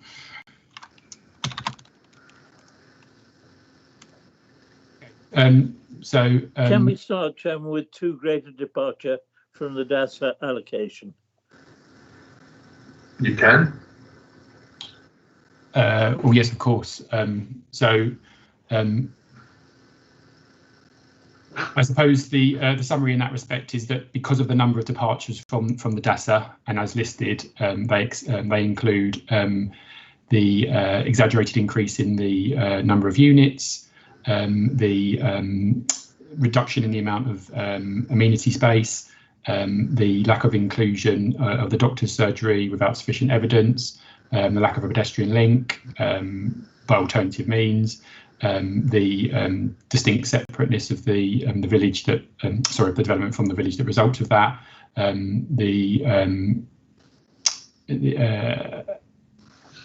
those are the main deficiencies with the DASA, and then combined with that, because I think this is all kind of then wrapping itself up as a reason for refusal around the kind of unsustainability of the development and it being harmful in that respect. You also mentioned the lack of facilities, the provision of the way in which access to the village would be provided. So basically, with road crossings, which would then have suburbanising effects, all leading to the fact that the site is overdeveloped and cramped in that sense, and therefore is not sustainable because of the way that it is kind of contrary to the DASA. So that's one. And then second are the impacts relating to the Airbnb, which essentially I've got down as the location of the development and how the expectation is that development helps the village to transition into the open countryside or is expected to transition into the open countryside in an appropriate manner, and this scheme doesn't reflect that or doesn't do that due to the nature and scale of this of the likely scheme to come forward, essentially relating to the density and the potential type of properties that would be provided on the site, including two-storey and flatted developments. So that's the issues in relation to landscape impact and AONB, and then I suppose related a little bit to reason number one and the DASA stuff, but also potentially a separate reason for refusal is the concerns relating to drainage, the known issues within Fairlight Village itself, and a lack of information in how this scheme will provide adequate drainage in that context. Okay, that's a pretty good summary. So on that basis, I'm going to hand it over to Julie to take a vote on this. And so this is a vote for refusal. Julie. Okay, members, I'll call your names in alphabetical order. So you need to say for, against, or abstain. And just to be clear, if you're voting for refusal. That's correct. So Councillor John Barnes. For. Councillor Mrs Barnes. For. Councillor Errington. For. Councillor Ganley. For. Councillor Harmer. For. Councillor Johnson. For. Councillor Madeley. For. Councillor Mear. For. Councillor Norton. For. Councillor Prochak. For. Councillor Stevens. For. Councillor Tempe. Councillor Tempe. There. Sorry, for. And Councillor Vinehall. For. That's unanimous, Chair. Thank you very much. Thank you, and thank you to those who have been speaking. If you would like to leave the meeting, thank you very much. The next application is RR 2020. Would anyone like a 5 or 10 minute break at this point? Yeah? Yes, please. All right. Well, let's have it. It's I say it's 15:08. Let's say 20 past 3, 15:20. Yeah.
This is recommencing the Planning Committee at Thursday the 11th of March 2021, moving to application RR 2020/1410-P, and that is the site to the south of Barnhorn Road and west of Ash Ridge Court. And I think we have Jeff at Pyra to present the application. Jeff, over to you.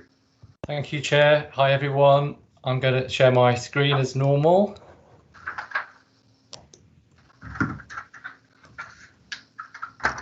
So this is a Reserve Matters application for 29 dwellings. The starting point is the outline permission. So this site has outline permission granted at appeal for residential development on this site. And as part of that permission, the access was approved in detail. That was not a reserve matter. So that's the starting point. There is a junction design approved, agreed with Highways England, including a right-hand turn lane into the site and additional pavement along the edge of the site and along the front of the care home next door to link in to the existing pavement on the south side of the road. So that makes the site accessible by pedestrians. It currently isn't. So the conditions attached to that outline permission are very important and would be part of, would apply if Reserve Matters is granted. So condition 5 requires the provision of 30% affordable housing. Condition 7, a construction management plan including working hours, and those details are included within this application.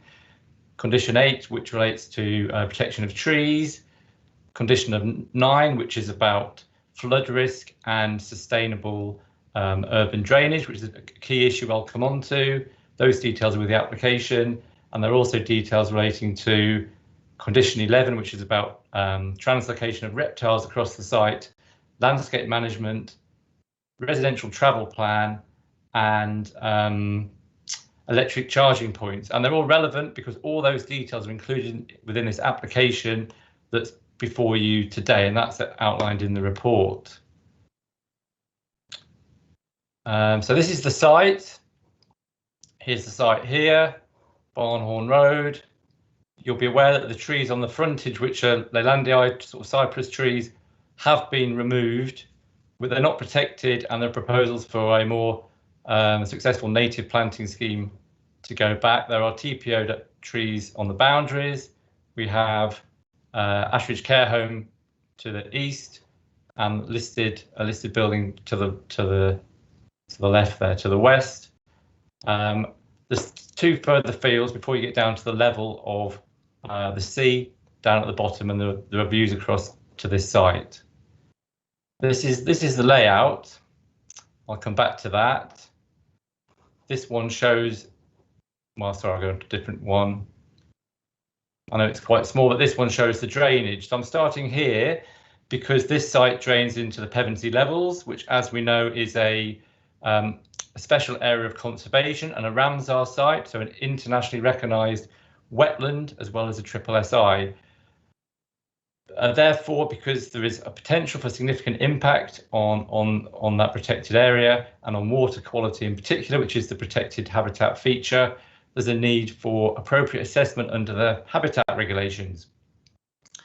So that requires us to be confident that the proposals will avoid impact on the levels. And the applicant has submitted information in that regard in terms of detailed drainage proposals, which are shown on here, which has effectively 2 basins where the water drains through, filters out contamination, and discharges out into the network to the south. They've also included information to inform an appropriate assessment, which is necessary for us to take that view, and with our key consultees. So Natural England is a key consultee, and you can see in the report they advise that they are satisfied that the drainage proposals are adequate to manage surface water and to avoid impact on the levels. Similarly, the local lead flood authority are satisfied and have no objection, as does the Pevensey and Cuckmere Water Level Drainage Board. They did ask for more information through the process, in order to ensure that they were satisfied. Their advice allowed me to draft an appropriate assessment, which is a document attached to the committee report, which is the process we need to go through as a competent authority to test whether the impacts on the protected sites are avoided. And Natural England have seen that document, and their conclusion is in the bottom, and they are satisfied and content that it will avoid the impact on the protected areas. I'm sure we'll come back to that issue later. Right, so I'm going to move on to the next issue. The key issue at the appeal was about the landscape impact of this development from the south, because it's on the ridge, and the inspector took the view that the impacts were acceptable, subject, of course, to reserve matters, the detail which is before you now. There was a good pre-application process with the applicant, which I've recorded in the report. And for me, the key thing was that they really looked at this hard, and they started again and didn't bring forward the indicative layout, which didn't really work from the outline application. And this they had a number of options which we reviewed, and I took the advice of the county landscape officer and our design officer. And the one that we felt worked was this one, which has a central green. The houses wrap around it, and the houses are kept well away, and their gardens, from the edges of the site where there are TPO trees, and from the south of the site, to ensure the site is enclosed within a sort of a treed landscape setting, to ensure that the landscape impact is acceptable, and the county landscape architect has confirmed that's the case. So moving on to the scheme itself, there are these frontage terraces, effectively providing a gateway into the site from Barnhorn Road, with the access down the middle here, and then there are two sort of crescents either side of a central green. Where I've got the two street elevations here, which I think works well, and there's been quite a lot of discussion with them on the design details, which at first was a little bit sort of a whole load of sweets in a box, and we've reduced the materials to create something that I think works well. You can see here how the development, or the site slopes downwards from Barnhorn Road downwards towards the levels, which probably helps the surface water drainage system to work quite well in terms of collecting the drainage into the drainage ponds which are here, and managing that and releasing it. They're the key issues. I think the 30% affordable housing will be delivered. There's a condition which requires further details of that from the outline, and that will need to be submitted in the future. I should tell you and remind you, there is as well as the committee report, there was an update provided, which will be before you. That update was to respond to a query from a resident about the detailed technical design of the drainage basins and the assumptions made about the weight of the soil, and a concern that could lead to water underneath pushing up and breaking the drainage basins. The applicants responded to that and provided some additional calculations from their geotechnics team. The Flood and Water Officer for Pevensey and Cuckmere Water Level Management Board has responded to that, and I've put their comments in the update, and they confirm that the revised calculations manage the potential structural failure, and the revisions to the calculations and to the pond design provide more resilience to the pond and basin and reduce the risk of structural failure. So they're satisfied. It hasn't changed their advice. There's a lot to go through here, just because there's a lot of detail submitted in relation to conditions. So I'm recommending a series of conditions being approved. One which the committee report didn't recommend approval, but the update now does, is the travel plan. The travel plan is there to help to make the site as sustainable as it can be. That was the inspector's decision. And the amendments that have been made add to that, and now the highways officer and therefore I am comfortable that the travel plan does its job. It will provide bus taster tickets to all new residents when they occupy their houses, to encourage the habit of using the bus routes, and also cycle training for all residents as well, to encourage them and give them confidence in terms of cycling. So on that basis, the recommendation is to grant reserve matters, including the adoption of the appropriate assessment on the basis that it satisfies the habitats regulations, and details relating to conditions 7, 8, 9, 11, 12, 13 and 14. There's one very important caveat to that, which is condition 9, which relates to drainage details. Part of that is about who will manage the basins, and I know that's an important issue for committee members. And so because of that, I've had some really detailed and good discussions with the Pevensey and Cuckmere Water Level Drainage Board and the applicant who I've spoken to again today, who are both committed to the adoption of those basins by the Water Board, which ensures their adoption in perpetuity, their future management, and the cost of that being met by the developer up front rather than residents through a service charge later on, which I think is really, really important.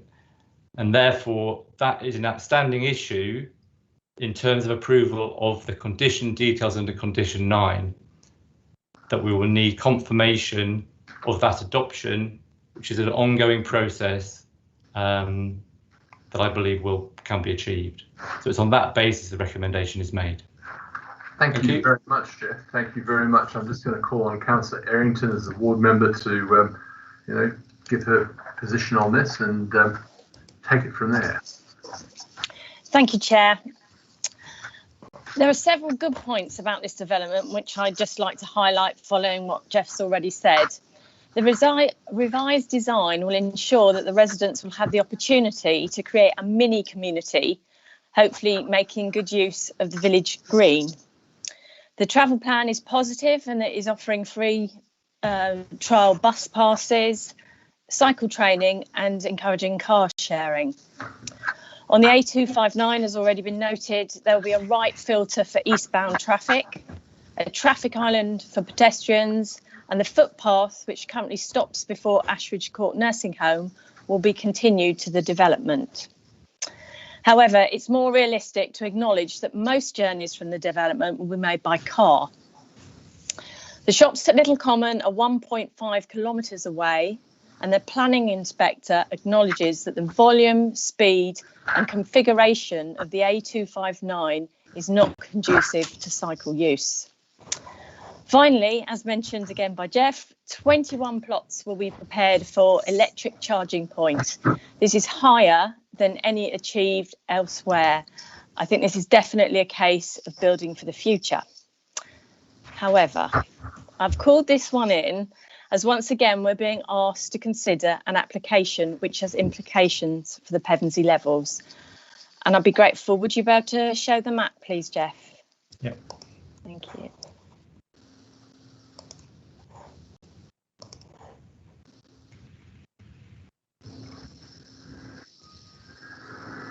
Arrive in a minute. Okay.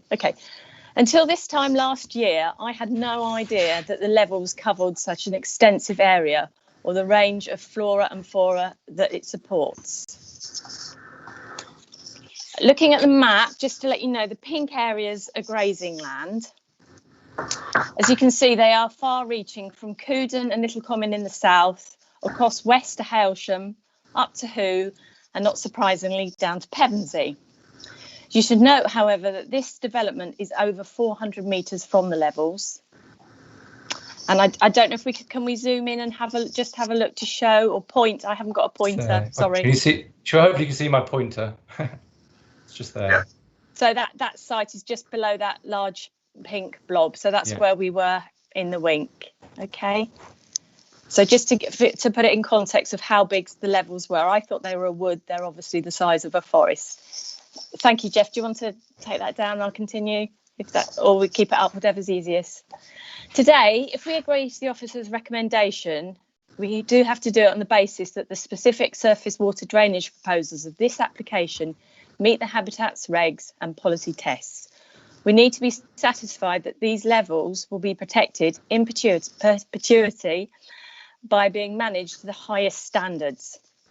In point 8.7 of the report, and as Jeff has already said, it's the Pevensey and Cookmere Water Management Board have said they will adopt the surface water drainage system. As the report also says, they are accountable to Ofwat. This, along with the board's reputation, expertise and clear vision, in my opinion, makes them the best service provider. However, we understand that this adoption cannot take place until planning permission has been agreed. I understand there's also been some further discussions regarding alternative management providers. I appreciate we can't condition a condition, but we need to ensure that our decision today protects the Pevensey levels in perpetuity, and I'm therefore seeking the committee's help in ensuring that this happens. Thank you. Thank you very much. And we have a question from Councillor John Barnes to Jeff. John. Yes, I'm trying to explore, and I'm looking at the last paragraph of the appropriate assessment, where it says, provided that all mitigation measures are appropriately secured in any planning permission given. The very last half sentence. Can you point me, Jeff, to where in the planning permission we actually secure that?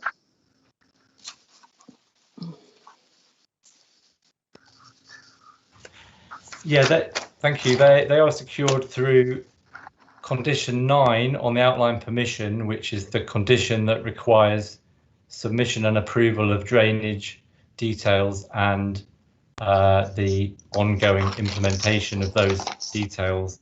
So the flood risk assessment and drainage document that's been submitted provides that detail in addition to the drainage drawings, one of which I showed you.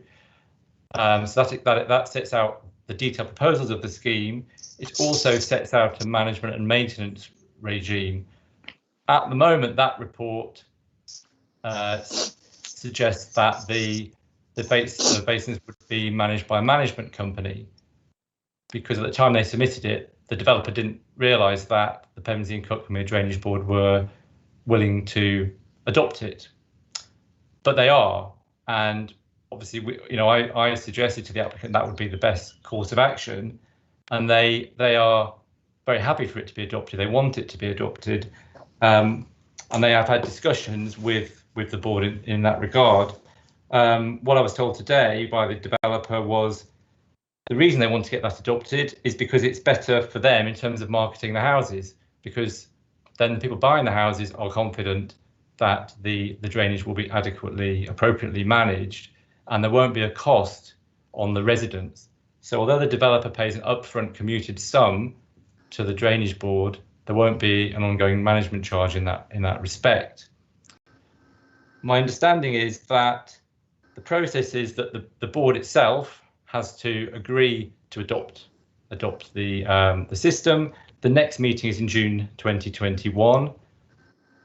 If reserve matters is granted, that sets that process in motion effectively. The applicant, developer, will continue to discuss the detail with the drainage board, and it would presumably go to that committee for ratification. Just to go back to Councillor Errington's point, we're not conditioning a condition here.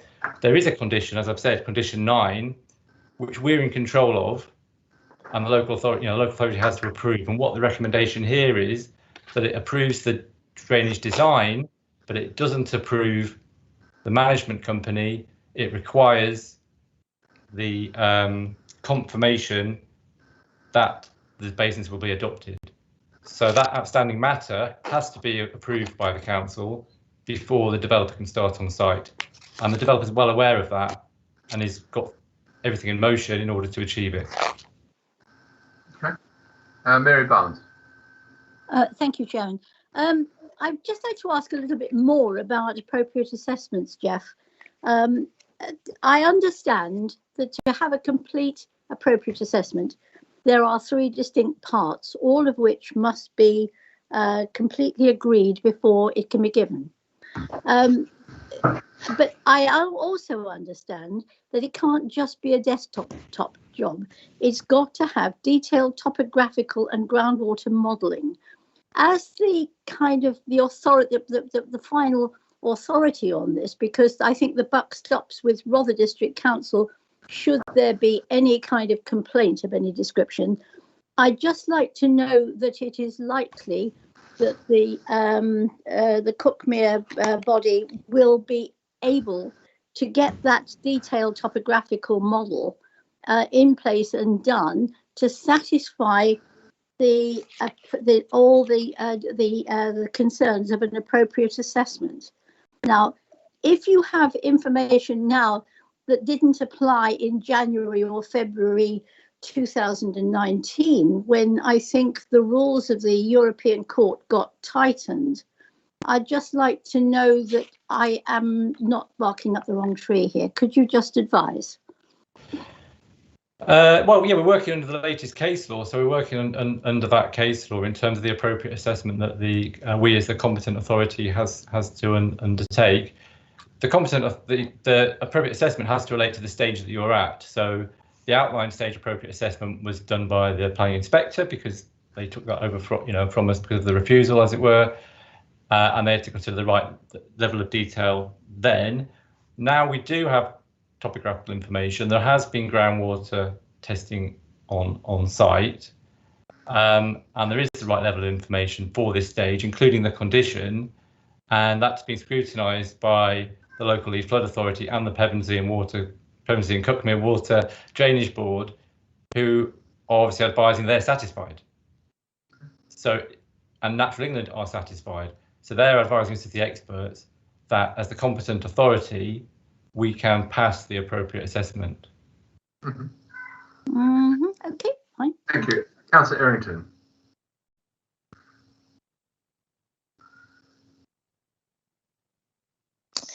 Yeah, sorry, just to keep going over this because I have got to be certain on it. First thing that something that Councillor Mary Barnes brought out is that Rother was ultimately responsible. Are they, if it is sort of adopted by Pevensey and Cookmere, would they be ultimately responsible? Yes, they would be. Yeah, I mean, our role is under the Habitat Regs and under the Planning Act in terms of that process and approvals, but it doesn't make us ultimately responsible for everything. It means that we've got to make those decisions correctly, appropriately, and legally. The management of the basin would be, for the Pevensey and Cookmere board as the adopting authority. So they would adopt it and also manage it? Absolutely. They would be responsible for its management and maintenance in perpetuity. They would be taking that on. We would still have an enforcement power, in terms of if they weren't managing that in accordance with the maintenance regime that we approve. But so also, if they're not but in addition to that, because they're a water authority, they are accountable to Ofwat, who could also step in should that issue need arise. Right, and the other thing which I think is good news, but I just wanted to double check, is that the applicant, the developer, will pay an upfront cost for this to be managed in perpetuity. Yes. Yeah.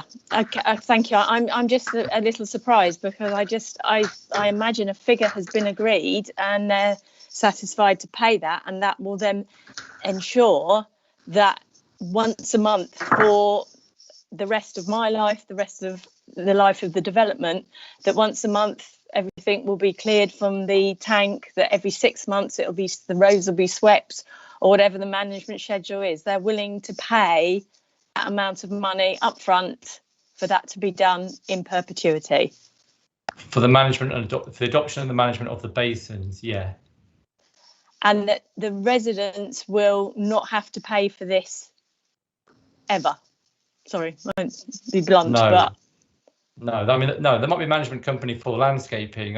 You mentioned sweeping roads, so in terms of landscaping, there'd be a management company, but in terms of the basins, they'd be adopted. It's this. I guess it's the same as, you know, the Highways Authority adopts roads, you know, and that's paid for by our taxes effectively, isn't it? But sometimes roads and housing estates aren't adopted, and then they are the responsibility of those residents. It's a bit like that. This is adoption by a water company.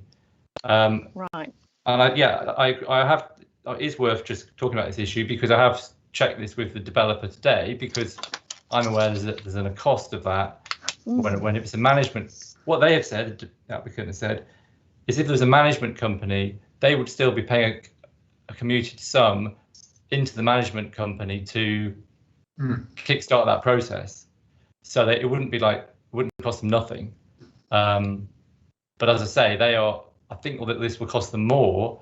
It is worth it for them in terms of the marketing of the site to residents and the knowledge that it is being adopted in perpetuity. Yeah. Okay. Councillor Project. Thank you. Can I just say, Jeff, this was such a welcome report to read. It gave such good, it was written so well that we could understand what was going on. And also you addressed the concerns that I know all our members have, particularly about the Pevensey levels and how we have to really take care of those. And can I just say, my knowledge of internal drainage boards, I've been on the one over at the other side for many, many years, and they are responsible. They know what they're doing. They have the expertise and the knowledge, and I think you could be totally confident in them taking it over. Totally confident. Just another point, and a small point, is when we went on site, there's some traffic lights. I don't know what they're doing down that road, but it was pretty horrendous. And it's a busy, busy road. And I was reading recently, I'm sure you know this, that hedges are really the best thing if you want to reduce pollution. And you talk in the report about something called having a frontage with trickle vents. I just wanted to be acoustics, ventilation, and overheating assessment. I just wanted a little bit more information on how people are going to be protected from this really very busy road. Yeah, sure. So yeah, noise was an issue that was discussed a little bit at the appeal and recognised as an issue. And there's a noise assessment with this Reserve Matters submission. The impact of that noise is helped a little bit by how far houses are pushed back into the site. There will be lots of landscaping in front of that. Landscaping generally doesn't give that much of attenuation for noise, but it's certainly very helpful in terms of creating a visual barrier. So the front elevation of those houses themselves will be a noise barrier, both for the people inside those houses and their rear gardens and the rest of the site. The risk, or not, sorry, the issue is the opening of windows. So the proposal is for, as you say, acoustic vents to ensure there's sufficient ventilation in those dwellings, but also sufficient noise attenuation. And the Environmental Health Officer has advised that that proposal is satisfactory, but there's a condition to agree the detail of that acoustic vent. I think it's worth saying that those elevations point north, so those rooms aren't going to overheat in the way they might if they face south. And the design of those frontage properties is such that they have sort of big open spaces on the ground floor and rear doors into their gardens they can open. So I think that works, but that is the proposal. Sorry, what about hedges and pollution? Oh, hedges and pollution. There's hedges around there's hedges proposed around the back of the rear gardens. There's lots of vegetation at the front. If there's a hedge or not, I can't I'll have to Okay. have a look. As long as lots of vegetation. There's lots of vegetation, native planting. Thank you. John Barnes. Yes, Chairman, the reason I raised my point earlier, and I'll just check with Jeff again, is the adjustment to condition 9 is in the notes. It's not in the conditions above, which is why I wasn't quite clear. What you're saying verbally is absolutely right. It says that in the notes, note 1. But when you look at the list of conditions above, which is what we're being asked to approve, it's not there. So it seems to me we need to be absolutely clear that we're holding back on a large part of condition 9 at the moment.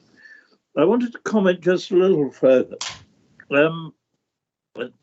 This is not meant as a criticism, because I think we're all learning about the importance of Ramsars, and in particular the importance of drainage in relation to Ramsars.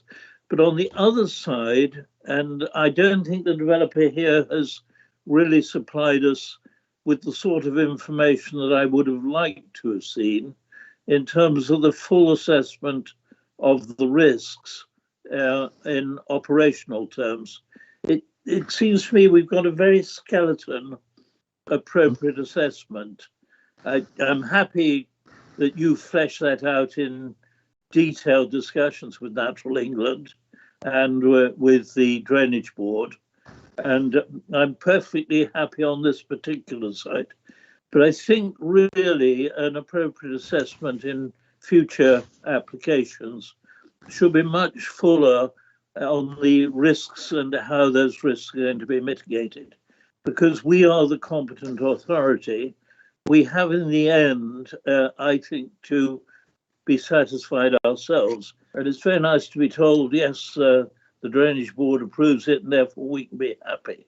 But I'm not sure I feel that I am totally satisfied if that assurance was coming, shall we say, from Natural England, who don't seem to me to have the capacity at the moment to do their job properly. So I'm a little worried about the skeleton nature of the appropriate assessment.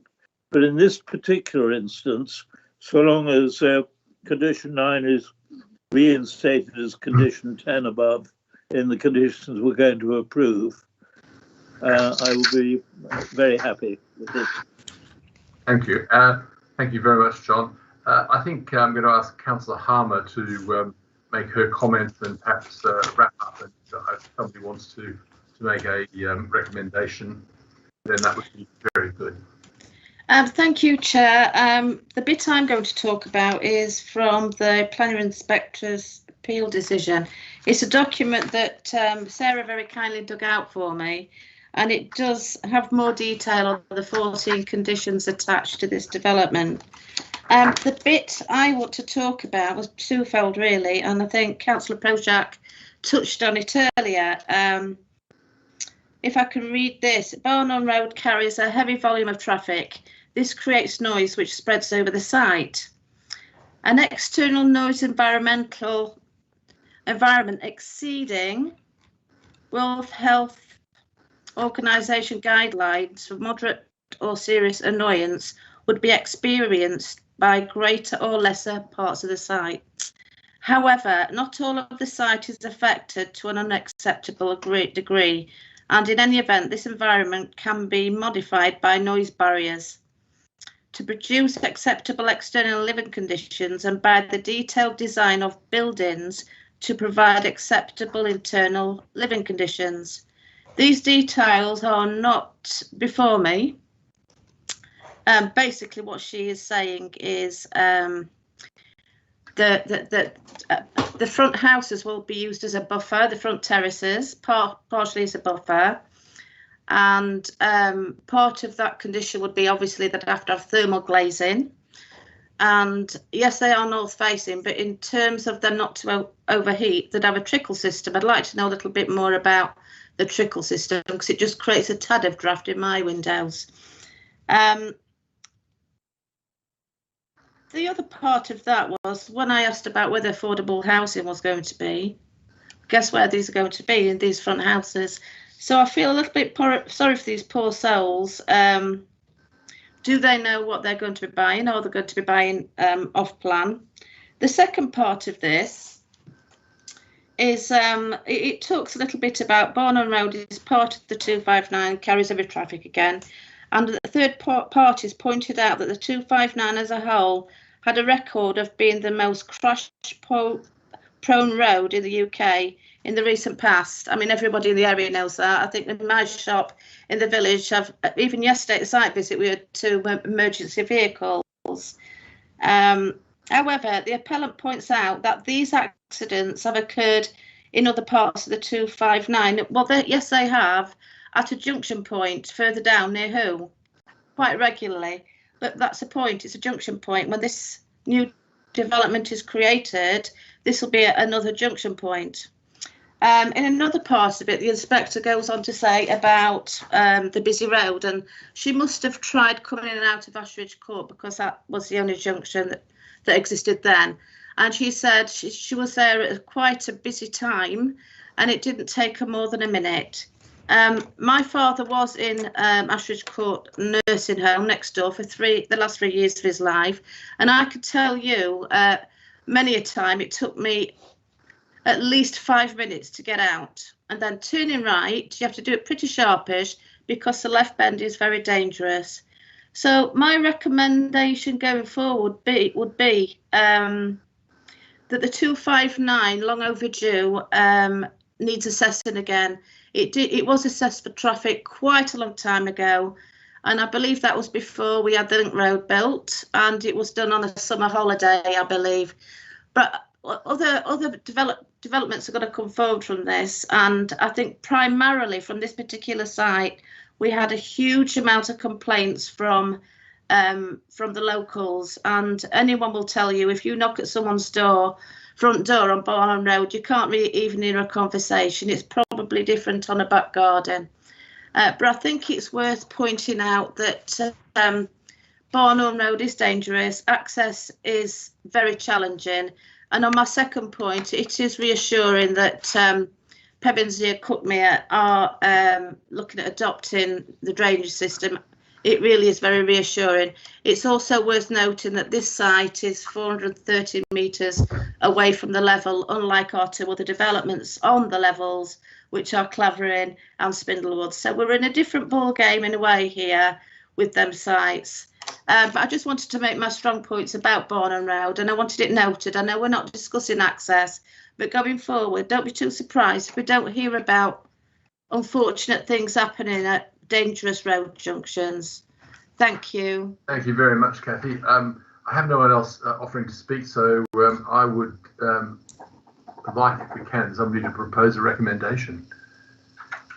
Chairman, before you do, can we just have an assurance that condition 10 will be written in, which was the amended condition 9? Jeff. With that amendment. Okay.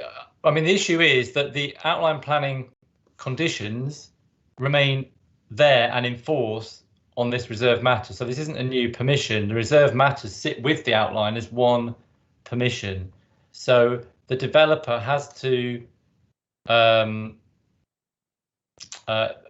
be in accordance with the outline conditions as well as the additional conditions on this reserve matters. So that's why there isn't a new condition on this reserve matters. We can, that's why it's as a note. I thought we were being asked to discharge certain conditions. The recommendation is to discharge condition 9 in terms of the drainage details, but to not discharge it in relation to the management of the basins. That issue remains outstanding, and that the way we can do that is, and I think it is clear, but happy to with delegated authority to look at that again. That's the way that we can clearly advise what is agreed and what isn't of condition 9 through this reserve matters approval. Right. Do you know what That's fine. Thank you, Chairman. Okay, thank you. Would you like to propose the application, John? Happy to do so.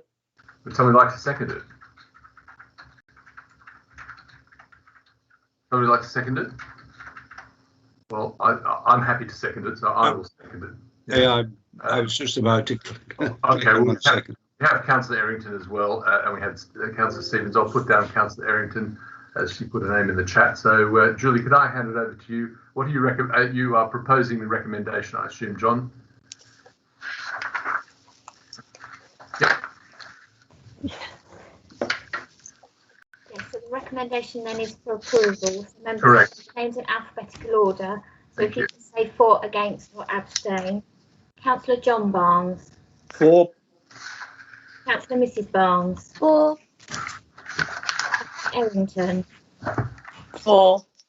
Councillor Ganley. For. Councillor Harmer. Abstain. Councillor Johnson. For.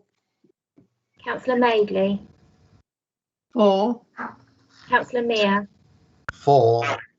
Councillor Norton. For. Councillor Projak. For. Councillor Stevens. For. Councillor Tempe. For. And Councillor Vinehall. For. That's carried, Chair. Thank you very much, and thank you, Councillor Errington and Harmer, for the work that you put into this.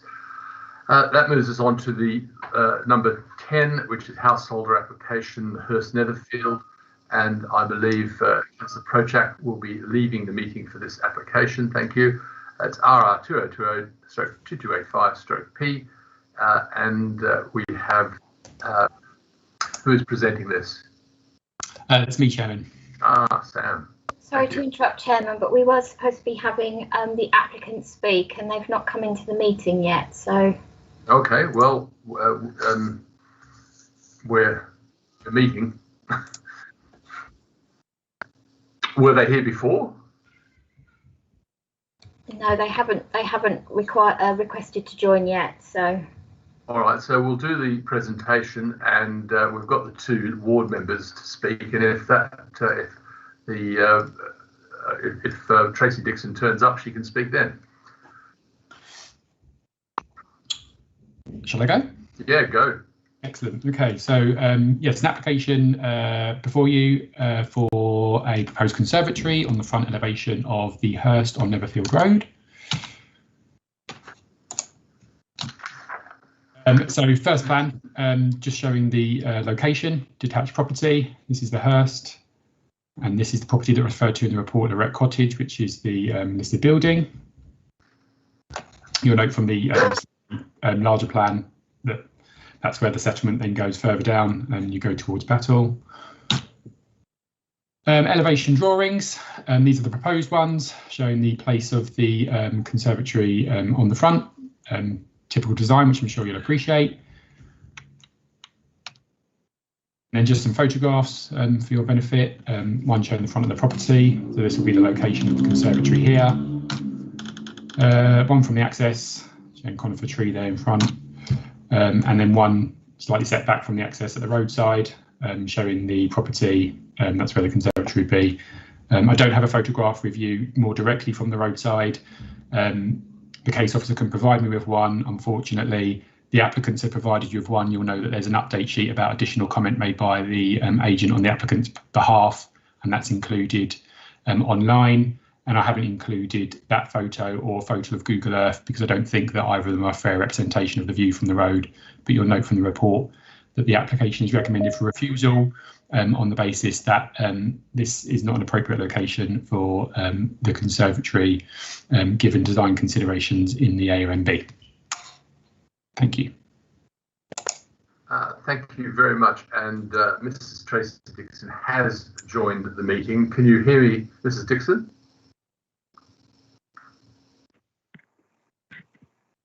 Yes, I can hear you. Oh, good. Well, you've arrived just in the nick of time. The officer has just presented the recommendation. So if you're happy, you've got 5 minutes to state your position, and there may be questions to you or not from the members. So off you go. Thank you.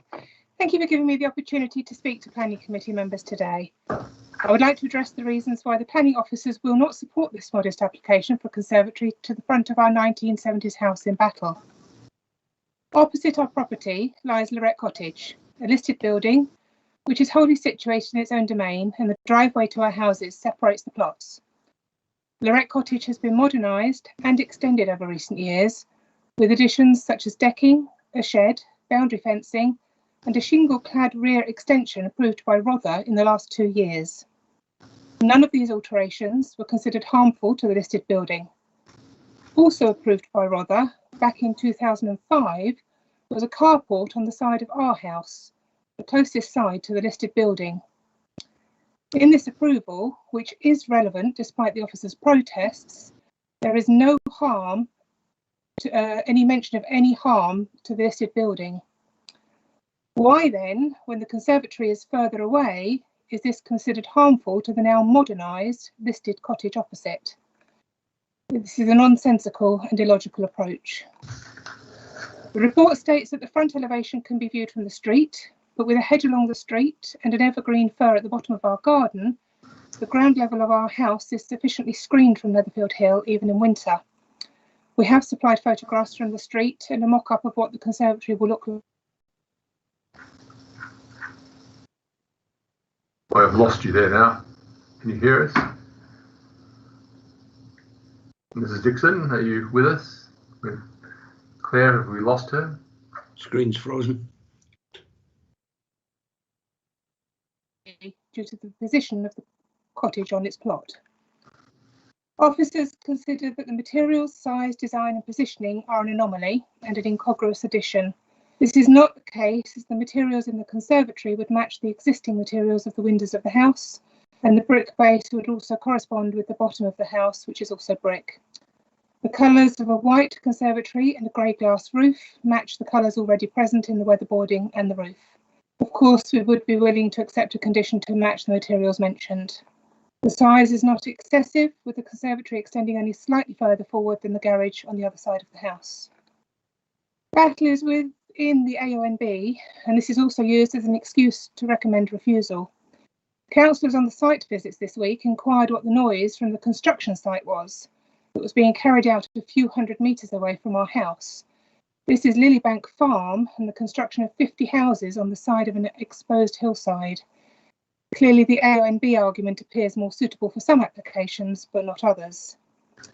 A conservatory that is not visible from the street is not harmful to the AONB, but 50 houses built on an exposed hillside certainly are.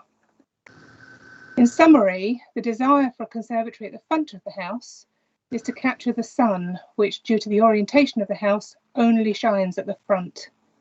Being in a valley, it is often colder than it is in town, and we often have frosts when others do not. Having a south-facing conservatory will help heat the house naturally in winter and summer spring sunshine.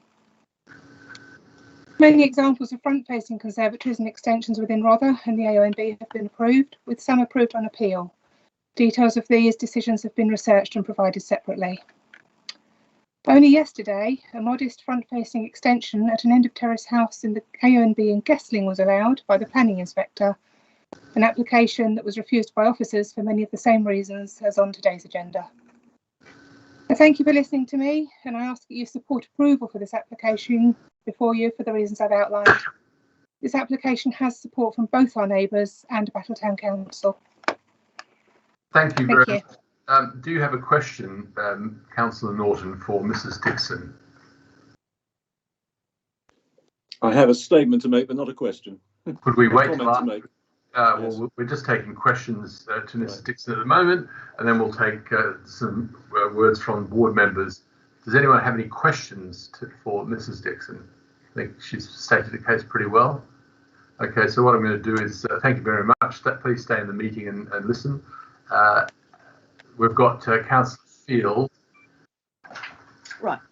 Thank you very much, Chair. Before I start, I would say that it will not have escaped your notice that I am a friend and colleague of Councillor Dixon.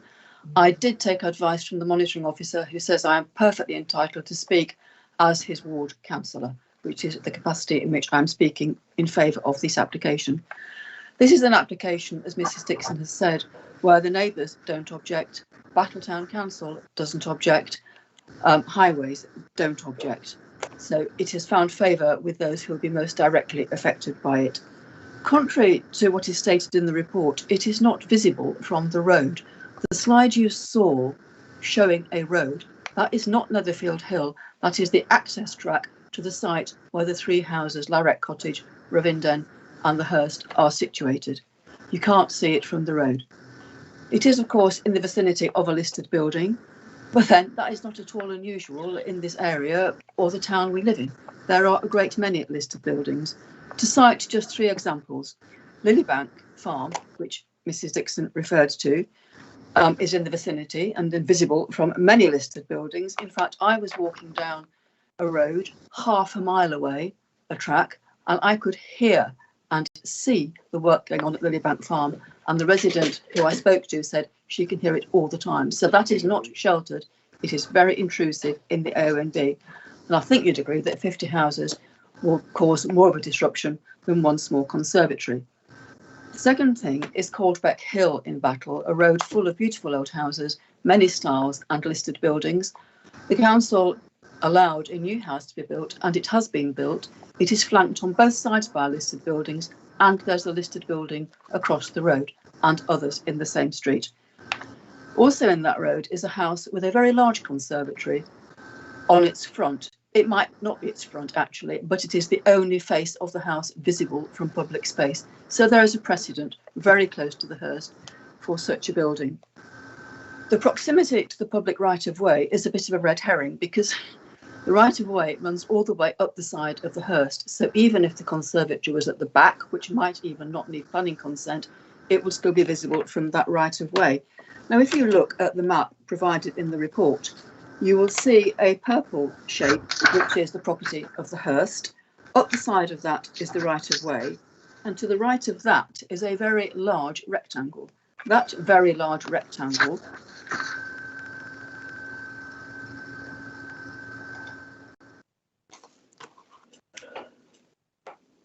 You're frozen on us, Catherine. Right, we have a freeze up.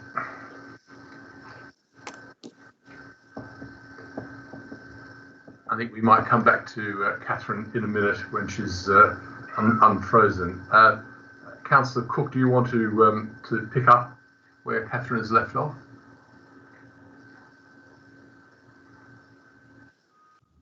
I certainly do. Thank you very much indeed.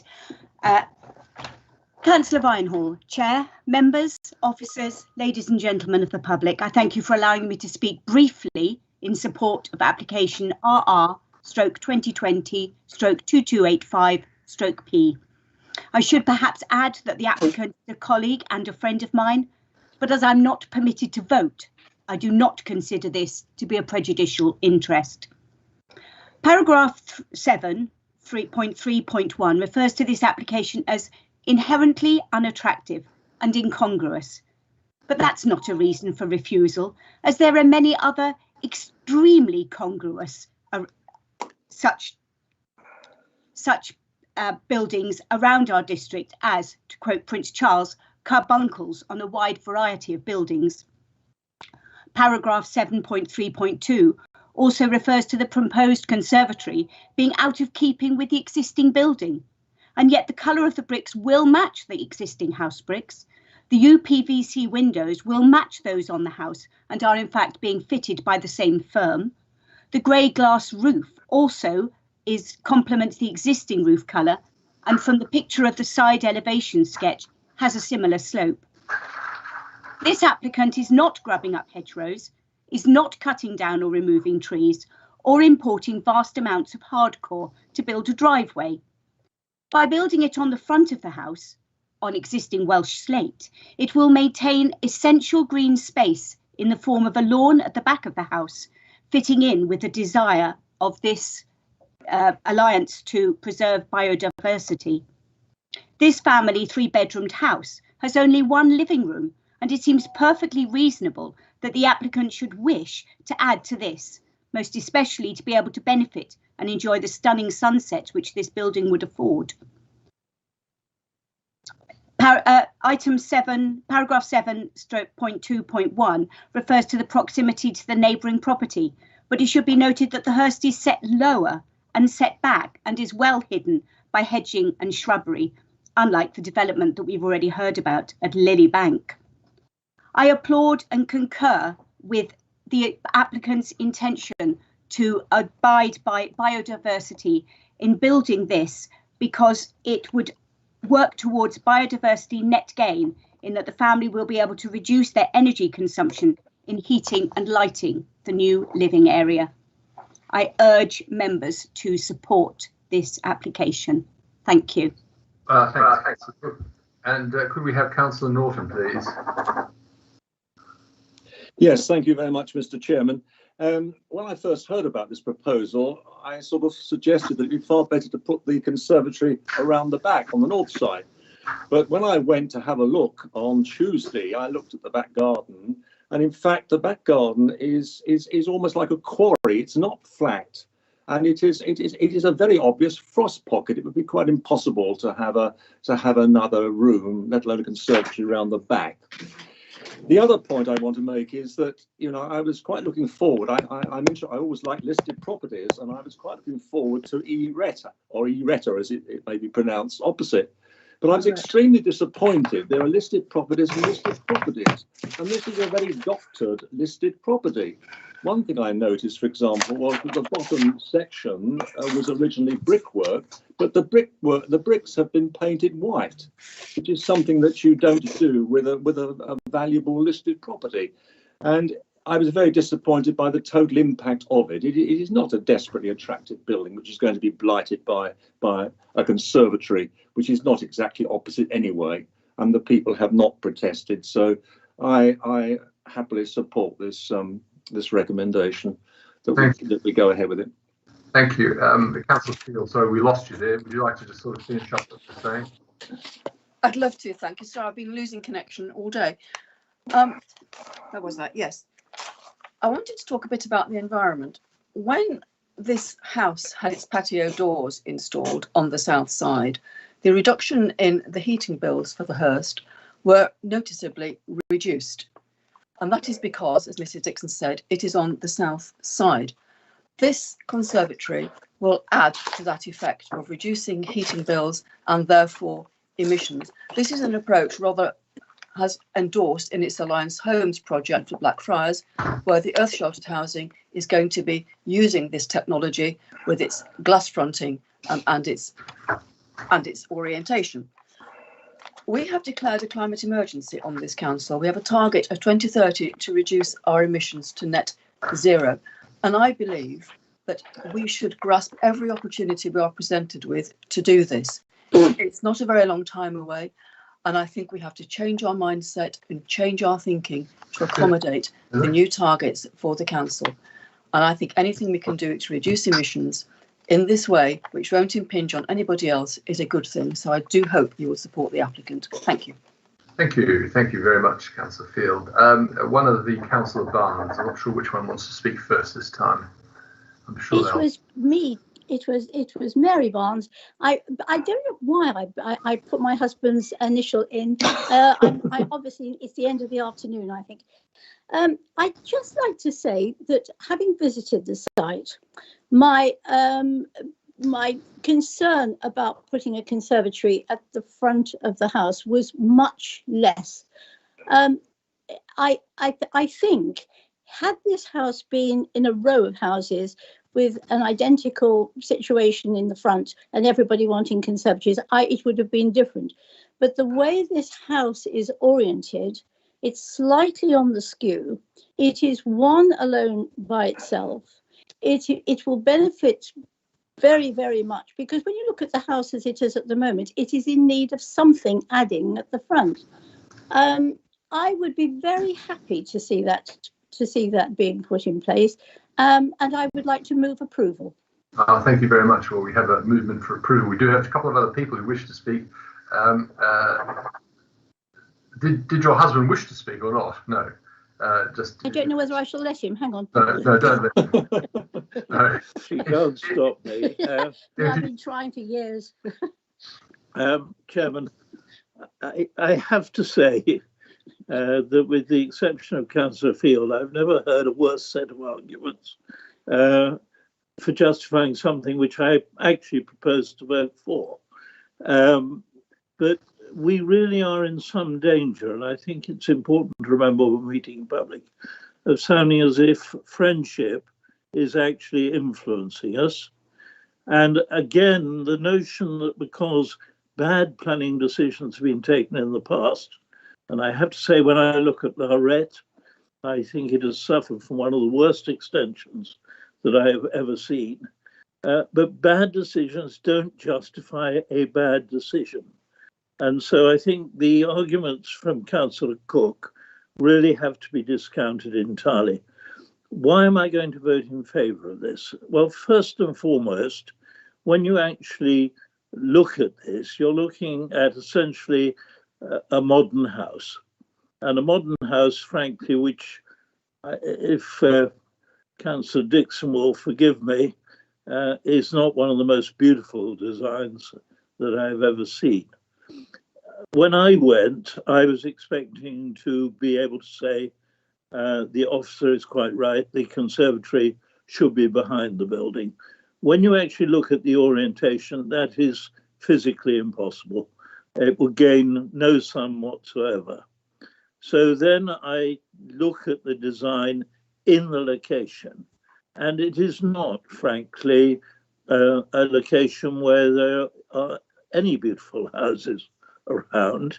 I don't applaud our predecessors, but I have to say that I think a conservatory on the front of this building will marginally improve the appearance rather than actually be an abortion. And I have to say, in the particular situation, I think Councillor Field's argument about improving insulation, if that can be done, if you can actually catch more sunlight and minimize your carbon imprint, those are serious and solid arguments, which I'm prepared to lend credence to. It's in this particular situation, and only in this situation, that I will want to look on the particular grounds of this application and vote in favour.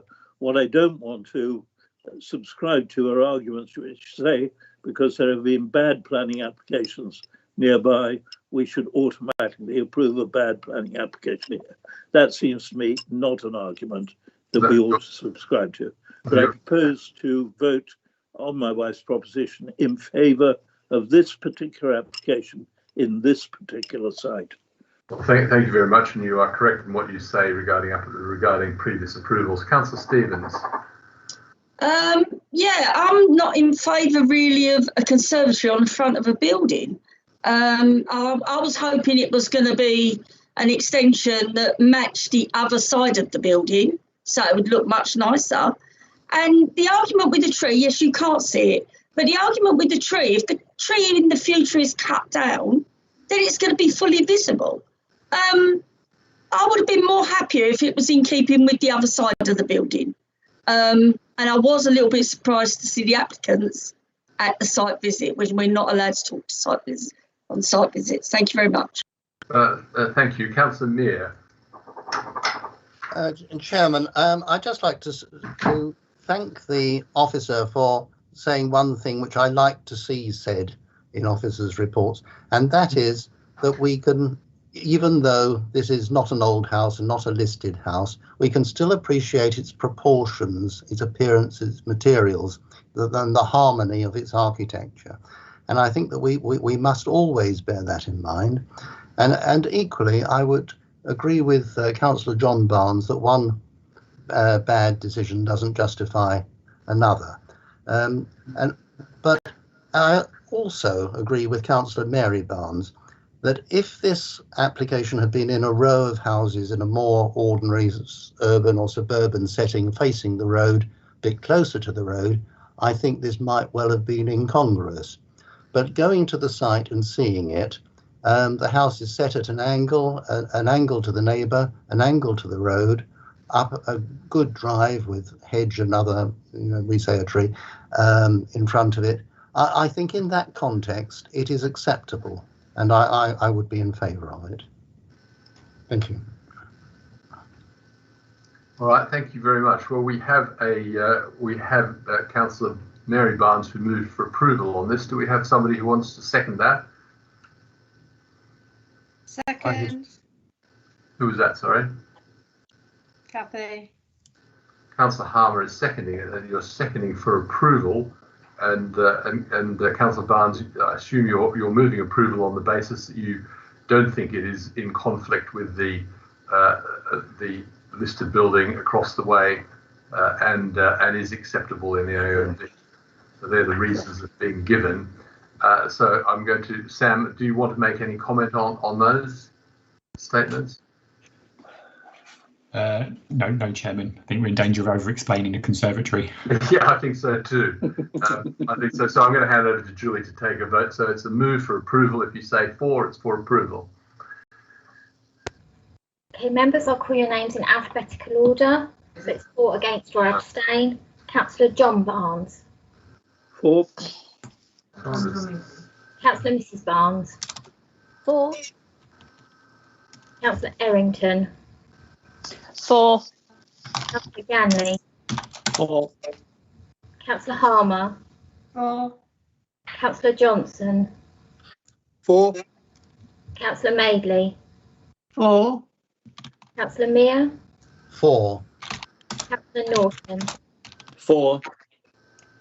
Councillor Stevens. Abstain. Councillor Tempe. For. And Councillor Vinehall. For. That's carried, Chair. Good. Right. Thank you. Thank you very much. And thank you very much, Mrs Dixon. If you could leave the room, please. We're moving on to the final application. I'm sure many will be pleased to know, which is a minor application. It's a Rother District 1 RR 2020 2373/P Unit 12, the Colonnade. Thank you. I'll share my screen. Chair, I'm just trying to pull back in Councillor Prochak at the moment. Oh, thank you. Yes. Oh, sorry. Yes.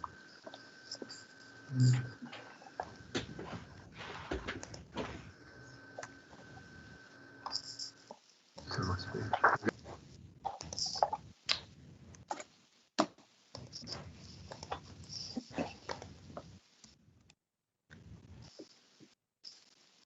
Are we waiting for Councillor Prochak? She's back in the meeting now. Oh, okay. Okay, so thank you. As the chair said, this is it's a council property. It's a retail unit on the Colonnade on the seafront in Bexhill.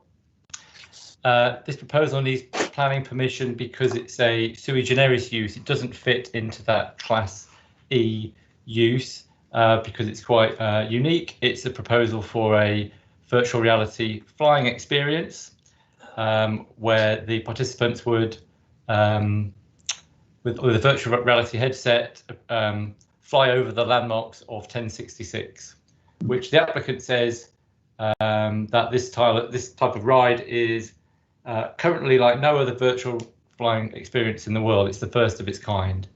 But really, our issue here, obviously, is this an acceptable use within the Colonnade? And the answer is yes. It meets our policy expectations, particularly in terms of tourism on the seafront, and the recommendation is for approval.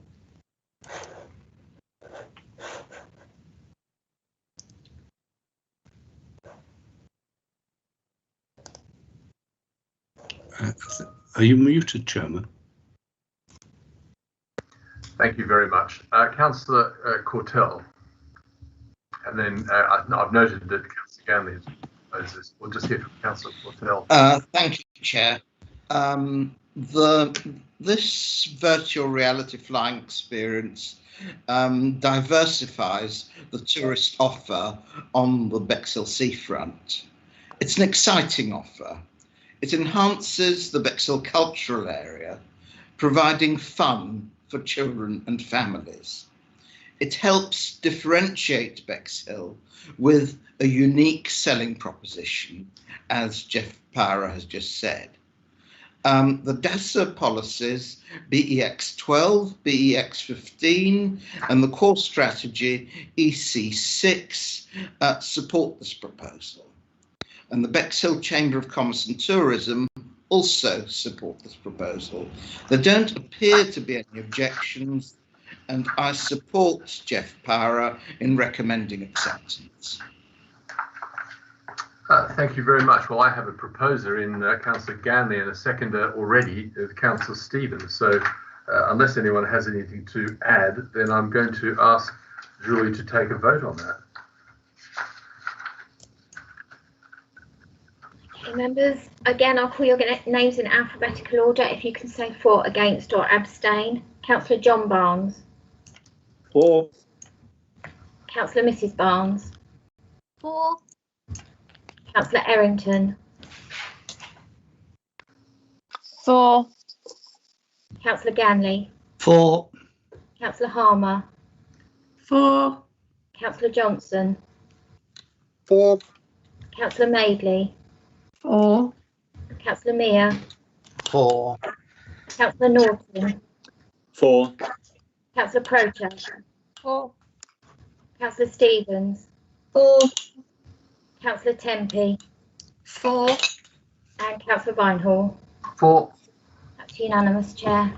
All right, thank you. I know that deals with the applications for the day. I'm going to propose we just knock on very quickly, hopefully, to finish. I know it's been a very hard, long session. Item 12 is a motion that I'm submitting, and this is really a sort of technical one. And it reads that where decisions of the planning committee vary from an officer's recommendation, the decision notice will not be issued until it agrees with the draft minutes approved by the chairman. Alignment of the two documents will take place within 2 working days of the receipt of the draft minutes. Should any issue be unresolved at the end of those 2 days, it will be referred to the head of paid service for a final resolution. So what's happened in the past is decision notices have been issued before the minutes are finalised. It's rather silly that you would have potentially 2 documents which are different. And this motion is not intended that the minutes should try, or that we should in any way try and change or modify decisions. It's to absolutely ensure the 2 documents are the same. Otherwise, issuing the decision notice really makes a mockery of the draft minutes. There was an occasion last month where I think it was felt that the minutes might have needed just a little bit more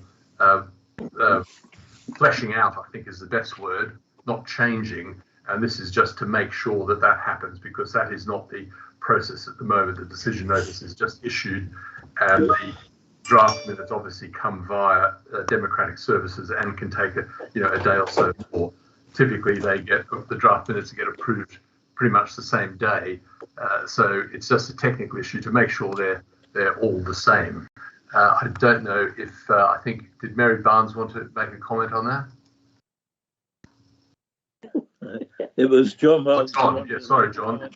I wanted to support what you're saying. It seems to me that when you have an officer recommendation in front of you, it is the product. It is the product of considerable thought and reflection, and all the policies are properly set out there. Clearly, when we overcome that officer recommendation, we are then in a difficult position because we have to explain our reasons. I know the officers take plenty of notes, and at the moment we are in a better position because we are recording our meetings. When we move back to live meetings, it may not be possible to record. So I think it's sensible the mover of a motion where it's not in accord with the officer's recommendation has a chance to check that the reasons are properly set out. And therefore, I think your motion actually achieves that end. And I would like to give it my support. Well, I'm proposing it. If you're happy to second that, did anyone want to make any further comment? In which case, Julie, I'll pass it over to you for a vote. Okay, members, alphabetical order then. For, against or abstain. Councillor John Barnes. For. Councillor Mrs Barnes. For. Councillor Errington. For. Councillor Ganley. For. Councillor Harmer. For. Councillor Johnson. For. Councillor Madeley. For. Councillor Mear. For. Councillor Norton. For. Councillor Prochak. For. Councillor Stevens. For. Councillor Tempe. For. And Councillor Vinehall. For. That's unanimous, Chair. Thank you. Yeah, we have 3 more items: undetermined major applications, planning statistics for the quarter, and appeals. Yeah, each of those are sort of, well, certainly undetermined applications, and planning statistics are quite interesting. And I'm worried that we're not going to be able to spend much time with them, or that our energy is faded. So we will be looking at these, of course, next period, or do you want to talk about them in detail now? I think that's the question I put to you, because I think there is Councillor Prochak. Yeah, you'll be pleased to know I don't want to talk about them in detail. But there is news in this report in the fact that the Thomas Peacock one, the Foundry Close, Icklesham one, and Hilbury and Ticehurst, they've all been cleared of their 106s, so that actually they've come off our list. But the one thing I just wanted to mention to members is, as you know, we are below the 3-year supply. We've been below the 5-year supply for some time, and we're below the 3-year supply now, which is not good news. I was at a recent training from the Planning Advisory Service, who said, I asked them, what should we be doing about this? Because obviously it's not in our power to do the building until they come to perhaps to our Alliance homes, but it's not in our power. Yes, we could nudge the developers. Yes, we could find out what's happening and why there are delays. And particularly if there are delays on our part and getting the 106 is sorted. So the answer from the Planning Advisory Service is that we should be regularly monitoring and minuting what we are doing in our action plan.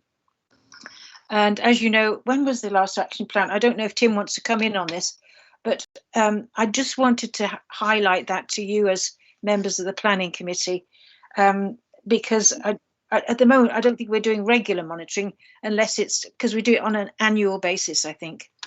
That's wanted to highlight that. Well, thank you. I think we've already established with Tim and Sam might want to say something, or Tim or Sam might want to say something, that they're going to do an update of what exactly is happening against that action plan in June. But also, Sam, I think you wanted to just sort of cover off what's happening with your applications, if you like, under this heading. Did you want to, Sam? Yeah, thank you, Chairman. So I suppose it was just by way of an update. You all appreciate that the team have been struggling for quite a while now with resources. Pre-pandemic, that was mostly due to staffing issues, number of vacant posts and sickness. And then obviously the pandemic came along, and we have been affected, although we've learnt to adjust and adapt ourselves to home working and trying to be as efficient as possible as we can be with that.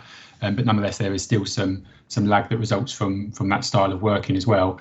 And so what that means is that, yeah, there have been delays in the processing of planning applications. And so we have been trying to resolve that. There've been posts that have been recruited to in that time. I've explained to you previously that Matthew Worsley has been promoted within the team. We've actually appointed just before Christmas, and they started last week, a new officer, team leader within the development management team. Her name is Claire Gibbons. So you'll all become familiar with her over time. And we've also got a number of opportunities within the team, again, due to some posts becoming available in recent times. And so we'll make sure that we pursue that. However, as has been reported to you on previous occasions, there is a backlog to deal with. So we've also been investigating obtaining additional resources. You'll know that over the last couple of years, we've had 1 or 2 consultant planners with us dealing with planning applications. But it was felt that the situation warranted maybe a different approach. So myself and Tim have been investigating the services of an outsourcing company, and that's progressing such that terms and conditions are now being checked because we've appointed a preferred provider. So all being well, getting a sign off from legal services with regard to the terms and conditions of the agreement, and also sorting out the way in which the IT for that will work. It's hoped that that will be in place. Well, the original preference was for some time towards the end of March. I think given where we are now, it's probably better to advise that's probably sometime mid-April that's going to be in place, but that will be in place, and it will be able to move forward with a large number of outstanding applications, but also newly registered applications much more quickly, because I'm aware that many of you do get contacted about delays with planning applications, and hopefully this will help to resolve that. Thank you, Chairman. Thank you, Sam. Does anyone have any questions on that? Try and keep it sort of short, but there is, I think, Sam is making some. This could really help us get over the hill when this organisation, if it comes on board, that it looks very positive. I'm going to move on to the planning statistics. Tim, did you want to come in on the planning statistics? Yes, good afternoon, members. I know it's been a long day, and I take the point that Councillor Vinehall says that we need to move these items on, but as a general point, this is our quarterly update of workload and performance. This is Q3, so it's the 3 months up to Christmas, so it excludes obviously lockdown 3 after Christmas, and essentially just as a headline figure really is the figures that are reported to government, which are what we call the PS1 and PS2 returns, and those are what we call our percentage performance on major, minor and other applications of an agreed time period, or 8 or 13 weeks. And you can see on the report those figures are 86, 80 and 81%. And those 3 targets are incredibly positive. They meet our own targets, and notwithstanding what's going on in the issues of our workload and what Sam's saying is what we're trying to do to backfill in positions, I think that's a really good performance for your planning service in that regard. And the rest of the report then goes on to talk about detail about the number of applications that are coming in, the number of applications we're managing to process, appeals, enforcement figures, number of complaints coming in and processing, and also land charges. And the land charges figure is still disproportionately large because, as I said last time, that's largely down to stamp duty being removed from house sales for the time being, and that's likely to go forward until June of this year now. So there's an awful lot of information there, as Councillor Vinehall says, to look compared to our previous 6 quarters. But I think as a general point, workload is still incredibly high, and that's why it's so important to get Capita or TerraQuest or whoever we get in to help support the DM function in as quickly as possible. And obviously we've got the service review, and the outcomes of the service review hopefully improve our processing, etc., which will hopefully dovetail in an improved planning service come early autumn. So that's all I would just like to say at the moment, councillors. Thank you, Tim. That's really good. I mean, the trend charts really help a lot, and so thank you again for providing that information. Councillor Ganley. Yes, Chairman, may I ask the planning if the consultant Terry Hardwick is still with us, because I've been waiting several days for an email reply from him. Is it okay if we take that outside the meeting if there's a particular issue? Sure. Yep, by all means. Thank you. Thank you very much.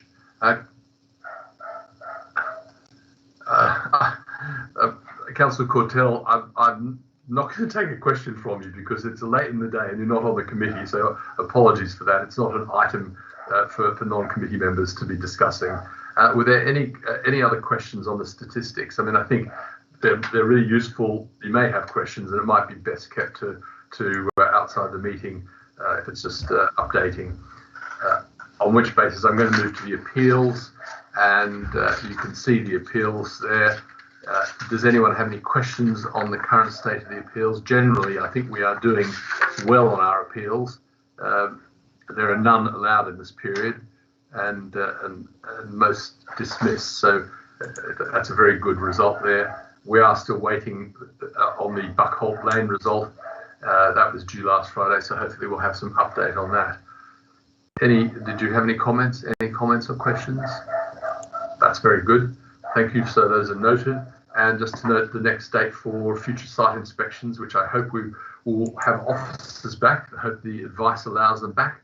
And that's Tuesday, the 13th of April. And we will organise those. Yes, Councillor Harmer. Councillor Harmer. Yeah, sorry, Chair. I just wanted to say a huge thank you to Jeff Pryor for all the work he's put into the reports, and also for the support he's given Sarah and I answering millions of questions over the last few days. Thanks. Thank you. Well, I think everyone is working very hard. Planning officers are working hard against a difficult background. Thank you very much for all the members, the majority of whom went to all the sites, and I think it sort of worked very well. As I think noted, particularly in that Hurst application, you had to see it to get a different feeling, because looking at it on the plan, you thought, what's going on here? But it was very different when you arrived. In fact, all the sites benefited from a visit. So thank you for all the member support on that. And I'm sorry it's been a long meeting. There was not much way of avoiding it. They were pretty heavy applications, but the officers had to work hard to do those as well. So thank you, everyone. And on that basis, I'm going to close the meeting at 16:47. Thank you very, very much. Thank you.